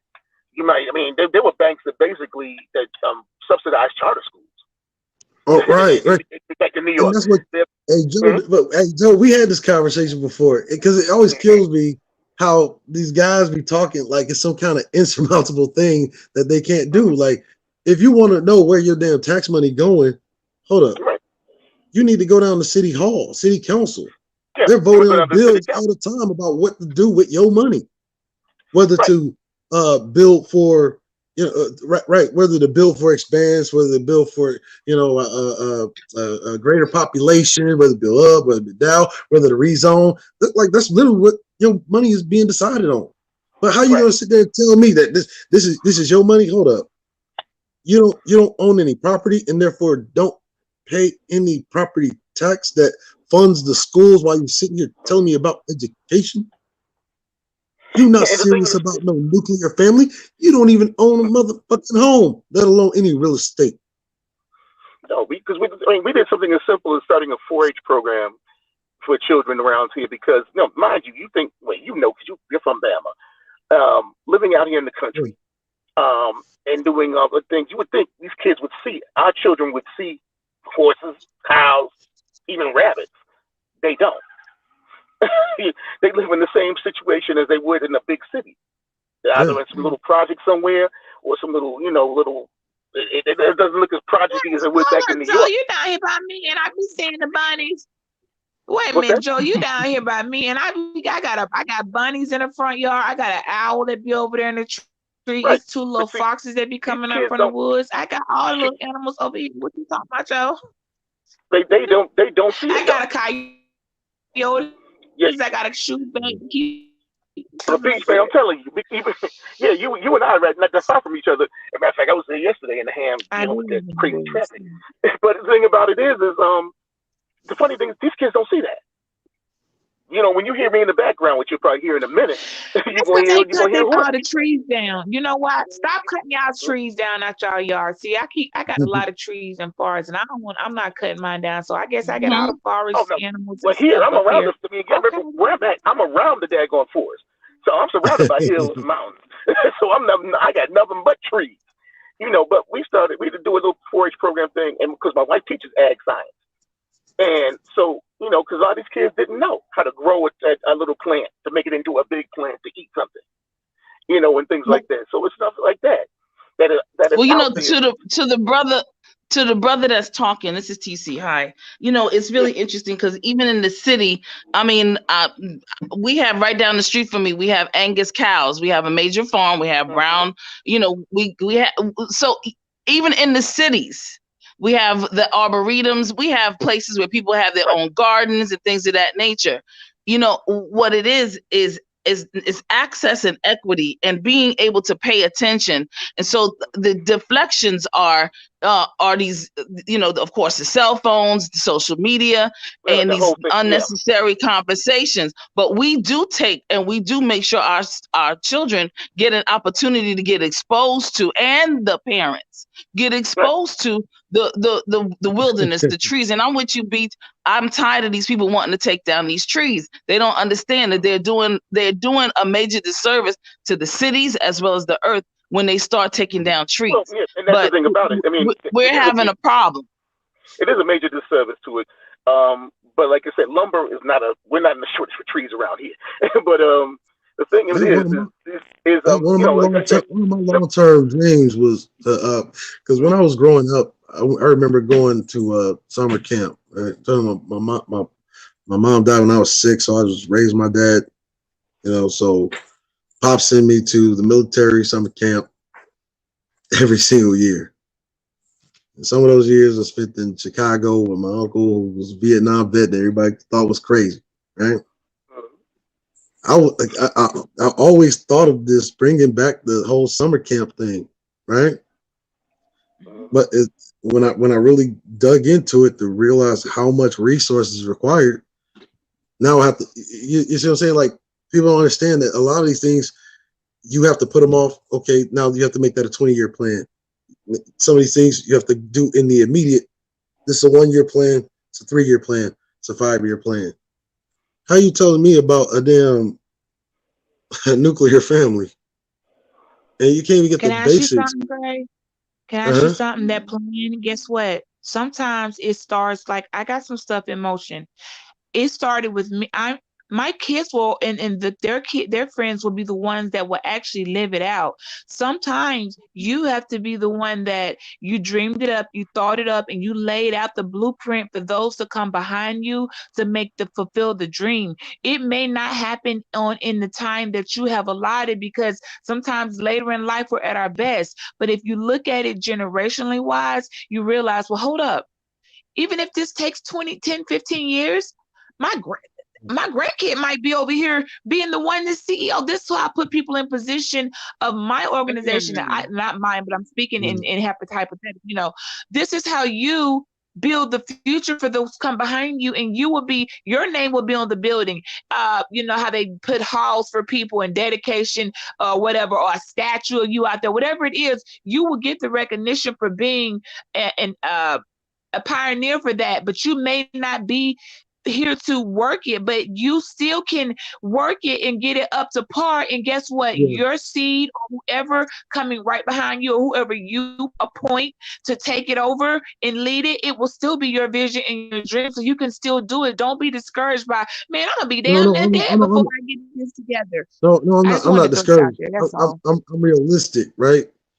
For some reason, I have some uncanny ability to influence people around me. Like when I understood this, it started with people that was in my immediate vicinity.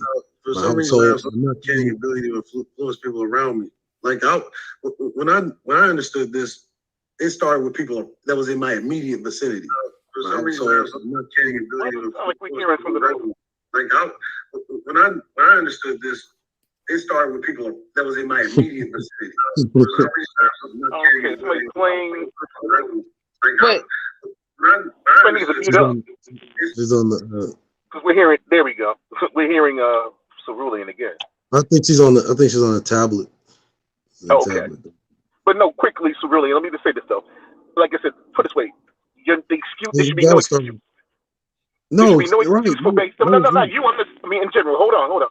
There's no excuse for basically not being able to get the money. Not just you. I'm talking about anybody out there. Yeah. There's no excuse because the money is there.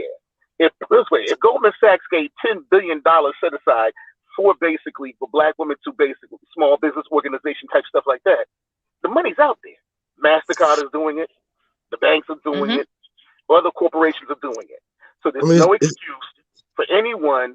I'm talking about, hold on. Anyone that basically, like I said, because this money's sitting aside for a lot of these programs, and they're sitting there waiting for you to come to them a lot of times to get that money. And like TC, and like you said, you want grant writing. I mean, I'm like Beach. I would go to TC for that kind of thing.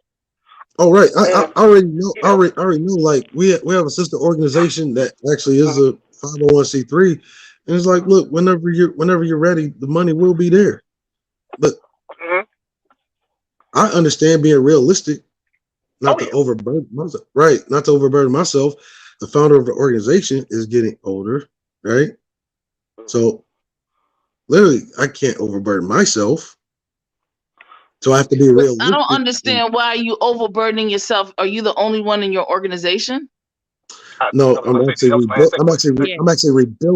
rebuilding it over the course of, because that's the other thing about dealing with are you the only one in your organization, sir? No, actually. Okay, so if you delegate, if you have an organization, which should be at least 5 or more people, then you should be able to delegate the various roles and responsibilities to various people. Yes, there you go. And then you said you have a sister organization that will help you to, put in place for you that funding source that you're going to need to do whatever it is your mission, goals, and objectives are. So why is it? See, so here's my issue with some organizations. Like we still have work to do out, and like we still have work to do out here. Like what we find out here is over the course of this COVID thing, right?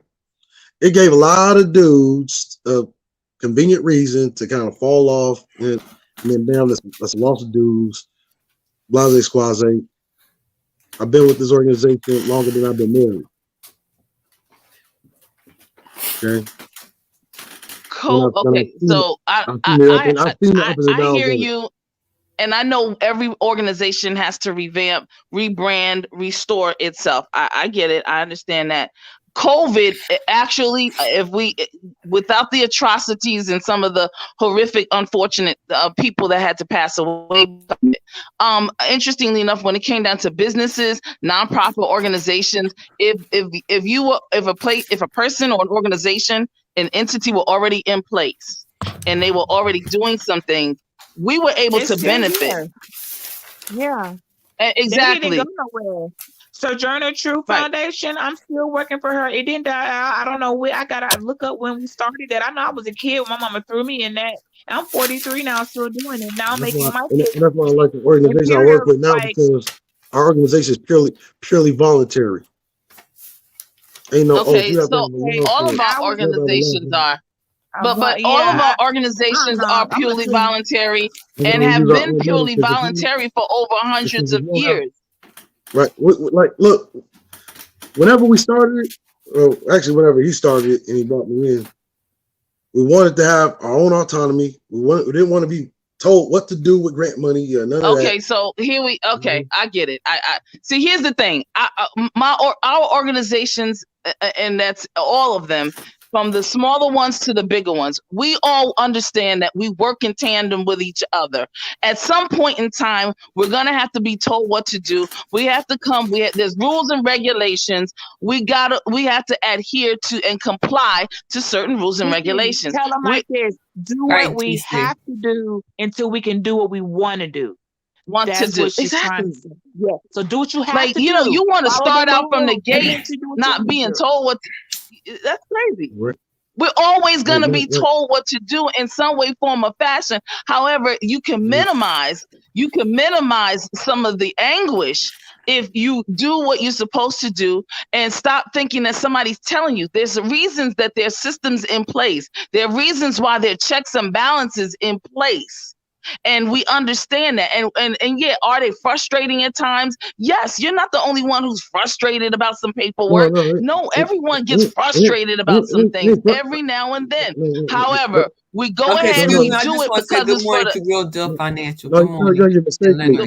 It's for the greater good. It's not about me personally not wanting somebody to tell me something and all of that kind of crap. I could care less. At the end of the day, as long as we can kind of make some dent in this situation, or some dents, all of us can come back and say, just like the pyramids were built, little by little, structure by structure, brick by brick.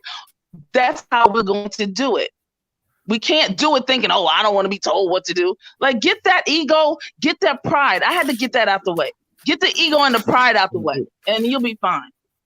And you'll be able to do it. You said you had the structure.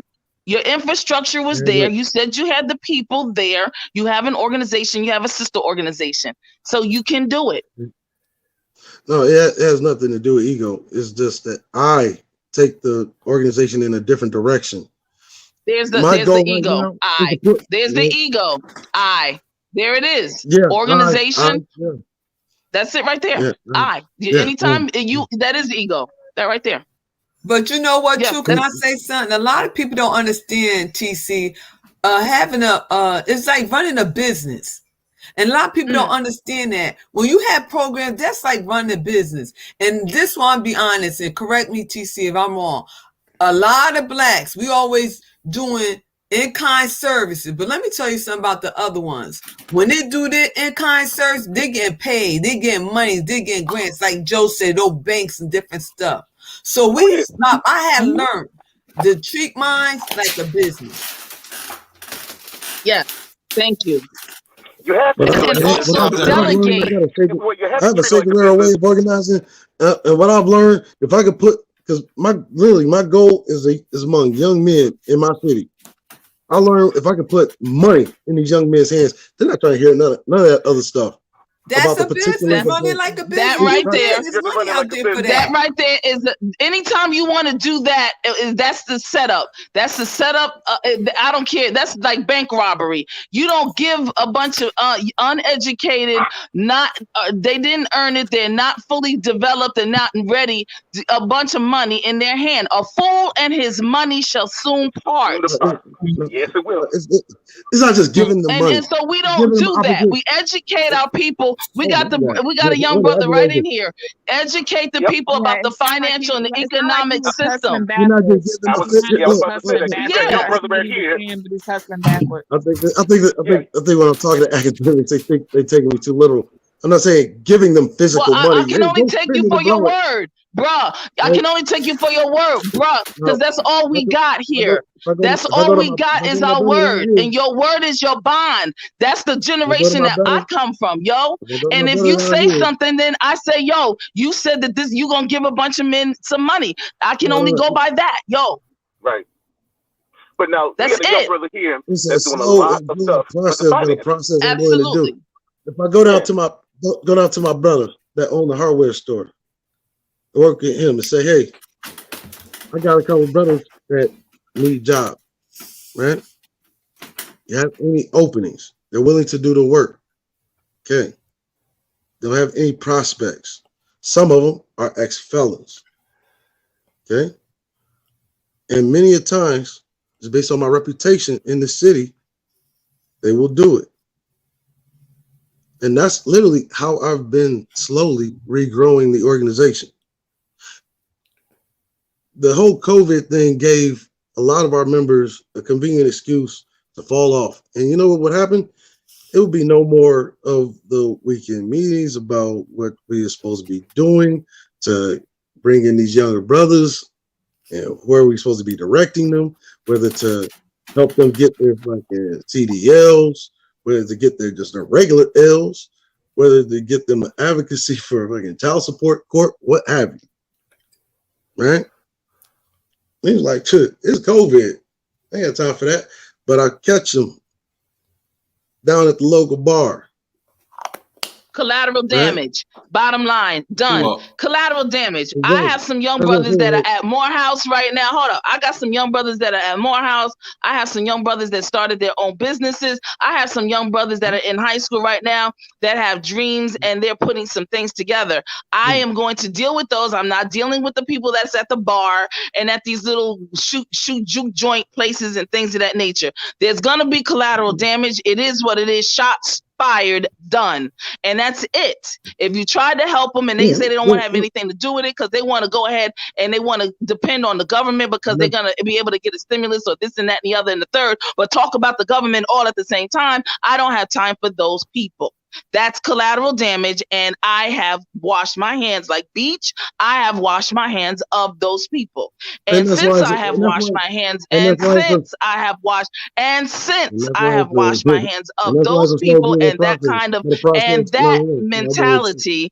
Guess what has happened? A plethora of people and a plethora of opportunities have come up because now the wait is off. Well, I got 2 apprentices from my channel, and I managed to get them a good job. I appreciate. I managed to get them a good job when it comes to real estate, and I have a salute to everybody in the panel. Now, I need everybody to help me when it comes to New York real estate. I got a cash buyer. He's interested in all 5 boroughs. I'm looking in the Bronx. He pretty much wants duplexes in neighborhoods that have $2,000 a month in rent. All my New York literate people, I need y'all to help me out. I need y'all to help me out. City of Dreams, I'm upstate New York. Brooklyn. Okay. So North Real Deal Financial. The Afghanistan people are here in Philly. There's a ton of money that just got dropped on the floor, and they're looking for landlords to house these people. I'll email you. We'll talk because I'm getting my people at the front of the line. We're gonna get our people at the front of the line. Get this cheddar. So I'm not yelling and screaming and arguing with nobody. I'm not yelling and screaming and arguing with folk over some unnecessary banter about Frederick Douglass and Martin Luther King and Booker T. Washington. I love them all because I've been there, done that, and wrote the book. But here's what's going on. As we continue to fight each other about certain things, there's stuff that is happening and going on at the same time. Money's on the floor. Germantown? And I need landlord. Boom. Germantown. Okay. We'll get it together. Okay. Well, Sheila is pretty much my witness. She knows that I'm pretty much sourcing deals when it comes to certain hedge funds. Real deal. I've been watching you, bruh. I've been watching you. So I want people to be able to help me when it comes to at least one thing in New York. How long does it take for after list pendants or notice of default before it gets into auction? Because I can be able to provide them deals in between that time period. And that's what pretty much me and my team and demonstrating everybody on the channel on what all depends on who you know. It all depends on who you know is how long it takes. You're right with that, PC. Okay. You're right. Hold on. In New York, though, you said you're right with that, girl. New York. New York when it comes to notice of default. Okay, because now in New York, what happens though? Now you're talking about like a tax type of situation, or you just notice of default when the lender pretty much says, "Okay, motherfucker, it's been 90 days, you haven't paid me." Right. It's time to pay up. Pretty much notice of default. In New York, it depends because it can take quite a while sometimes. It's not like here in the South where they notice a default, bam, next month your place is up for auction. Real deal. I'm from Brooklyn, bro. I'm from Brooklyn. It all depends on who you know, and that's life. It all depends on who you know and your association thereof. If you So it are depends on- associated, it won't take you too long. You dig me? I'll discuss that. But I'm getting ready to get off and all that. Sheila, TC, my thank you. email. TC, my email is creditbuilder475@gmail.com. Creditbuilder475 at gmail.com. So we can pretty much talk about the hedge funds and sourcing. But Joe, you were saying something real quick. I was writing that down. Got it. Talk to you, Joe. Okay. All right. But what happens is this, though. When it comes to the foreclosure type of situation, it can mean, with the drama we're having now, it could be months, literally. Now, what you can do is, now with the bank, you could go, you know who it's financed through or whatever, this and that. Sometimes you can tell them, okay, can we rush this process along because the person obviously defaulted. Chances are they may be they're out the property, chances are by now. And I want to take possession of it. Well, you saw my channel. I pretty much can pick up any pre-foreclosures on the spot. I just need a title company that can get me. I just need a title company that could be able to give me certain things. And as soon as literally the lender, USAA, Capital One, whoever it is, I got you. Some little bullshit mortgage company that pretty much owns this, and be able to work out a payout where if it has equity. And I showed you the properties that were in New York. I think I was in Queens Village, the places where Queens Village, where pretty much all the scenes that you see on 50 Cent's Kanan show, is literally 600,000. The person owes 258,000, but it gives enough equity where the comps can literally be the equity plus. The home value is around 475,000. 405,000. Yeah. It's gonna be around that. In Queens Village, in Queens period, it's gonna be right around that. 500,000, 475,000. But no, definitely, I'm trying to think anybody in the city. See, I dealt with more upstate, where it's hard. It could be upstate. It could be all my New York people. If y'all familiar with Jersey, if y'all familiar with Connecticut, Boston. I'm already talking to 2 more cash buyers. So that's the only thing I do on my channel is literally we're just analyzing markets, because I don't want people to be crying when that ass get whooped and people get those statements that you pretty much owe the bank. Right. You owe the bank, and also, or if you lose the house. Now, another one you can look at in New York, because property taxes are extremely high in a lot of places. You can also look at the city or the county, because if a person defaults on property tax wise, they pretty much take the house. They put the house up for auction. This month would have been the auction, actually. I know in the western half of New York, and they're up for auction. They go, and that's it. They take your house. I mean, you're paying a $10,000 property tax. I was paying $10,000 in property tax in upstate New York. Well, what I try to do is, as soon as that letter of default hits the mail, that's where my team blitz them. Right. And that's what you would want to do, because like I said, I mean, I've had people come to me about properties that I own, that my father left me, and they want to buy them off the rap. I mean, they're free and clear, but it's kind of like, you got to get on it. Like TC said, get on it fast. And, they can push it, because chances are the person that's in default, they're in default for thousands. And they're not going to be able to recover sometimes from that. Okay, guys, I'm ready to shut down. I've been on here for 4 hours. Like, God, wow. No, Sheila, email me as well. Joe, email me as well. Anybody that has anywhere in their market, man, email me. Right. Including the UK as well. Anybody have any last words? For that, brother. But and that's good knowledge that you're spitting over there, for real. Because I think a lot of times when I talk, like, people get me misconstrued, like that I'm like somehow distressed. Like, no, that's never the case. I was raised on the principle that nothing worthwhile is ever going to come easy. I expect it. I can't. Of course not.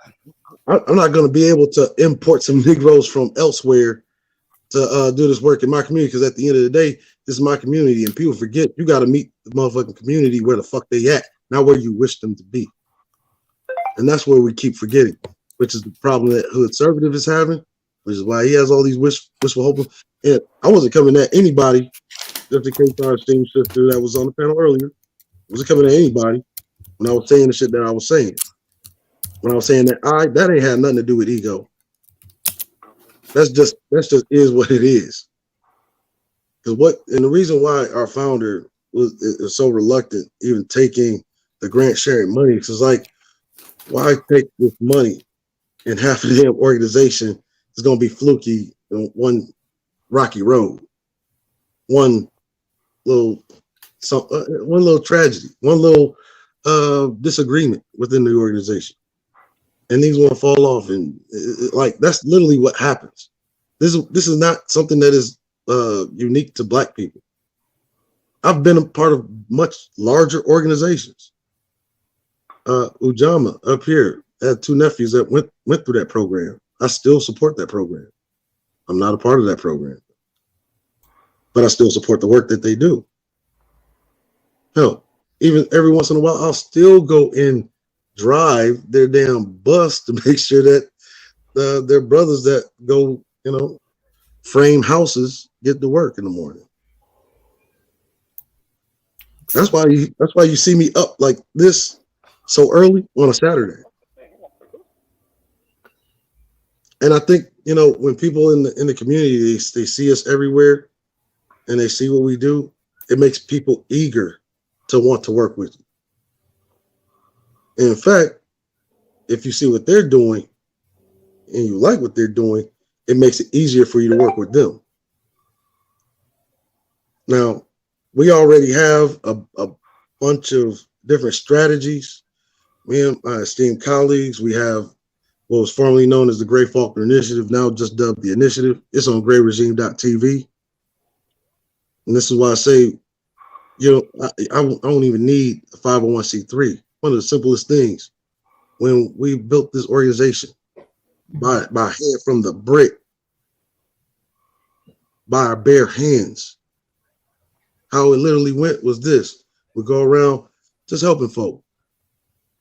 We had this strategy called help hunting. We go around seeing people that need help, or you need got a flat tire, or you need a jump, snow removals. Matter of fact, that's how we actually got into snow removals and jumping people whenever it gets too cold up here. People like also, thank. This is how we originally built the organization and how we got the large numbers early on, before a lot of the tragedies back to back.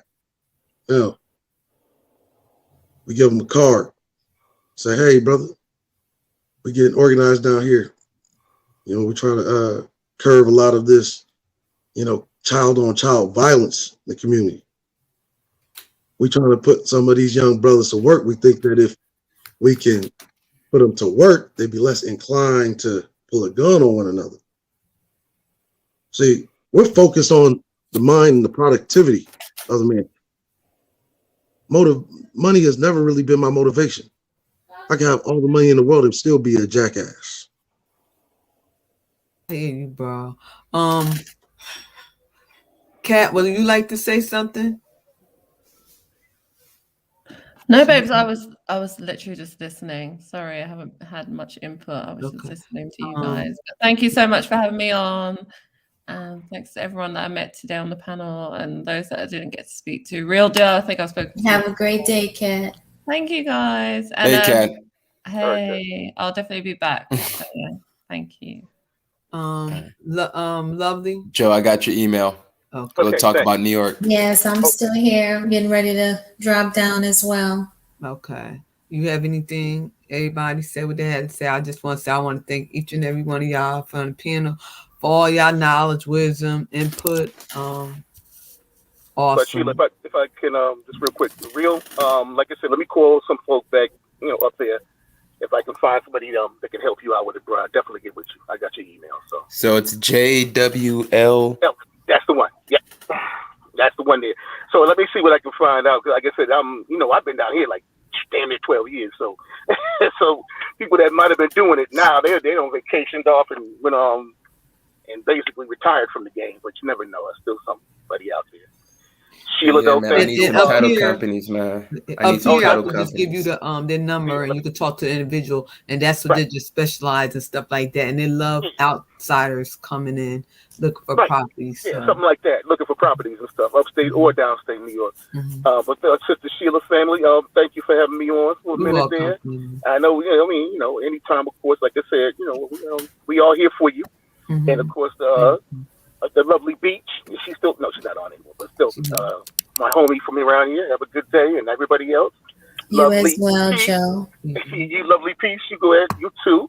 And esteemed brethren, Master Chief Cerulli, and we Hey, catch you. Yeah, We always come with the smoke. Look, you already know what it is, Johnny. It's Simplified Do or Die, baby. That's right. That's right. That's right. But now let me go on in here and feed, so it's like you go ahead and cry. Yeah, me too. And you know Peace, what I Gray. do? It was nice to meet you, Gray. You're a character. I wouldn't even say Good morning, character. Grandmaster Troll. You know what it is? Yeah. I'm used to dealing with a lot of those guys. I know I probably was a little off-putting because it's like let them talk. I really want to hear what you got to say. Like, you don't But I want to think go you down have this him. road I because think this you have a nigga is literally about to shit on women and make me ready for. I know. Look, You were trying to have our I've been in back. this I was like, I just want to hear him. But you're funny as hell, and I completely agree with most of what you said. Yeah. You didn't get it, Cat. I That's will why he see was you trying again to next discern. time. He wanted him to attack him back and forth. That's why I Yeah, said no. I wanted the smoke. He's I doing just it on want to hear what purpose. he had to say. Yeah. I think Gray. Look, man. If I have to be the only daddy he got, because obviously, what I'm telling him, he ain't learned from his father. Obviously, if your father had a nuclear family, but you couldn't manage one, that means your father failed, brother. Yeah. And I there's think no other you way. Hood conservative don't know shit about you already politics. I'm came gonna with say that right there. yeah, you already came fully Hood loaded. conservative don't know shit about politics. Look, actually, I'm more. Look, you take any of these conservative Negroes, I'm more of a conservative than all of them put together. Well, a lot of them can't even give you the proper criteria of policy, to be honest. And I'm just a financial channel. You see, I literally try to keep my personal feelings about politics in a very but these dudes be coming to my channel, and try to bring some stupid manosphere shit. I ain't with it. I ain't with it, man. Can I have people international? Yes, sir. Right. First of all, you already know you don't know nothing about politics if you call yourself a conservative. One, I've talked from the very beginning since people have known me in this space, and anybody in the chat, first of all, if they fucking heard me say this, you should use political parties and ideologies as a hat. And whatever motherfucking party or ideology is offering some benefits, I don't know why niggas don't understand this, that politics is a trade. It is a commodity. A vote is a commodity that you're trading in exchange for something. And it's really about the lobbying, to be honest. And it's really dirty. about the It's lobbying. very dirty and nasty, and they don't play fair. And a lot of things my mayor could have said, but he didn't say. He hold back a lot yesterday. Look, I've literally, like, before I started working with the organization I work with now, I worked with another one while I was still in reserves, and even before that one while I was still in service. Okay, I've had brothers here. I'm talking. These are OGs. Want to put me out front? Hey, and then whenever it comes time for the political smoke, how dirty people play, where a political candidate, and this is when I had to fall back. They're trying to railroad a political candidate, but I'm literally trying to help this campaign.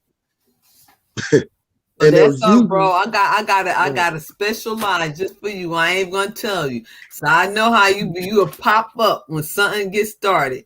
So I ain't going to bring it out. I ain't gonna pull out the bag. But I got a good one coming, and you're gonna love this one. You're gonna lovely. Ain't he gonna love this one, ain't he? Look, you go to my channel. I literally stopped putting up. Yes, he is. Yes, he is. I stopped putting up content because it's like, how many more ways can I debunk everything that is negative that is said about black folk?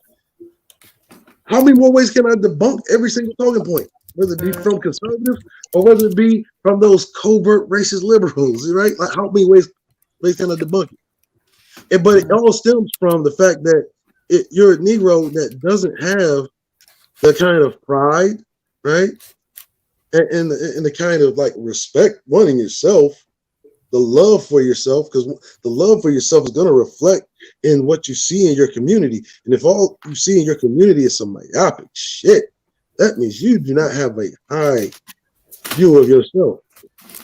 My Now, father, some of them just be acting on here just to get people started. That's what they do. Like majority. They ain't of got no damn chill, Sheila. You be lying too much, man. That you be lying way too much. Them motherfuckers do not be having no chill.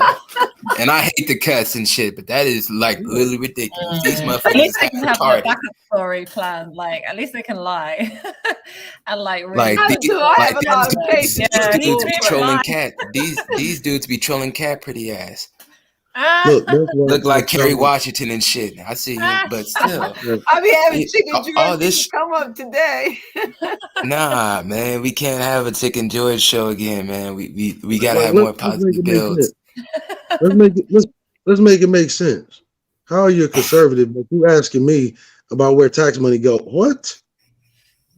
You supposed to been know that, bro. That's supposed to be Like that? civics high school in Y'all America. think y'all supposed to have all the fun? When we gotta have a pen, we gotta have a laugh too. Y'all Civic think y'all high supposed school, to that's have all third grade. the fun on the Civic- pen? We got Civics, to government, and also government Civics High finance. School.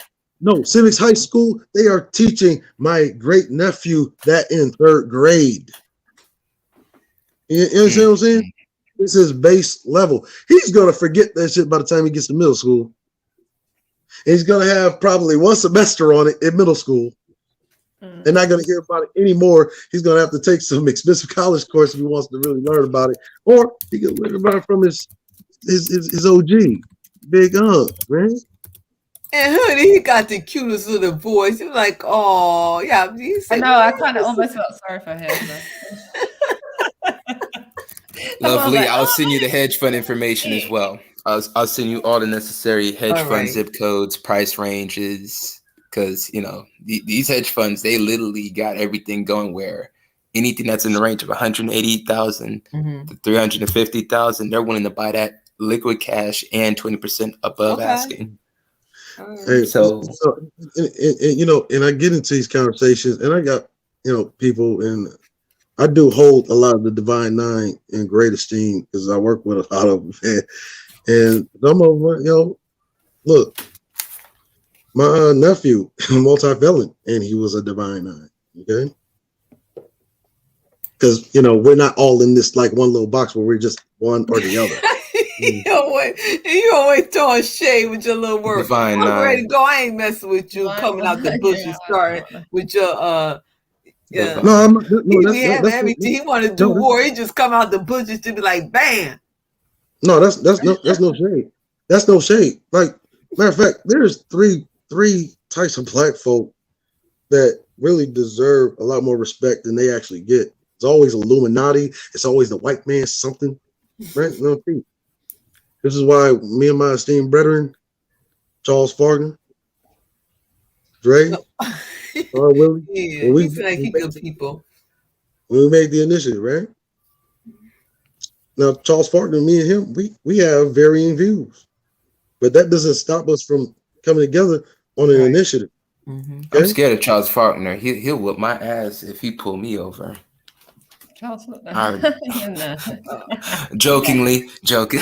All right, guys, I'm going to close this. All right, now. Shayla, Thank get Kat. some Thank rest, you darling. for I'm showing done. me All right, some love, Cerulean. lovely. Thank you. All right. Thank you, Everybody guys. was on the Salute to the piano. nation. Real Salute deal to the financial. My brother. American planet.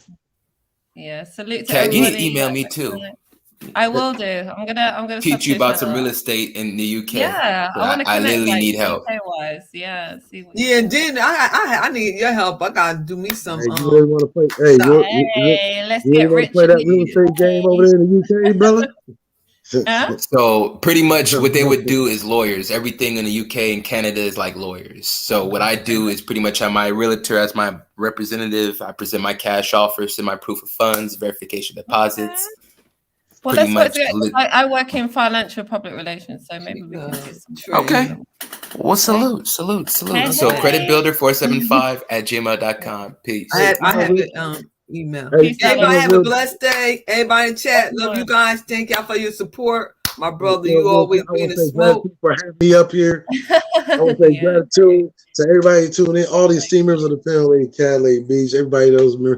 Hey, I love black people. Love you, family. Y'all have a blessed day. See y'all in these two streets. Man.